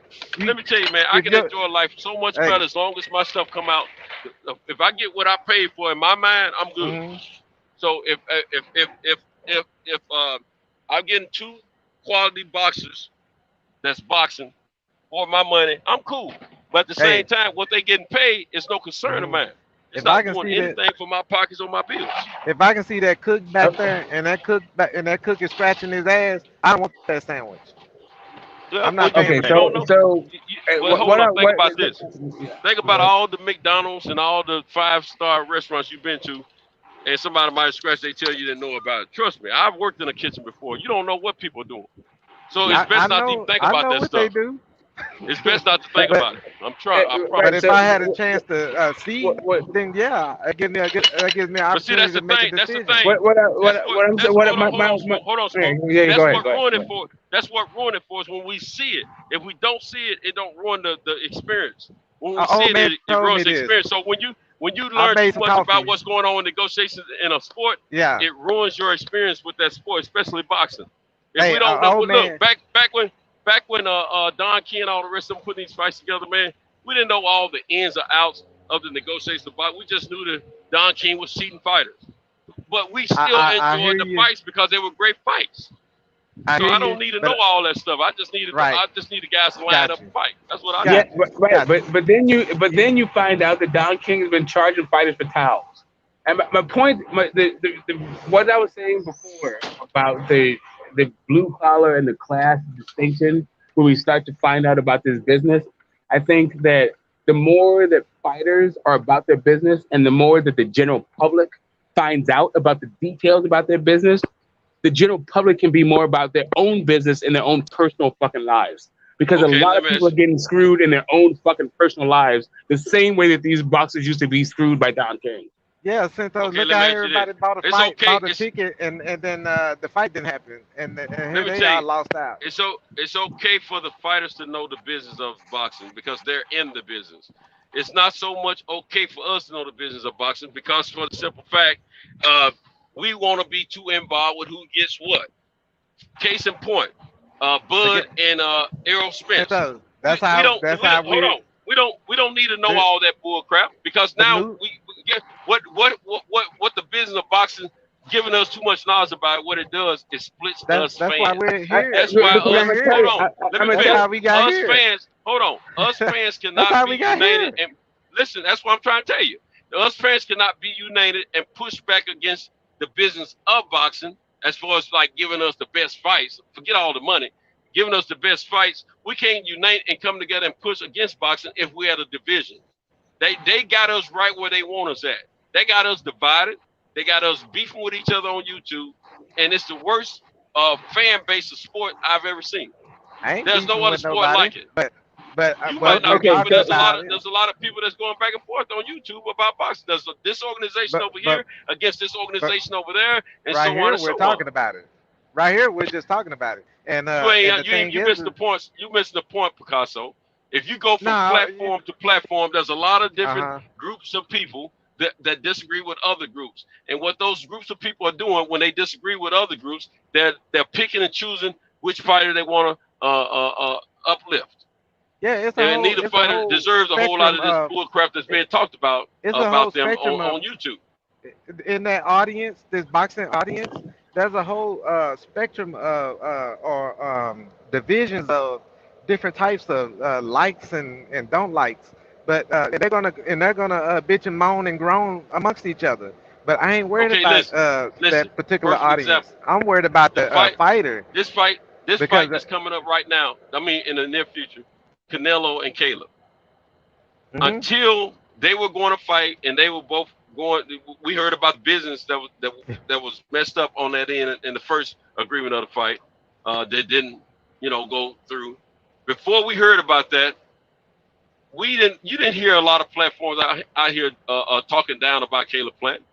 But as soon as that stuff went through and it was all messed up, and Caleb came out and let folks know why the negotiations fell off. comes with the Caleb was territory. drugged through the. Hold on, no, Set that's up. because we don't need to know the business of boxing. That's what I'm trying to tell you. No, If we didn't know that, hold on. That comes If we with didn't, it. hold on. That comes If with we it. no. Did gonna you know pick what your Ali? side. Did you know what Ali and Leon Spinks money was when they fought? Huh? Did you know what Leon Spinks and Ali's money was when they were going to fight? Did you know what percentages and all that? Did you know what they were getting? Nope, but I know they got ripped off. Okay then. Let me tell you this. You didn't know that, and you enjoyed that fight when you see it, or when you saw it. You probably seen it later. Hell no, I didn't enjoy that fight. I damn near cried. And we ain't talking about enjoying the fact of who won. We're talking about just enjoying the fight as a fight fan of boxing. The fight No, took place. bro, you're talking about you're going back to when I was on punishment as a human being. like I was, I'm talking about just boxing. dumb in my pants. Look, man. We ain't talking about win. We're not talking about win or loss. We're not talking about win or loss. We're talking about the fact that these two guys promoted this fight. It was historic. It was historic. I got it. So it was, all right, that's what I'm saying. And we didn't. Guess what? The only thing we know is Ali said we both are gonna make a lot of money. We didn't hear nothing else about percentage. We didn't hear none of that bull crap. You know what? You know what you didn't know? True fight fans enjoyed watching that fight. Now I gotta tell you though, we gotta worry about. Just about that. Hold on. Fight. Today we gotta run a fighter down because Earl Spence and Bud Crawford. We love those fighters, but they share some of the same fan base. But as soon as they start talking about which side was the A side and who gets the highest percent and all that, the split happened. And now the fans can't stand each other. Which is it's the part we don't need to know about. We don't need to know. What do we're not constituents. No, we're not. We're fans. We're fans. What constituents do? No, we're not. No, we're not. Because in that case right there, you can't if you jump from, if we're together now, and then depending on the fighter, you jump from one fighter to the other because of the money. We constituents. You can like whoever you want to like, man. That doesn't change. We don't have to like. But the fact that we we don't have don't need to have unconditional about love. their money. We don't need to know about their money. We don't need no unconditional so love. So if you gotta know about the money that's involved with the two fighters, what they're getting, that you're not a fan of boxing. You're a fan of those fighters. We come together to see a fight. We come together to see a fight. That brings us into you don't need to know the purse in order to come together and see a fight. Is what I'm trying to tell you. But us as fans, we gotta come together and pay for that fight and make it happen. Them two as fighters agree. Let me tell you something. Back in the day, there was no paying for fight. There was fights on television. Go ahead. So it ain't always pay-per-view, man. I just want to just jump right back into this whole thing and like why it can impact us. All right, so some fans, because I'm not even going to put myself in this thing because I don't actually belong. But I'm just saying that if you can get your own, like, fans have always lived vicariously through boxers ever since fucking Jack Johnson. Now, like I said, I'm going to bring this back to being American. And sorry, I'm a black dude. I'm sorry, I got to bring it back to being American and black dude. So there is a way we've always lived like somewhat vicariously through our sports fan and felt like we can achieve more because of these people's achievements, right? So when you see guys throwing their weight around, it means that maybe you can throw your weight around too. As an American, right? We love democracy, and we have a democracy everywhere in our lives. We get to have a say, except for at the workplace. When it comes to our money, we actually have to eat shit and like it and ask for more. Say yes, a boss, Can I get some fucking more? Right? So when you see these guys coming through, for me, I feel like they're paving the way for the next generation of laborers to get their just fucking due. So yeah, I may not be getting the fights that I want when I want, but I also appreciate the fact that perhaps the everyday person is getting their comeuppance, where they get to leverage their own labor and they get a return on investment for their own fucking efforts for what the fuck they got going on. It's not them getting punched in the face while Eddie Hearn or Don King or Bob Arum gets the fucking money for it. That's why I want the fighters to get all the money they possibly can, but I can care less about who gets a higher percentage or a lower percentage. That ain't my concern. My concern is fight. That's my concern. No, I get it. The labor. The labor. They're all gonna fight. The point is who they fight and when they fight. Like for me, I gotta tell you, man, and this is, and you picked Caleb Plant to beat Canelo. So I understand that you may have a different perspective, but I don't see it that way. I don't think that anybody at 160, 168, or 175 beats Canelo. So I think the guy is just basically the sky's his limit. He can pick fucking fights. He can pick and choose. He can be an asshole about it if he wants, or not be an asshole about it if he wants. But the whole point of it, the entire deal isn't even that. It is just the fact that at a certain point, the people who actually put in the fucking work should be dictating the fucking terms. But what concern of yours is that as a fight fan? What concern of yours is that? Is that going to determine if you get a good fight or a bad fight? Okay, so my concern as a fight fan, as a boxing fan, is that I get good fights. I don't need for every single fighter that I watch to produce that. So I can get good fights out of, like, you know, a Charlo versus Castaño, or I can get a good fight out of like a you know, some other Montiel versus Jukumbayev, like some other shit you don't even fucking think of. Like as a fight fan, I just like fights. I like good fights. Exactly. So, exactly. I don't even give a shit. I know. So why you need to know about who gets the percentage? So my point is, as a fight fan, I just need good fights. I don't need for Canelo to provide them specifically. I don't need for Canelo to provide them. But my overall thing is, as a person, as a human being, as a person who just wants egalitarian, who wants equality and not see exploitation. Like I never need to see my favorite fighter broke, with, you know, crippled, crazy, and broke. Like I don't need to see Sprewell like sucking Jim Dolan's dick. I don't need to see, like, you know, Riddick Bowe sucking Rock Newman's dick. Rock Newman's dick. Like, I don't need to see that. I don't need to see, like, an all-time great sweeping up Madison Square Gardens for fucking pennies. Exactly. Because you can't fucking make money anymore. Exactly. I don't need to see none of that shit no more. So I want them to get all the money they possibly can, but I don't think it's my concern as to what their ins and outs, all the negotiations. I don't need to know all that, because what that does, it divides us fans, just like we're divided right now. Yeah. So let me break it all the way down. Hold on. I'm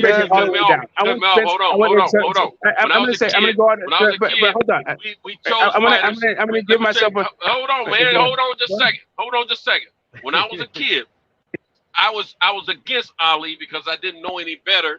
I just knew my mom didn't like him. I knew he ran his mouth. Now I'm talking about I was 4 or 5 years old during this time, and I knew he ran his mouth and he bragged all the time. So I used to want him to lose. I was a hater of Ali, and then I became a boxer myself, and I got to studying and paying attention to Ali, and I learned what Ali stood for, and I looked at his actual attributes and skill level in the ring. Changed my whole perspective. I learned then I couldn't always go with what my mother said, because for the simple fact I loved the sport of boxing. At that point, I realized how much I loved it. So why am I going to let this bullcrap change my mindset about the sport that I love more than any other sport? Now, I didn't know all the purses that was going on in the boxing at that time and didn't care. All I knew is the two guys on television that fighting each other, I like one fighter more than the other. I want this fight to win or that fight to win, whatever. I didn't care about the bullcrap. I didn't care about who's the promoter. I didn't care who was the manager. I didn't care about the commission. I didn't care about the sanctioning body either. All I care about is two guys in front of me that are about to fight, and I want to see it. That was my love for the sport. So I can care less about the person. The person doesn't pay my bill. It doesn't raise my child.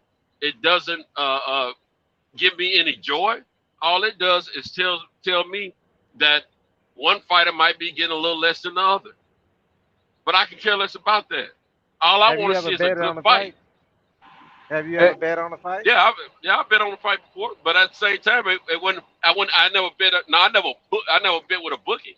I bet personal bets with guys, but it didn't make no hill of beans for me. It didn't put me in no division with another fan. What I'm saying is, what I'm saying is, the way that you and I can sit here and talk about football, we can sit here and talk about boxing hold more intense conversation than football as fans, because you might like the Cowboys, which I don't like. I've always despised them, and I might like the Pittsburgh Steelers or something. Okay. The only issue I have with that comparison is we totally know how much these fucking guys make in football. The business of it is already like a done deal. Like we already know what the draft pick status means, what max contract means, what all that shit. Like, so we already know. That's why all that stuff started. But see, it's for a different reason. It's for a different reason. It's not because they hadn't told us how much these players are making, so you and I can go against each other and decide that, we want this player to make more than that player, because we have no decision at that at all. Correct. You're absolutely correct. But one thing about boxing, it's not a team sport, and we can, as fans, make some. We have an effect on what they give us. We don't realize that, but we have an effect on what they give us, and we have an effect on what the decisions are. I think it's a team. I think it's a team sport. I promise you game, dude. Like the fact that we know that. I promise you this: if you and I had 100% the same view on the sport of boxing, and the other 90-something% of boxing fans had the same views we had about boxing, and we voiced ourselves on YouTube, as well as when we're talking to occasionally whenever someone else gets a chance to talk to these business figures of boxing, I bet you there'll be a whole different situation going on with boxing as far as what fights we get. I guarantee you. Santos, they got a Team Mayweather, Team Canelo, Alvarez. It's still not a. Yeah, but you don't have 5 guys in the ring fighting at the same time. You got 2 guys, one from one side and one from the other side. When the bell rings, they get to go to the corner and they get a coaching. But guess what? You got a different check for both guys too.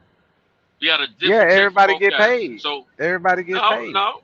The fighters pay their personnel. The fighters pay their personnel. That's the team. The corner's not getting a paycheck from the promotion or from the event center of the that's hosting the fight. They get a check. The fighter gets a check, and he got to do what he got to do to pay his people. He's the boss. Right. That's what it is. That's the whole thing. That's the thing. We're still talking about the entertainment business, guys. Like, you have to understand that boxing is this weird cross section where. I'm not entertained by it. I'm entertained by it. I understand they call it a team for a reason. All I'm saying is that boxing is not like you're guaranteed some kind of style. It is still the same kind of thing where you can be a celebrity and make more money than every kind of boxer at boxing because you're a celebrity, right? Look, meanwhile, you can be the best boxer. You can be the best boxer on earth and not make fucking shit, and everybody actually hates you. You can be Gary Russell Jr. or fucking Guillermo Rigondeaux in this fucking piece, right? You don't make shit. You don't make a motherfucking dime, and you're a master at this shit.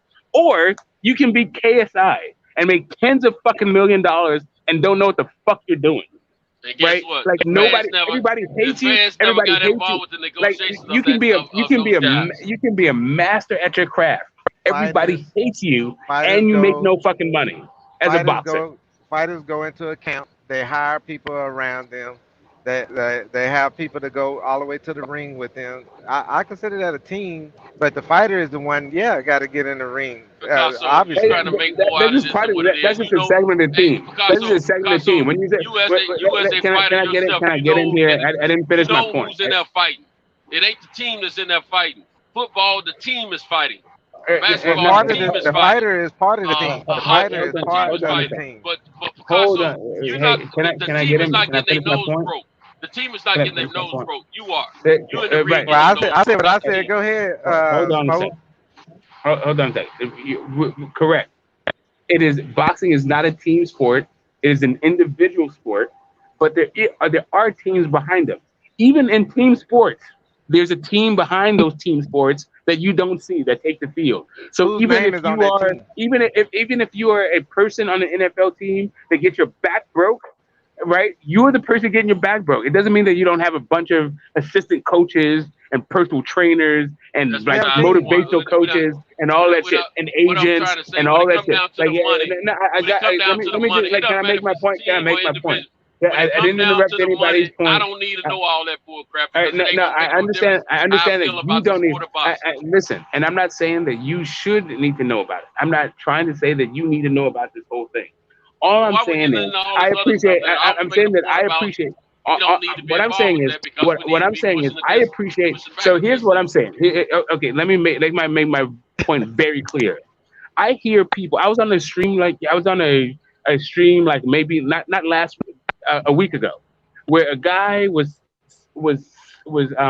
secretly calling into a stream while he was at work, talking about he had to whisper, and because he was at work, but he wanted to talk boxing, but he was talking about how he don't give a shit about the business of boxing.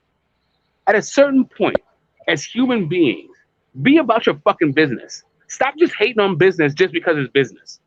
Sure, it didn't used to be this way. Get your fucking business right. Understand that these guys, understand that these boxers. Let me finish my point. Understand that these boxers are getting their business correct, and instead of hating on that fucking aspect, take a fucking page out of their book and get your business right also, so you can celebrate what they're doing instead of hating on it. Okay, did you miss the point that I said I want them to get all the money they possibly can get? I want the fights to get all the money. I don't like the fact that the Bob Arons and all the Al Haymans and all of them get a certain percentage anyway. That's not what I'm talking about. What I'm talking about, I want all fighters to get all they can get, and I don't want them to retire broke. But I don't want to be concerned with what they are getting opposed to their opponent. I can care less about that because I love the sport that much. I don't need to know that. All I need to know is this fight is about to happen. I want to see it. When the fight is not happening, that's where it's a problem for a fan like me. And sometimes it's not happening because of the negotiations. Before Terrence and Bud were going to fight one.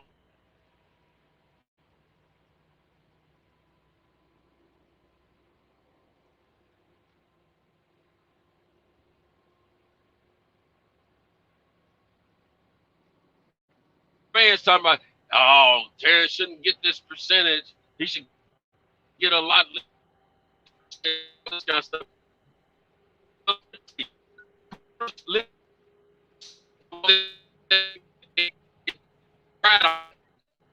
We have this guy. Because it's, the promoters they say this. They'll say if a fight is ready to take place now or if it's ready to take place later. What they mean by that, 9 times out of 10, if the fight is more valuable now or is it more valuable later? And the fact they all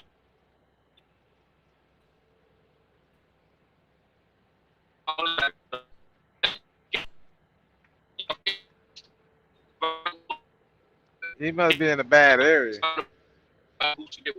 You know, for me, you're going in and out, Santos. You're going through that little bad area. But I understand what you're saying. Audience. we lost smoke, didn't we? Yeah, we don't need to know all that stuff, man. I mean, I can care less. They can get all the money they possibly. I want if it was my choice, every fight can get $10 million every time they fight, at the minimum. If it was my choice, but at the same time, that ain't reality, and I can care less, about what Earl's percentage is versus what Bud's percentage is. Don't tell me all that bullcrap. Put the fight together and make it happen. Let's just watch it. Right. Because if not, what we're gonna get everybody against each other, arguing and bickering, and as far as fans, and then guess what? We may not ever get to see the fight. Period. Because this fight right here may or may not ever happen.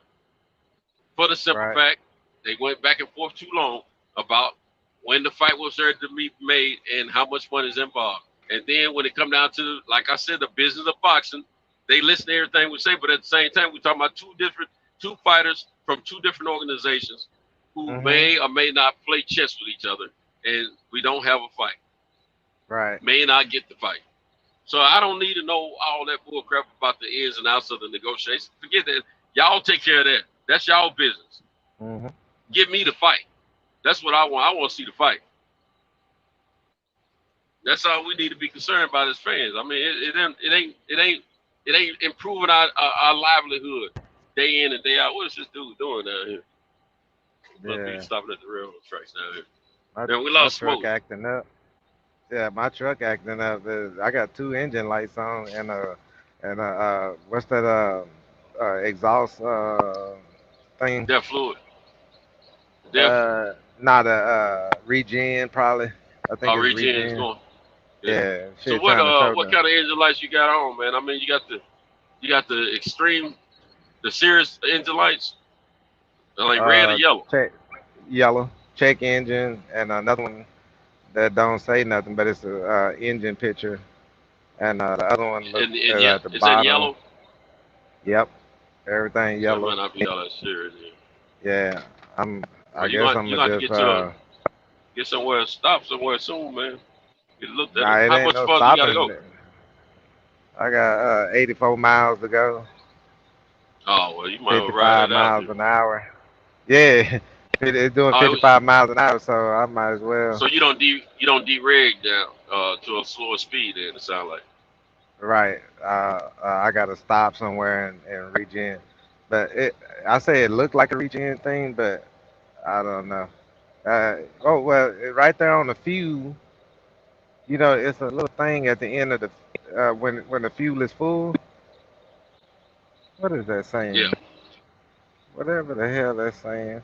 I don't know. I know my fuel cap ain't missing because I'm still almost at half a tank. So that regen is way up there. It's full. So I mean, not the regen, but the what you call it? No, not the regen, but the def fluid. Yeah, that's like a blue hand, and it's way full, but it's got a yellow blinking light right under it. That's blinking.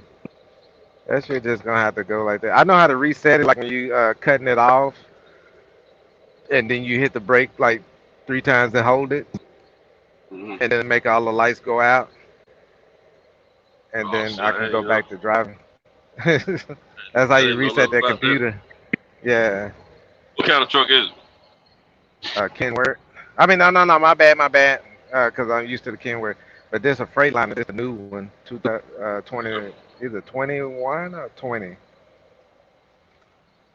shouldn't be too much major then. I don't like all this electronic stuff. This shit don't help me. Sure, you gotta get something. You gotta get something 90, around 96, or older or something. Yeah. Shoot, I think after 96, they all got computers in it. Yeah. But I know when I first got into business, these technicians were telling me, try to stay away from any diesels before 2001 or 2000 or something like that because of the def fluid. But see, I got a 05 Ford F750 that doesn't have def fluid. But I think the later models like 08 and newer, I think they all got def fluid though, pretty much. Majority of them. It's supposed to be That's deer pee, right? It's supposed to cut down on the exhaust. Yeah.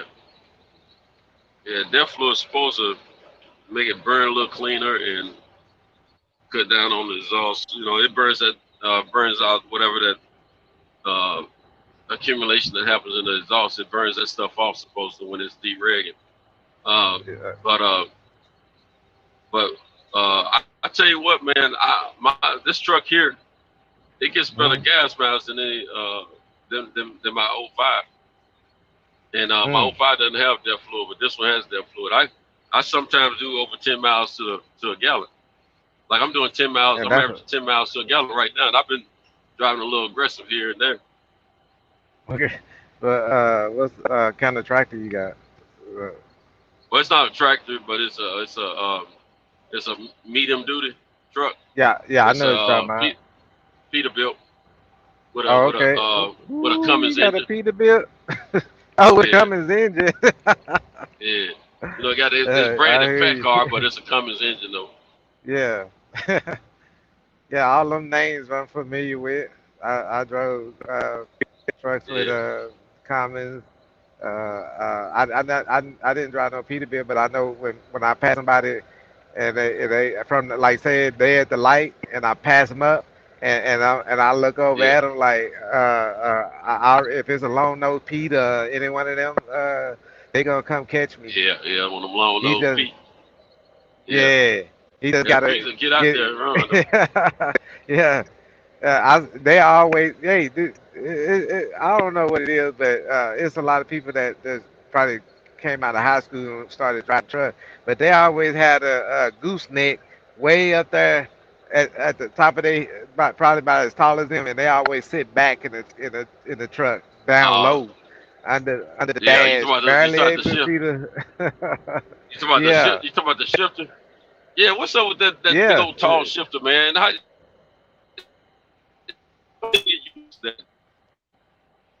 Man, that's just like that's like somebody driving a chopper with the monkey bars, the tall monkey bars or whatever you want to call them.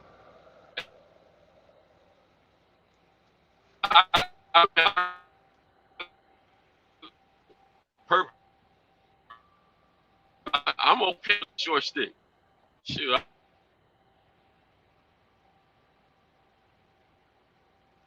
You was going in and out.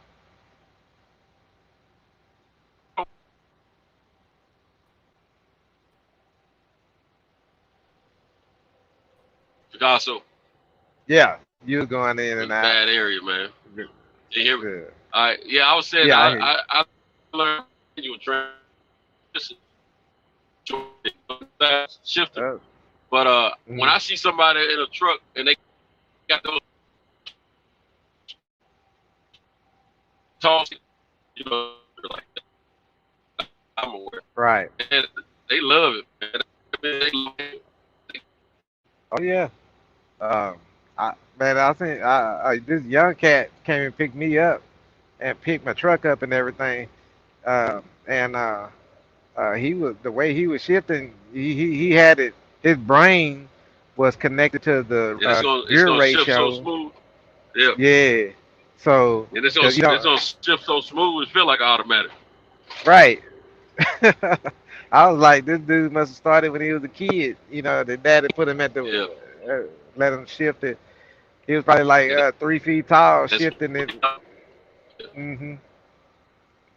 I've seen it too. I saw a video of the little dude shifting them gears like it wasn't nothing to it. Yeah. I had to learn and all that, you know, when I was training. Man, it took me a few days, but I finally got it, man. But I bought a Mustang. I bought a Mustang. I think it was 5 or 6 speed or whatever. And I didn't know how to drive. That was my first time ever driving a stick shift. Smoke back. Yeah. I thought I heard somebody else.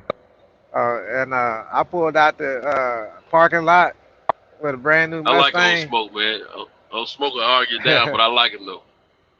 Yeah, he sounds like a journalist, but you do too sometimes because you got a lot of information put back, and when you speak on it, I can hear the how articulate you put it out there. How I'm like well, people hear you, and they can tell that you know something. They ain't just gonna come bringing up shit to you. You know what I'm saying? I try to speak from a factual point that I remember. Sometimes my memory is incorrect though, but I try to speak from a standpoint of how I remember these events happen and how the sport of boxing has revealed itself to me over the years. But as far as like some of the current stuff that's happening, and sometimes some of the older stuff too. Sometimes I forget exactly chronologically how these things happen, but eventually once it's brought to my attention, I say, "Oh yeah, okay, you're right. I got that wrong. But it's I just love the sport of boxing, man. I love it. I love it a very lot, man. I see when I hear people speaking, trying to prove a point, but being more biased when they call themselves proving a point, that's when I really get a little beside myself. I'm like, man, no, that ain't the way it went down. You know what I'm saying? Right. And then that's when I gotta speak up, man, because I don't like it if it's a biased opinion. Make it clear there's a biased opinion. That's okay, as long as you okay, I said that I'm pulling for Caleb Plant, and I think he'll beat Canelo. Well, that's my biased opinion about that. Right. And I said I'm more likely gonna put some money on because I already know that Caleb's not gonna be favored for that fight. Matter of fact, the book's already out there. So I might go ahead and put a couple of hundred on that joint, man, just for the fact that I believe in Caleb to get an opportunity. Now if he lose, cool. But I know Fred put something up the other day saying that if you $200 if you, I think parlay Wilder and Caleb in those two fights, it $200 will pay out like $3,050. So I take that all day. Yeah, take it all day. But no, I don't care about the business part of it. The business, I mean, so it's okay to hear about what they're paying, and I really don't have to hear that, but I don't want to hear the percentages and all that for the simple fact, some of us don't know how to digest that properly, in my opinion. And what I mean by that, okay, let's say me and another boxing fan, we hear about the business of boxing. Hold on a second. I'm just got my hazard like I'm gonna turn it back off. Oh, okay. I thought that was me. I had my signal on. That's why I was saying, hold on. I'll let the people know to go around. Yeah, but let's say me and another cat, we both like the fight that we're about to see, but he likes one fight, I like the other fight, and we get into who's getting the highest percentage of the fight. I mean, of the purse. Now, at first, we both was just loving the fight for the sake that we're about to get a good fight. And we were loving the aspect of that. But then all of a sudden, we got to go back and forth about this fighter and that fighter because of the simple fact this fighter get more money and all that. And I mean, man, I ain't in it for all that, man. I just want to see a good fight, man. Because at the end of the day, that's what I'm paying for that entertainment for. Yeah. See, I got what you were saying. Two guys or two females go at it. I got what you were saying. As far as learning the ins and outs of it, as far as this percent, that percent, I can care less, man. Yeah, my point was just you got to know. That's why they show these fighters leading up to the fight. The little camp experience and stuff. That's the part I'm talking about. You're speaking from a gambling aspect. Right. Because I understand as a fan, I'm gonna pick a side, and that's what fans do. Oh, go ahead. But guess what? There was a time in this sport where fans still didn't know who was getting a certain percentage. They probably heard about who was earning how much money, but they didn't hear about the percentage. And they still betted on the fights, you know. But they looked at who's going to win or lose the fight, not according to who was earning the most money, but what a fighter was going through leading up to the fight. That's how they determined if they're going to bet that this guy wins or bet that this guy loses. This guy may have had a better resume than the other guy, but that guy with the better resume might have had a hard time in sparring camp, or he may have some personal issues going on in his own life at home, things of that nature, which is going to affect how he performs in the ring 9 times out of 10. Not so much how much he's earning, how much value they put on him as a fighter. Fights were determined that way without the purses, knowing what the purses are.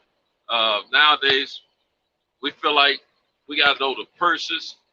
We got to know if the guy is truly hurt or if he's faking it. All kind of bullcrap, man. Which arena they're going to fight in, and who's going to promote the fight and all this kind of stuff, man. We didn't give a crap about this stuff back in the day. Give us the fight and let us see these two guys fight. And we can take it from there, you know, and enjoy the fight. You know what I'm saying? Now, you have two fight fans that might bet one against the other. Like I might say, hey, man, look, I bet you $400 that my guy takes your guy out.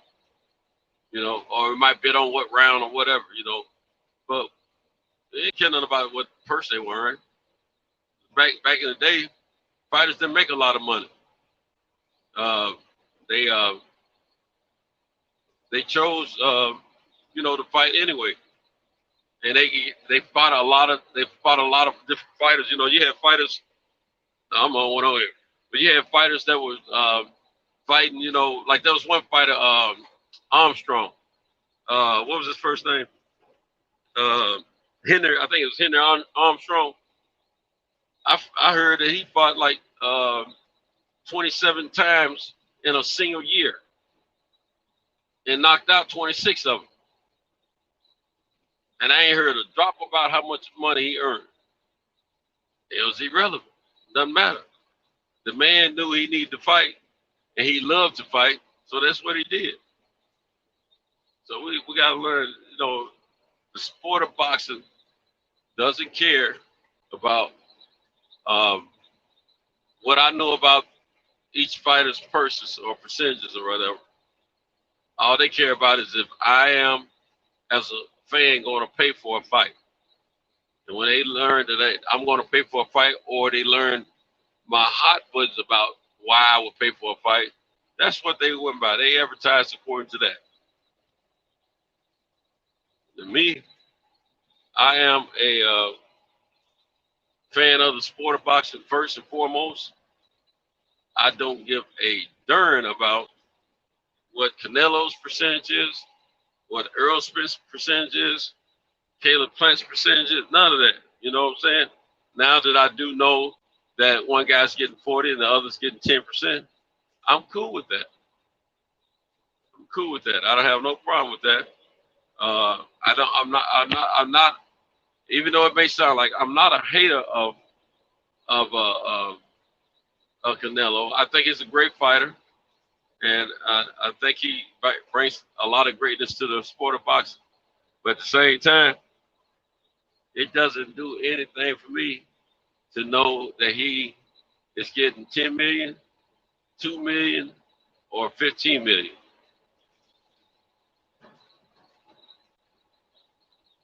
All I was told is go to the store, get a bag of groceries, come home, and I'm going to cook these up for you while you get ready to watch the fight. I said, okay.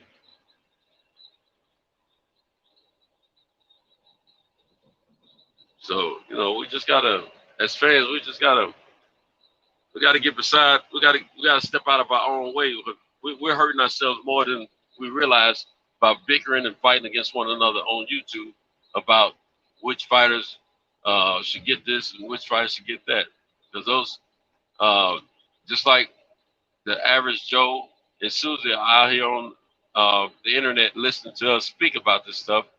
So are the fighters. So are the suits of boxing. They are abreast of what fight fans have to say because simple fact that's how they make their money. So it's just about chew on.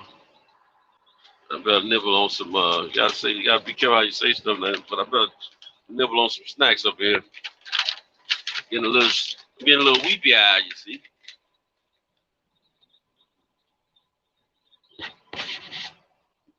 Everybody's falling off the panel. Let me check the chat. See what's going on in the chat. You understand?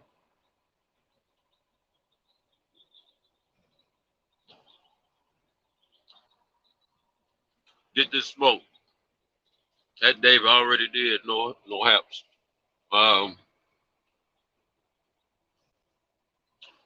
Okay, Smoke said he got disconnected. Hey, Smoke, I appreciate you coming on, chopping up with us, man. If you hang out in the backstage a little longer, very big possibility that my man will probably be Cal may be on his way to work. Maybe to put you on, man. My brother's keep a salute. Warzone, my guy.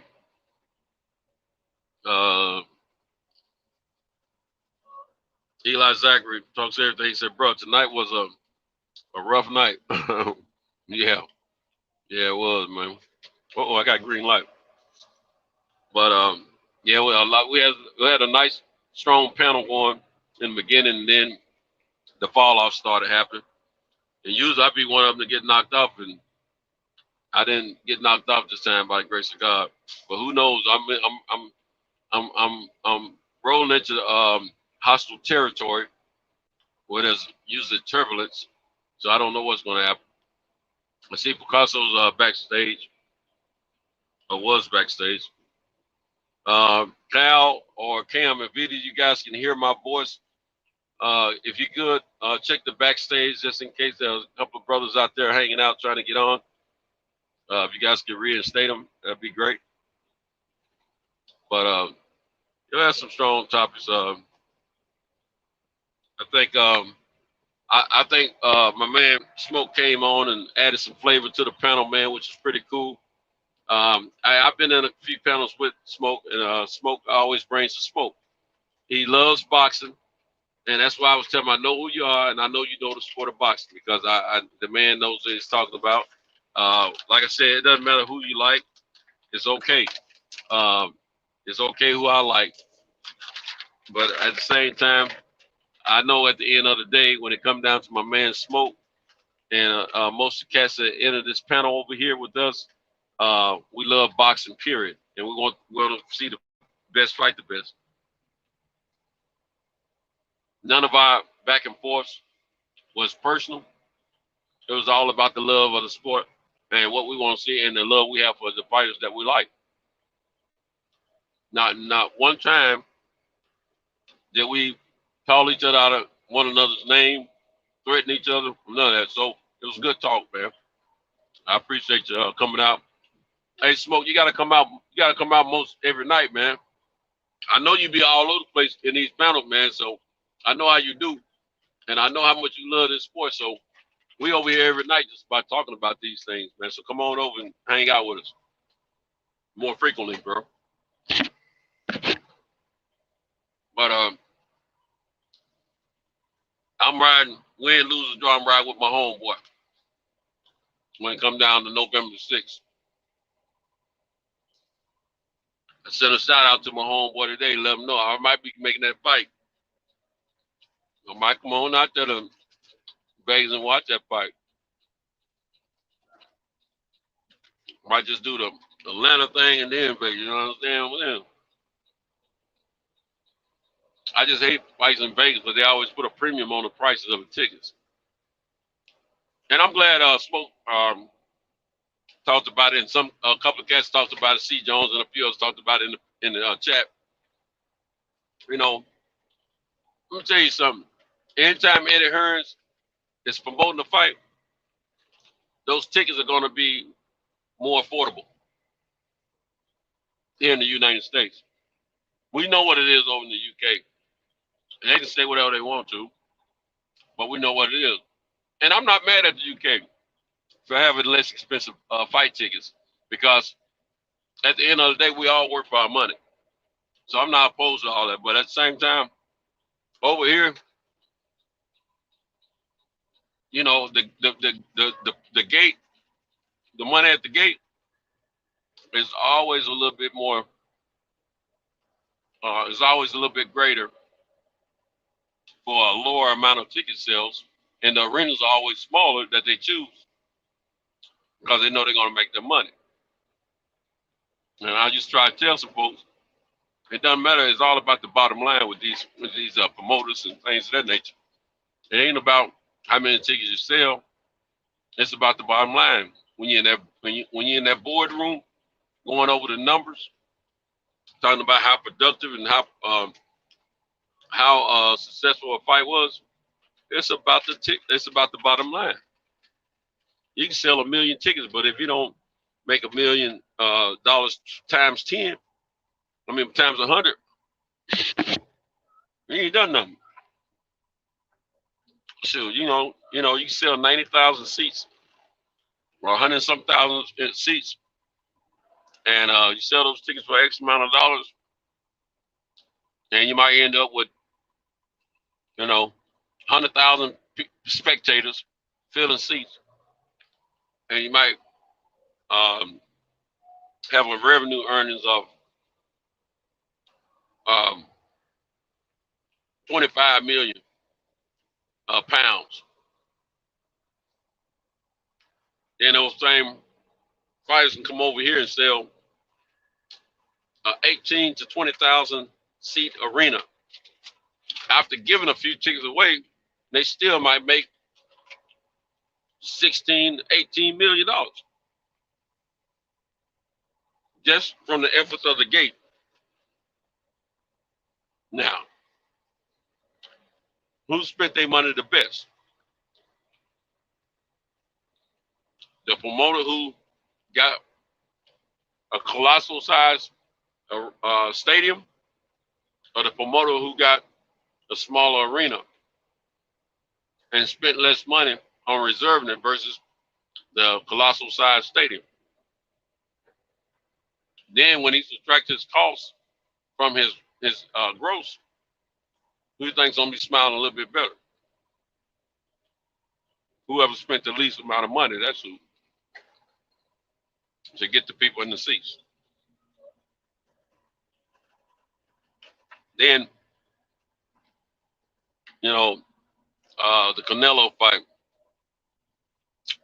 that Eddie Hearn was promoting, Matchroom and Zone. It's over 70,000 people that attended. I'm hearing that some 10,000+ tickets were given away and the rest was sold. But I'm hearing that fight only produced about $9 million at the gate. Now, that's not a normal traditional gate revenue level. On a person who's boxing, who's undoubtedly probably one of the top 3 faces of boxing, as we talked about earlier, who has a command for fans. You would think Canelo would do a little bit more than $9 million on the gate, especially after bringing in 70,000 people. So it's all about the facts, Heck, I saw some old fights last week of some of the boxing greats, and these fights were in black and white. Gene Tunney, Jack Dempsey.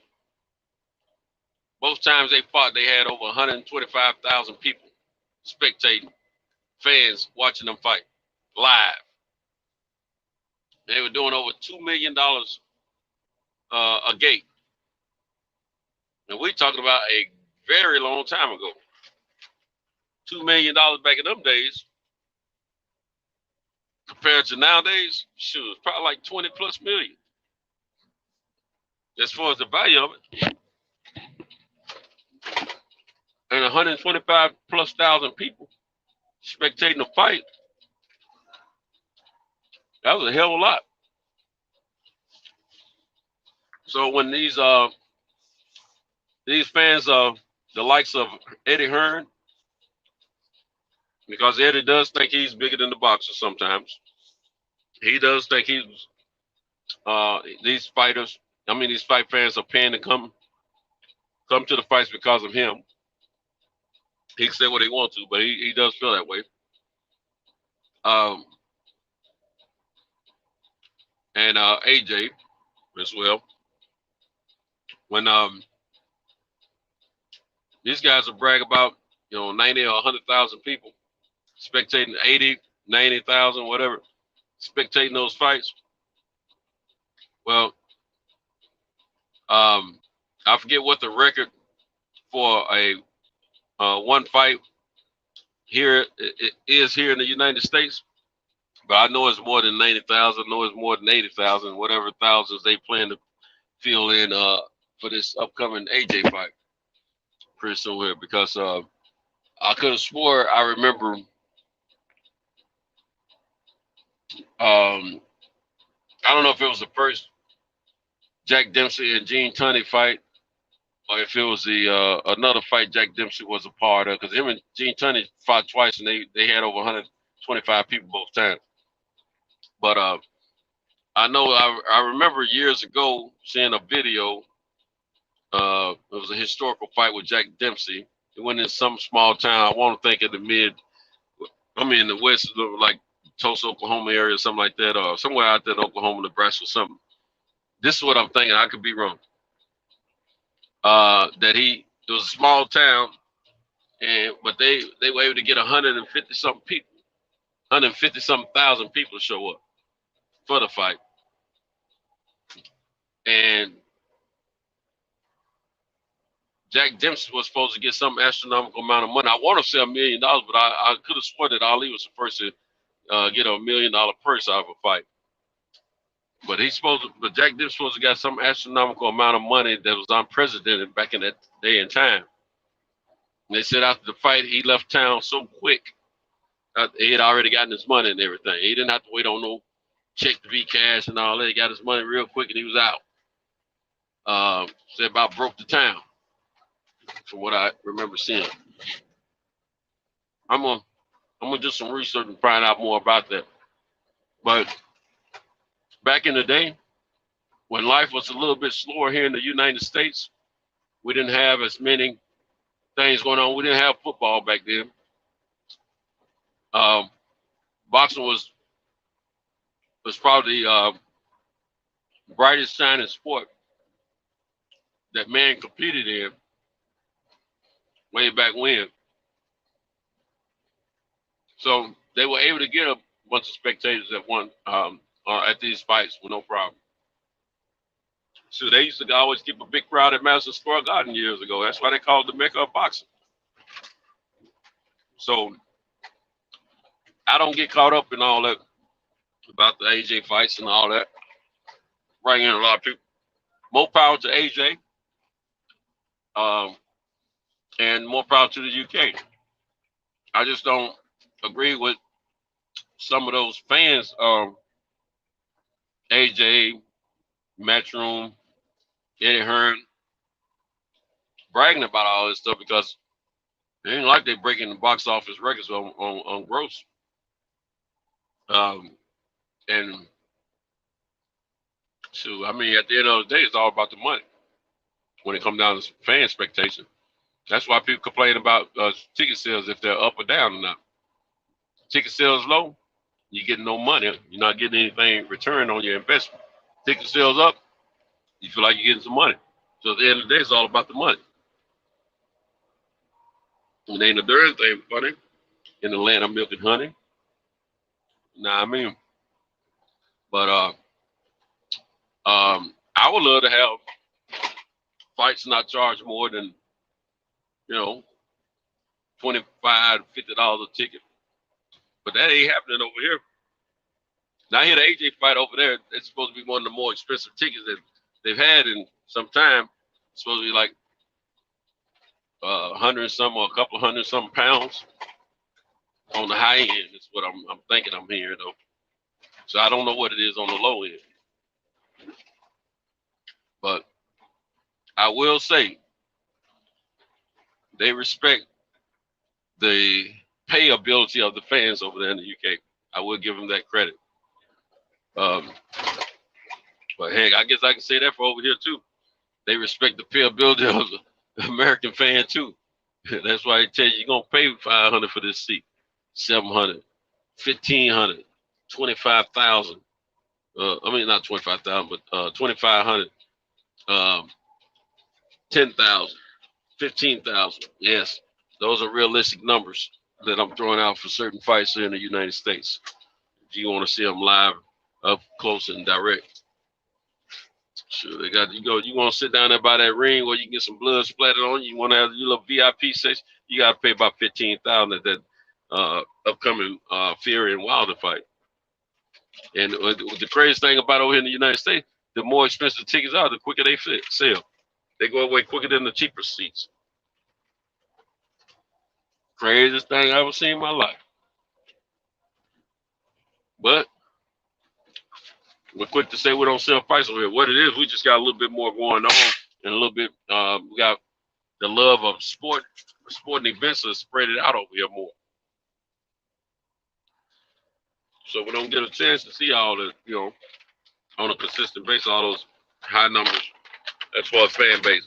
But I guarantee if you drop the prices, if they drop the prices of ticket sales for ticket sales and things of that nature over here, sure, it'd be a whole different ball game.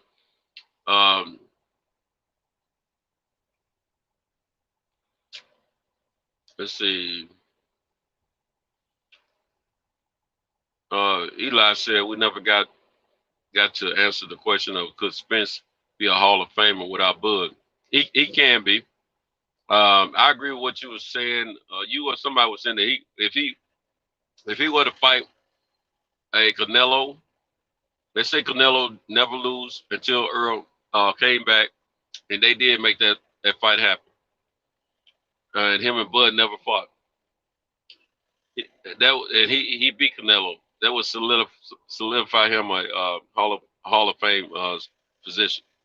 No ifs and buts about it. You don't have to 100%. You don't have to be undisputed to get to the Hall of Fame, man. Yes, your body of work speaks for itself, and how effective it was throughout your fight career. Because I'm learning from the conversation, Eli said my answer was we would have to wait and see how Spence's career turns out if it were minus Bud. That's true. But I think, and you know what? He don't necessarily have to fight Canelo, in my opinion, to cement himself in the Hall of Fame. He can go up to 154, 160, and do some damage up there. Fight some real opponents up there. Boom, Hall of Fame. If he gets the wins like he's doing at welterweight. Picasso says, yep. Picasso also said that Eddie Hearn has his daddy playbook. Yeah, he may, but yeah, man, we just got to be a little bit more vigilant about what we think about these fights. See, disconnect. You still there? Boxing Lounge. Yeah, we're still here, my brother. I know that was a while ago when you put that on there, but yeah, we just out here. I'm trying to keep it going as long as I can until these phone calls start coming. Well, I got to make some calls pretty soon myself to some of my clients that I deliver to, but it's all good. We'll figure it out. But yeah, man, this I better get my pen. This thing of boxing, man, it's when we as fans, when our juices get pumped and flowing, that's how much of a love you can tell that this person, that person has for the sport. As them juices get flowing, you forget all about the time that's transpiring on the clock, and you're talking about what you love. So we just gotta. I just want to see a day that we as fans can kind of be in a form of unison against these boxing figureheads and the personnel that make up the business of boxing and all the shenanigans that go on with it, and stop letting them dictate us as fans. We come together and push for the fights that we want to see. That's what I'm waiting to see, man. That's what I'm waiting for. And then I feel like we'll be in a better world at that point, because I just feel like we're getting I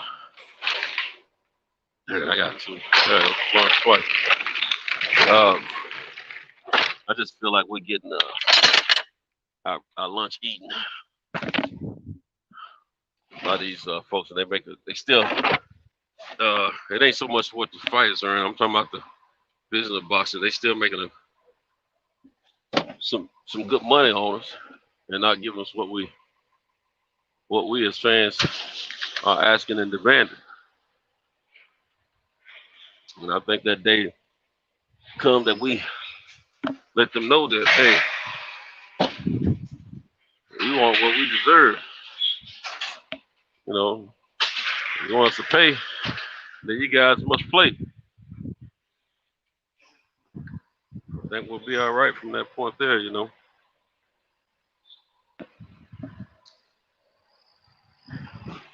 I just want to look out for the fans.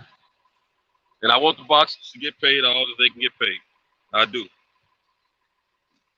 I want them to get everything. Because I'm telling you, there's a lot of money involved with boxing. It's a proven fact whenever one guy can get, so many millions of dollars. It's a proven fact. There's a lot of money in boxing. And most every other sport as well. So you got 50 miles to go, Picasso. Just hang in there, bro. I'm praying for you, man. Shoot, I still got 4 stops. Thought I was about done, man. I got 4 stops, man. I got 2 bodies. So one of them looked like I got transmission to deliver. Man, couple, I got to go here, I got to go there. No. Part found.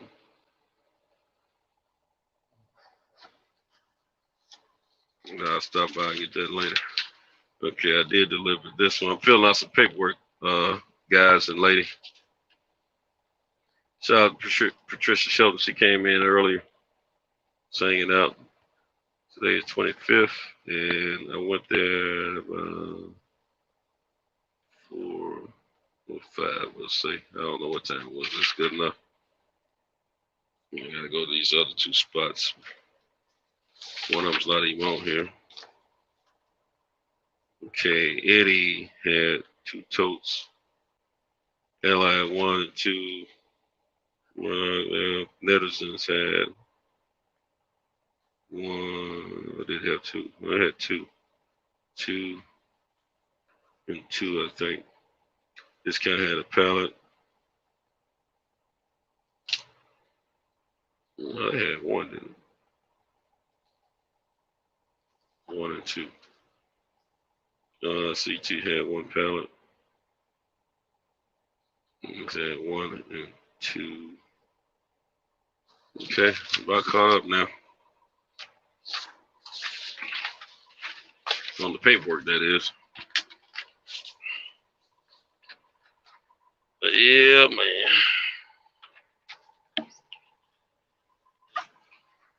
Man, we went from cars to Daisy Duke. Everything you did. Okay, let's check it out. To my list. I'll knock off that one, that one, that one, that one, that one, Just did that one. Now we're going to that one. Okay, let's go.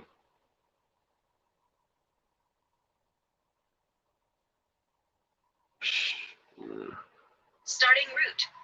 Proceed to Well, East you know First what? Street, I don't need then it. turn left. I know the way. I don't need to put that on for that one. Put it on for the one afterwards. Let's do this. 627. I wish I was on my way to Tennessee. Be nice. Instead, I got two more down here in old Susanna. Don't you bother me. I come from Louisiana with the banjo on my knee. Old Susanna, don't you cry for me. I come from Alabama with the. Is it come from yeah? He said he come from Alabama with the banjo on his knee. Oh Susanna, don't you cry for me. I come from Alabama with a banjo on my. Maybe he said, oh Louisiana, don't you cry for me. I come from Alabama with a banjo on my knee. Bro, that was a. I don't know what it was. Train. Here comes the train. Here comes the train. With loud summer gun too. Comes the train. Not too much really. Yeah, man. Boxing 101. I love it. By the pound. Man, I tell you what, COVID has really messed up our way of living. Shoot. You know, women out here in the morning showing off the cakes. I had to reserve my room. Oh, you staying in the hotel tonight? I mean, this morning or whatever?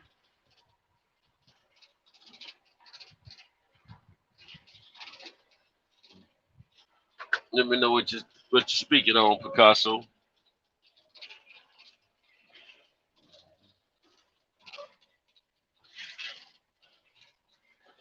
On my way to Florence, Alabama.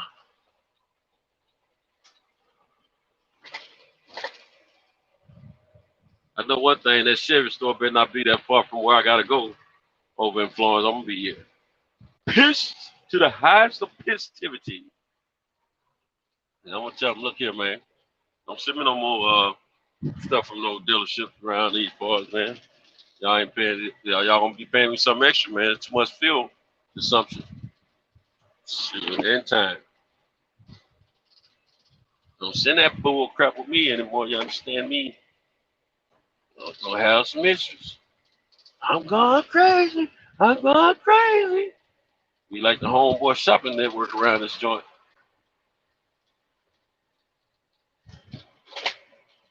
Old Louisiana. No, it's old Louisiana.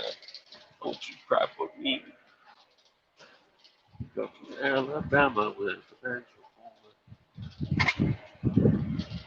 Yeah, buddy. I miss old Smoke, man. Where you at, Smoke? Got disconnected. If it's Cal or Cam, if there's any way you guys can open one of your eyelids and let your ear hole open a little bit, your porthole in your ear open a little bit, and hear me out. There's a possibility maybe a couple of cats backstage that's trying to get back on the panel. If you're able to help the situation, then let it do what it do. You dig?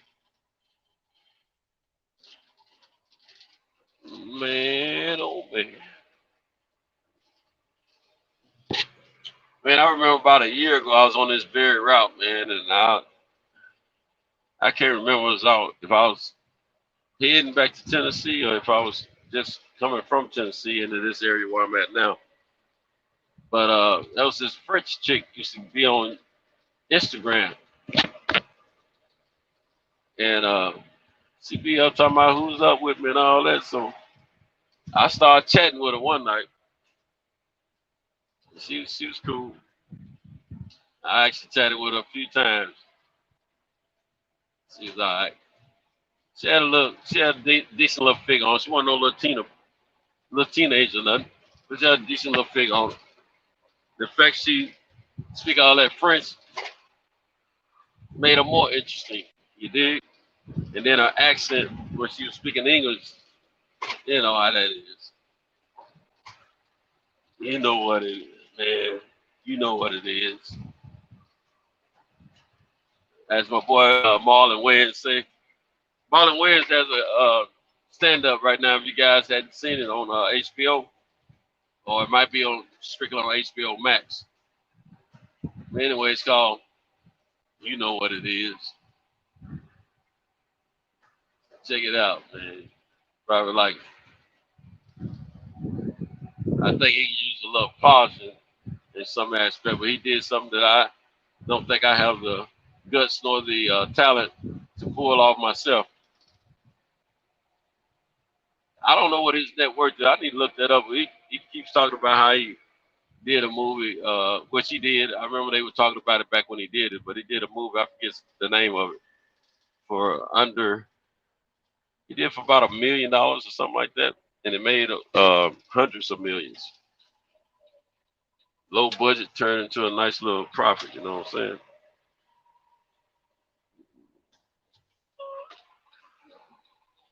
Yep.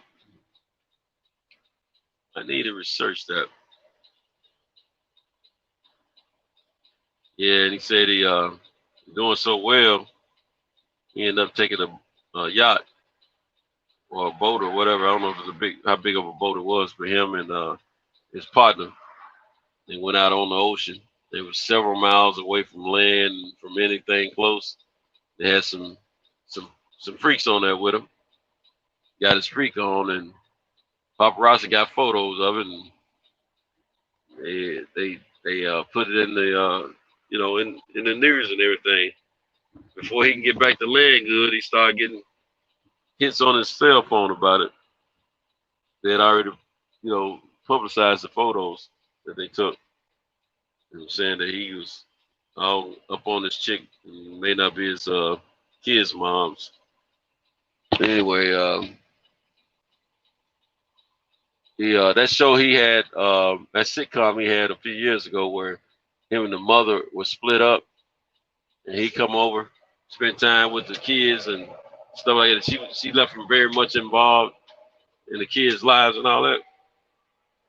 He had a part of that was that idea came from his actual life, because he wasn't married or isn't married to his kid's mom at this current time, but he's been with her for a number of years, 25 plus years.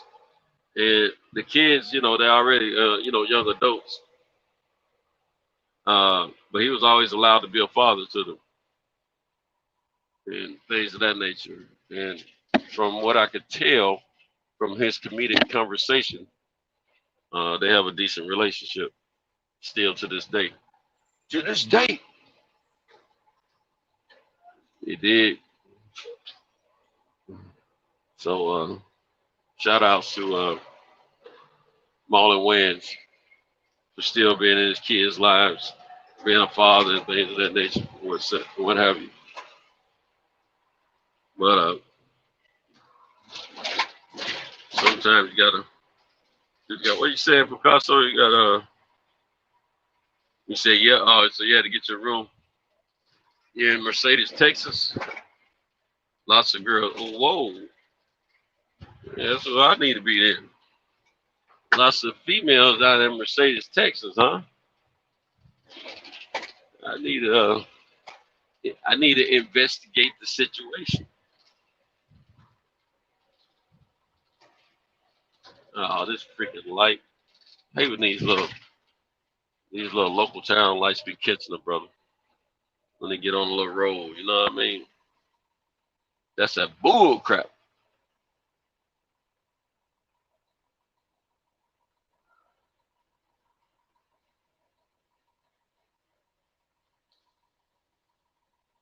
Man, I'm out of pistachios. I can't even say it right now. It's pistachios. And I sure could use some right about now. I got some kind of trail mixes left though. Nibble on those. They ain't my favorites, but we'll eat them. I bought them, so I'm going to eat them. Got some raisins in here too, but I've been chewing on those on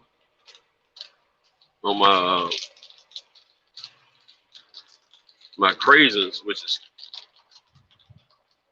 cranberries. You know, the dried like raisin cranberries. I've been on those for a minute, and I can only eat so many of them per setting though.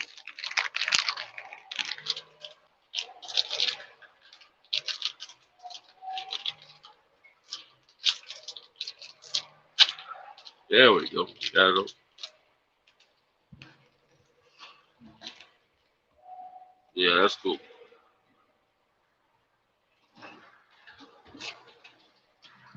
Got the old trail mix. Mm-hmm.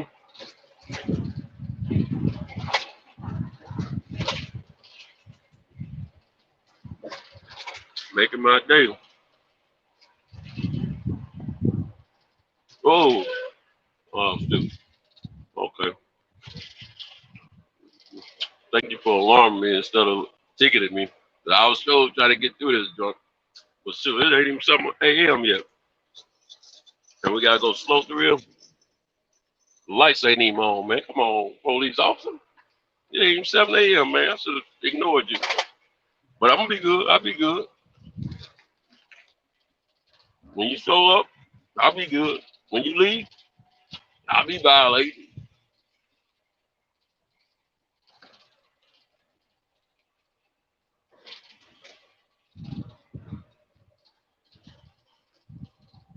Mm-hmm.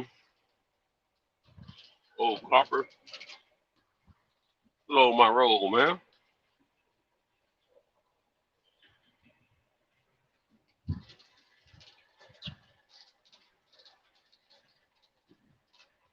Trying to make it through.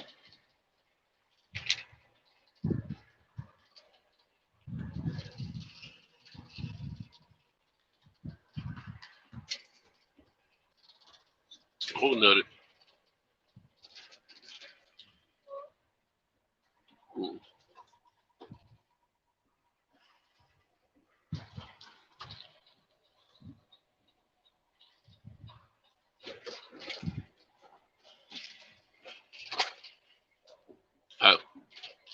Last school year, every blue moon you see this little sister. When I come through this little area where I'm at now, I'm in Florence, little neighborhood area. Hey, I just see the sister coming through every now and then, taking a child to school or to the bus stop or whatever. And she have her little booty. And them, now them gals be wearing them pajama pants outside. We have those on, some house shoes, bonnet on her head, booty jiggling. Shoot, I blew the horn at her a couple times, like I knew her or something, just to get her attention. I didn't know her from Adam or Eve,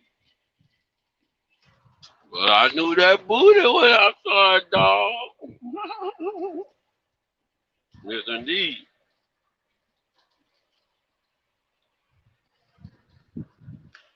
So basically, I was speaking and saying hi to the booty. As my man them say, here's a toast to the boogie. But I'm saying the booty.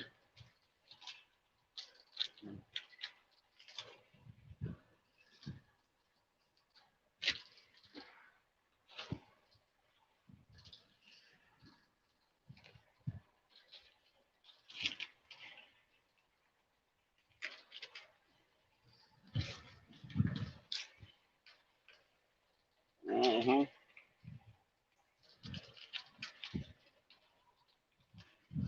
There it is.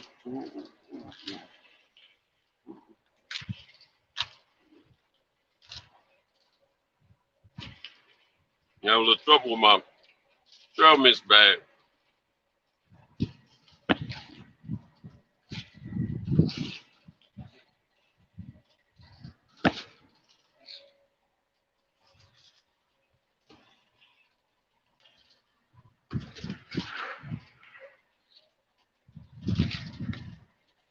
Okay, hang on. Finally got it out. Yes, sir.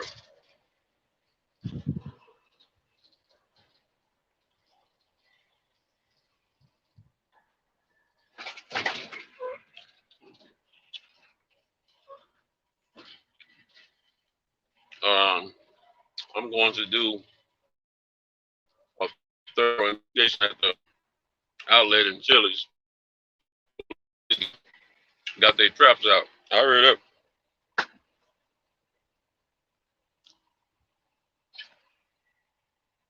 I hear you, Picasso. That truck's still giving you the same fits.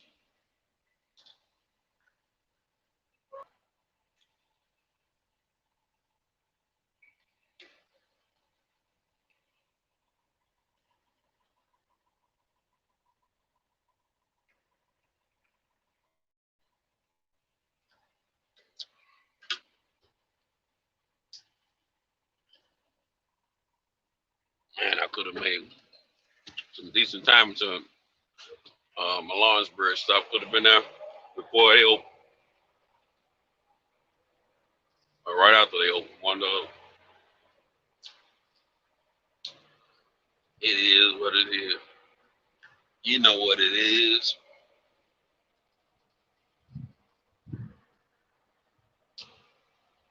Yeah, man. Man, last night, recapping the show, they clowned the OG because I was talking about Daisy from Dukes of Hazzard, Daisy Duke. I was saying that she had a little attraction to her. But of course, she was portraying that old, country girl, hottie look, And I never claimed she had booty like a sister, but she had a okay booty in those shorts, which basically made a little popularity for those booty cutting shorts, hooch cutters or whatever you want to call them. A lot of she was several years later after the show was canceled. She was the Daisy Dukes. The shorts were called Daisy Dukes because of her character, and they rapped about about her character in some rap songs. Matter of fact, after she gotten older and wasn't looking as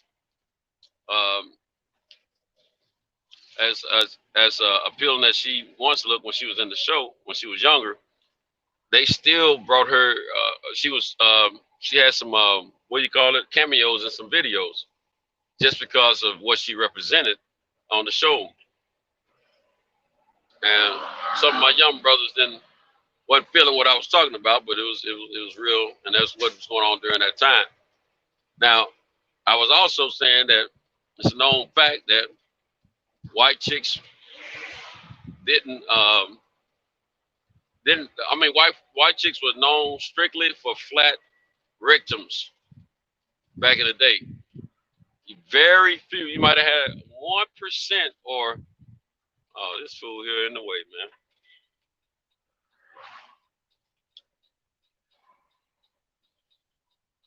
One percent. You know, come on about it. I gotta get in there.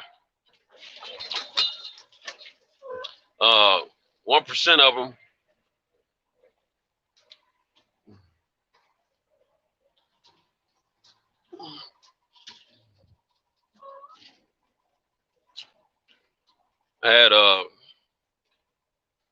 had boo-boos worth looking at.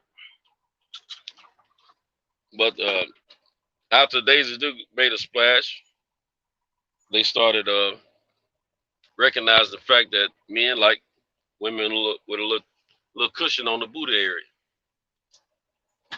And the next thing that helped promote, because I mean, all the white chicks had flat booties. Of course, when I was in high school, they started, you know, getting a little bit more. They started being a little bit more conscious of their backside.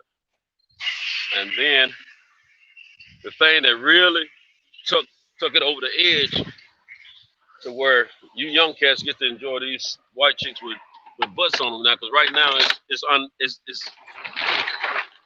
abnormal for a white chick not to have some booty right now. So the thing that you guys get to enjoy now that got it implanted in these white chicks' head about booty, the size of the booty, is the fact that, you know, started with Daisy Duke and emerged on into Sir Mix-a-Lot's hit record, Baby Got Back. Now, it's hard for you to find a female of color or non-color without some booty or recognize the fact that have boobs. And after Sir Mix-a-Lots, then there are a few females that they kind of promoted behind that, and then, you know, the J-Lo's and all that kind of thing. But for the white chicks, it was Sir Mix-a-Lot.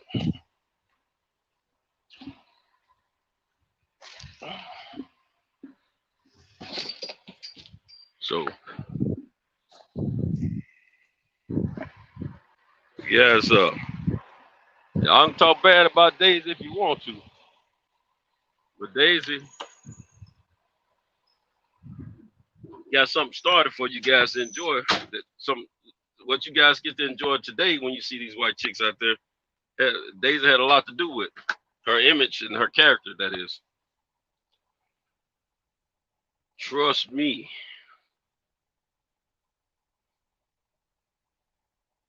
Got that one done. Need this one.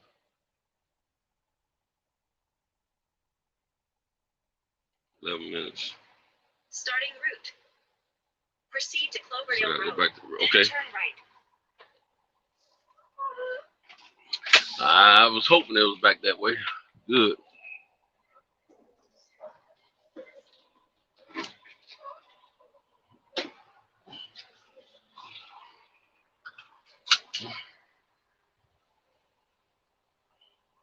Oh, that's a quarter to.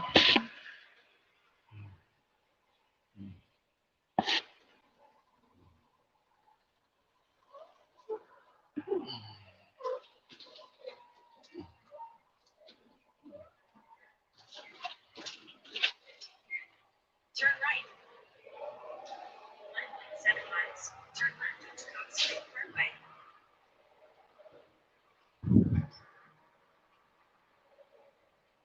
Yeah, that's what I was hoping, and that's what I figured.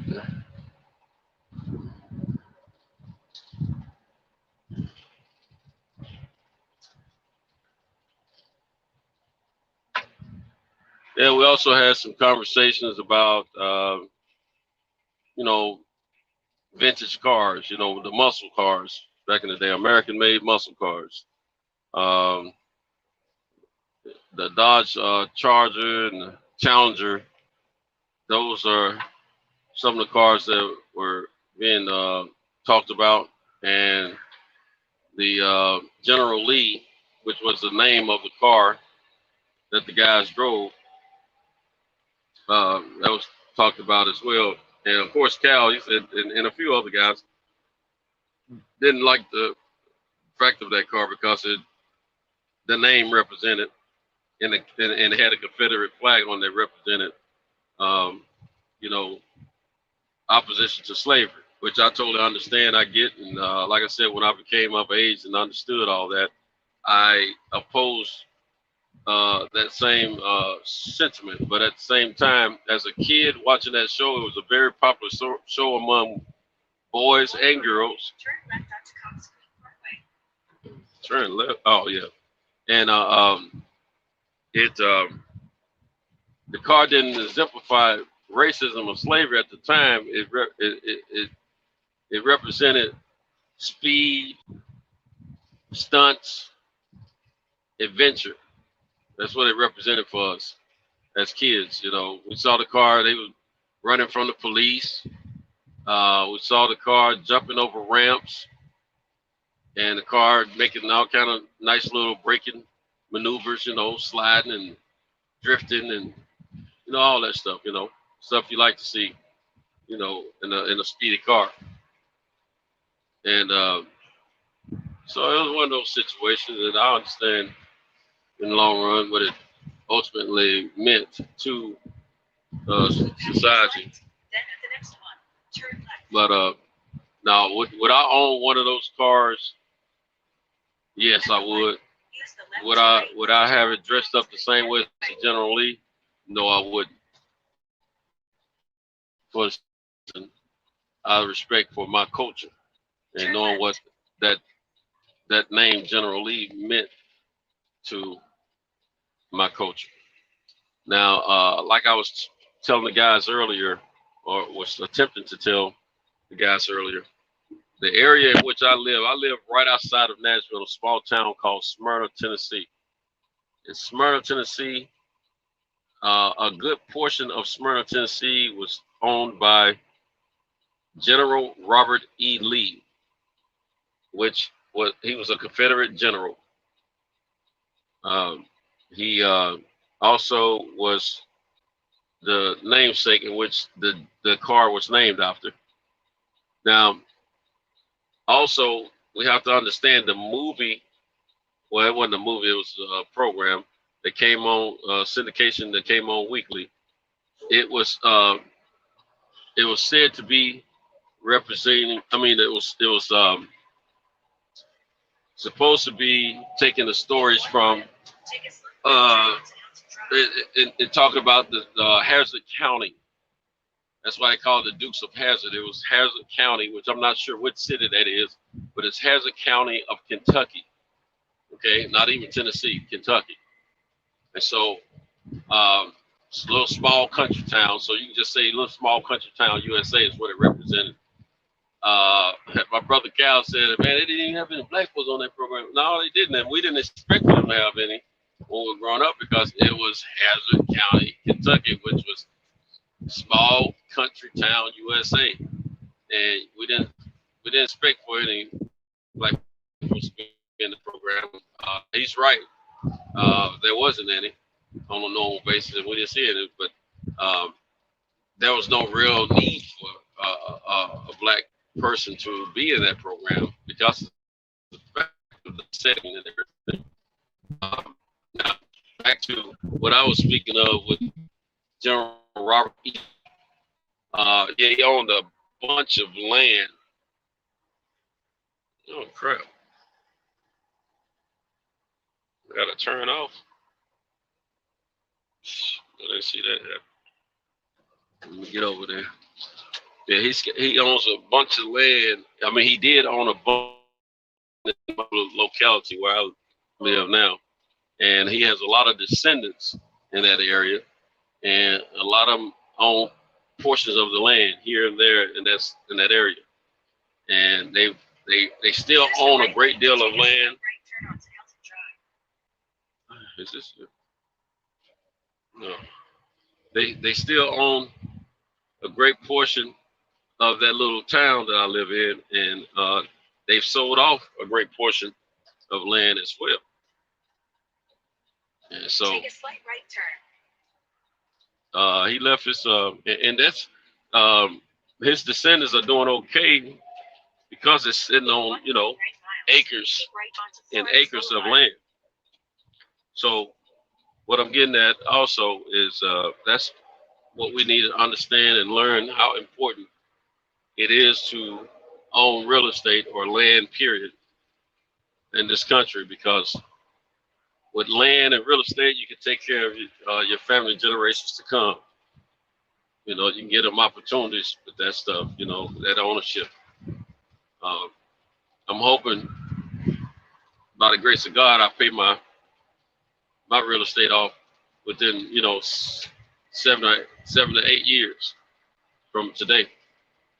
So I could, if Lord grant me the blessing of living long enough to see that day, it's going to be a wonderful day for me, knowing that I've bought and paid for a house and did it in a short period of time instead of 30 years, you know, doing a lot less. So that's one of my short-term goals. And I want to own more real estate because I want to be able to leave my family better than you know, give them something that I wasn't giving myself, basically.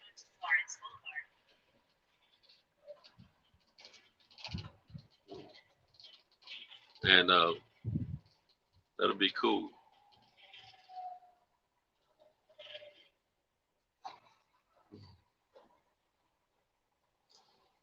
That would be cool. If I can lead them, you know, I got a few things set up to get, you know, to lead them better than I was already when I come in this world, but at the same time, it's not enough. I pray to be able to do more, and that way I'm hoping that there's no whole lot of sadness and friction amongst my family members when I leave this world. I'm hoping that everybody can, you know, come together and be positive and, you know, celebrate my life instead of mourn my death. But as easier said than done. And I know that, but that's my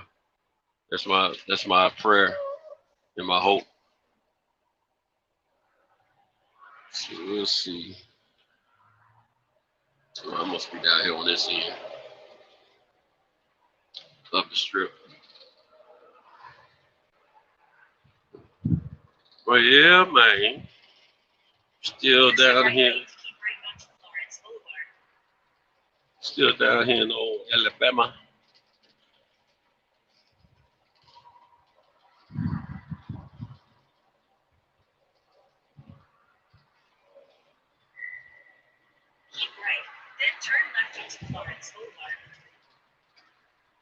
Oh man, I supposed to got out right there. Whoa. See, my signal was on, trying to get over. I think I was supposed to get out. I was. Went past the edge, kissed my leg. Okay, I'm going to do this over.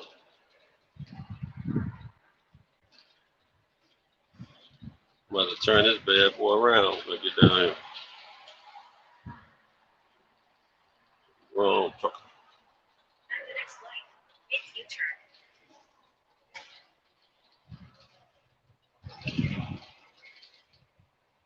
Yeah, I screwed that up. Big time. Use the left lane to make a U-turn at Huntsville Road. Make a U-turn at Huntsville Road.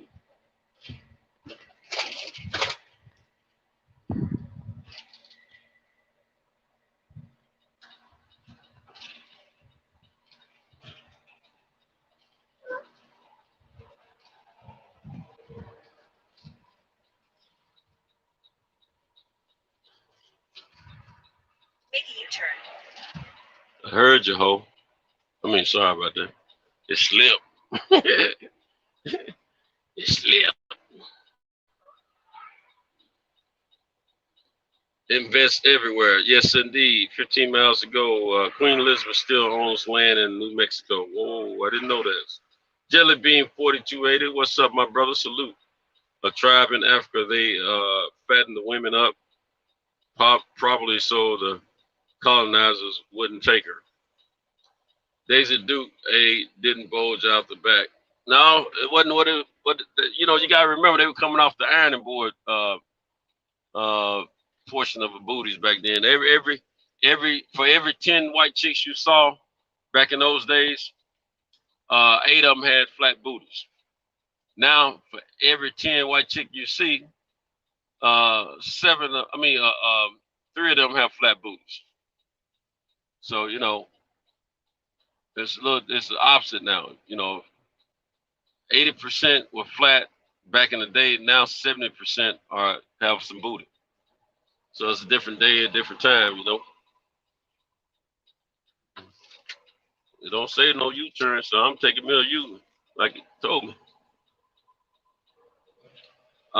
So that's a different time and era. Like I said, you know, but Daisy, she got it cranked up, man. I'm telling you, man, she got it where the white chicks wanted to start, you know, growing their booties at the time.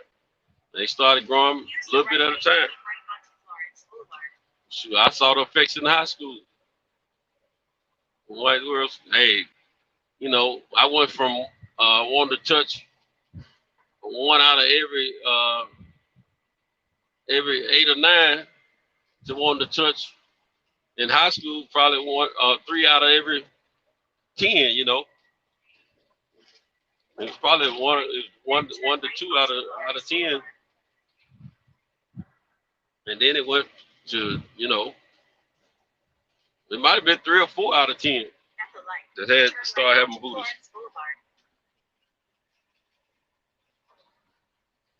It's just a different time. Time did change. By the time Sir Mix-a-Lot come along, you know, I was out of high school, but shoot, man, them white girls had booties. Man, by the time I was a senior in high school, man, them white girls had booties on them, man. I'm telling you, they were getting all athletic looking and booties were plumping up. And I'm like, God damn. Like girls' booties growing. Then next thing I know, by the time I get out of school, man, they start being shaped up like some sisters.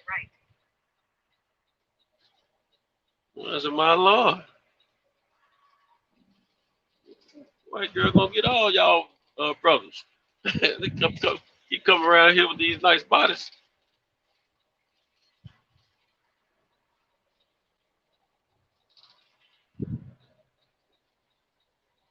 Not really sure this way.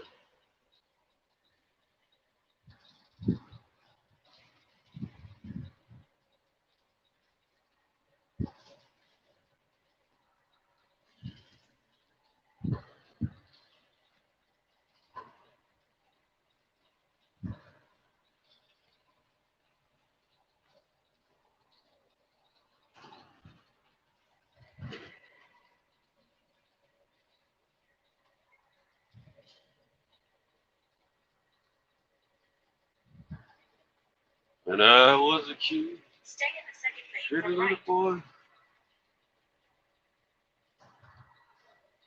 played with my own little sweet little toy. Stay in the second lane from right. I popped that thing popped back, playing with my own little sweet little toy. I want to play. The destination is on your right. Ding-a-ling, ding-a-ling. We have arrived to the destination of where we want to drop off this part.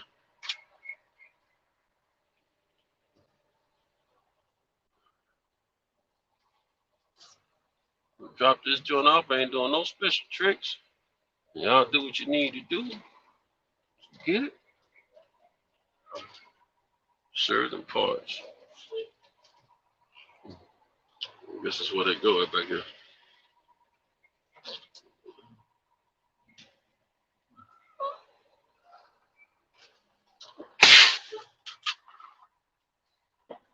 Hang with me. I gotta get this part off here. I do. We drop the parts off back here. Parts get dropped off back here. All right, appreciate it.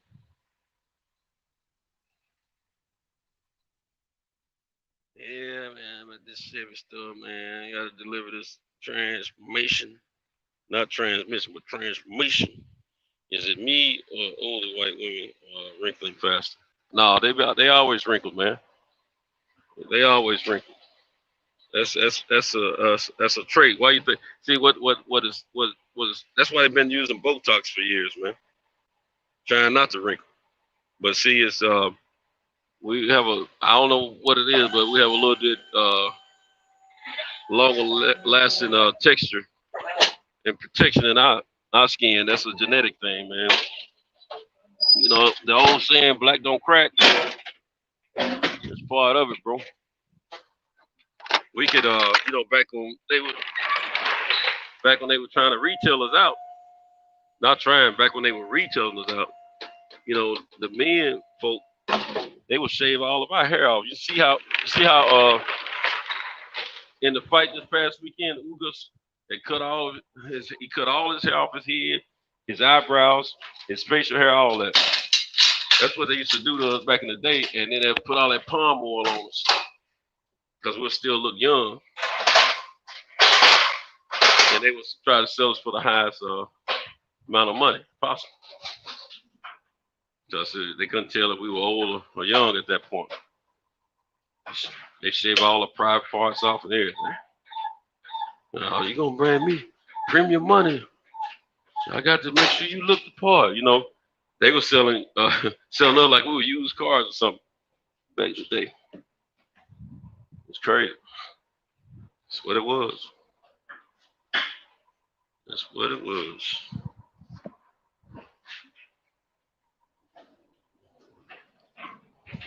I remember times I was getting extra money for this kind of delivery.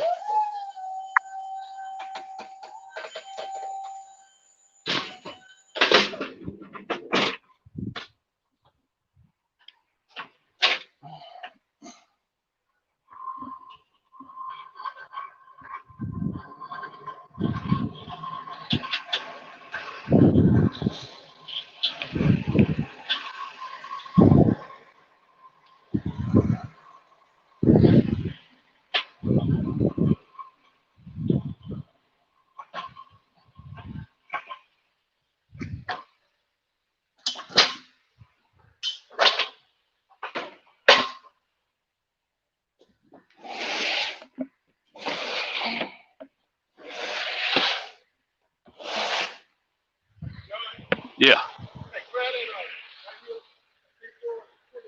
Okay. All right.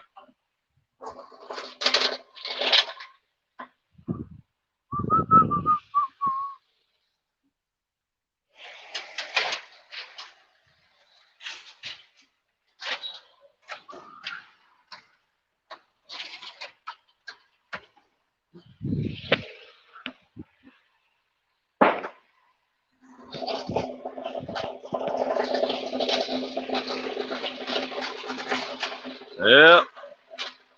Got that knocked out. It's time for me to get up out of here. Man, my truck is so filthy. It needs a fast bag.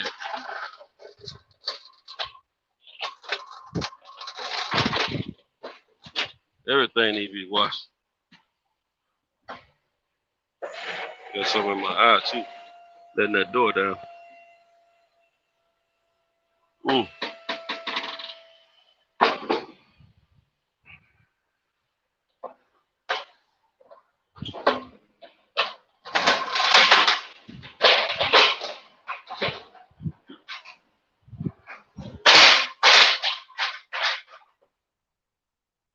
I apologize. Never meant to cause you no pain. Yeah, yeah.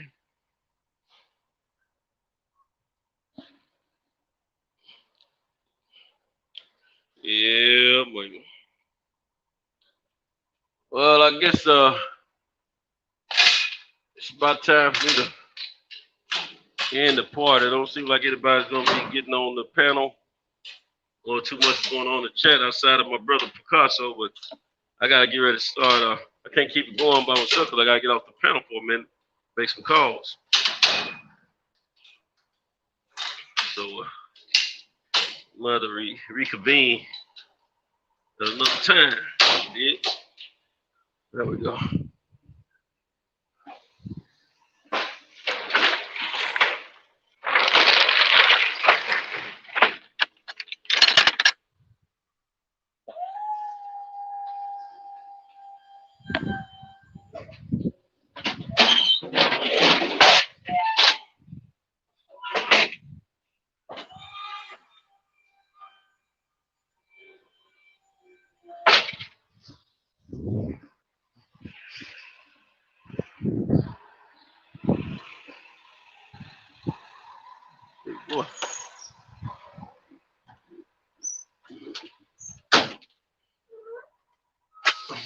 Back this thing up.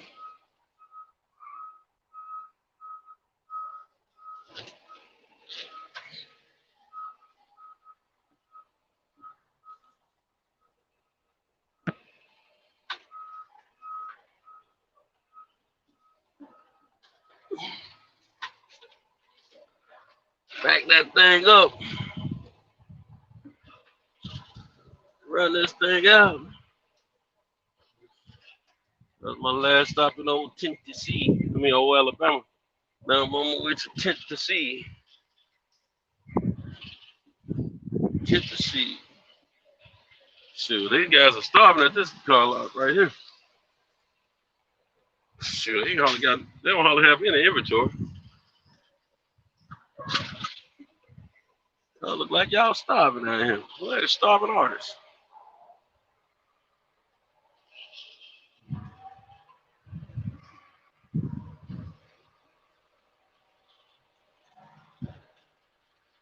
Look.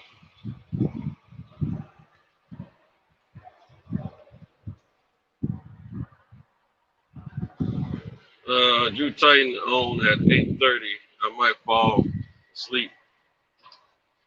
Called the job, told them I'm coming in hot. Okay. Cal's still sleepy. Yeah, man, that's what I'm thinking, bro. Right now, it's just you and I with the communication. And I got to get ready to make some calls. And Drew, you said, come on, 8:30. Yeah, man, you both on Central Time, so we're on the same time zone. I got 2 more stops. They're both in Tennessee. It's gonna be a late morning again, like it has been. Let's see. I'm probably not gonna get there by 8 o'clock. Then my next stop. The transmission trip. Last thing I need is a bad transmission. In 4.8 miles, keep left onto US 43 North. Coming in, same time.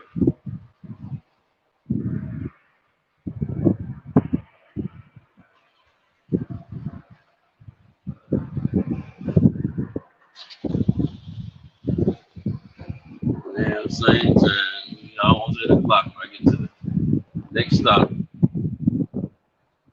after that, get to the stop after that, it'll be right at 9 o'clock.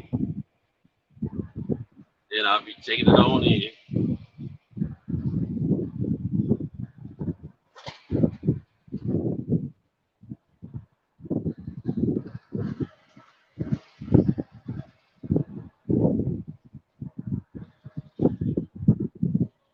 Take it on in. In the meantime, in between time, I gotta get these phone calls out. So I tell you what, Picasso, my brother, I'm gonna go ahead and disconnect, man, because I gotta get these calls off, man, before I get too close to my style. I gotta let them know what's going on, and then I guess we'll get back together tonight. Hopefully, the guys that were here tonight can come back. I mean, last night can come back tonight. And we could chop it up again, you see. That says it might be you and 2 other people. But the other 2 people just got everything on. Not really into it. But anyway, I'm gonna go ahead and disconnect, man, and do what I gotta do. I still gotta make the donuts, you know, at work. And we'll talk back up, my brother. All right, you too, man. Safe travels, man. I hope everything work out good for you on your truck. And I hope you're not down for long. And stay safe. Have a nice breakfast. Watch them white women and they booties out there. I'll let you later, bro. Peace.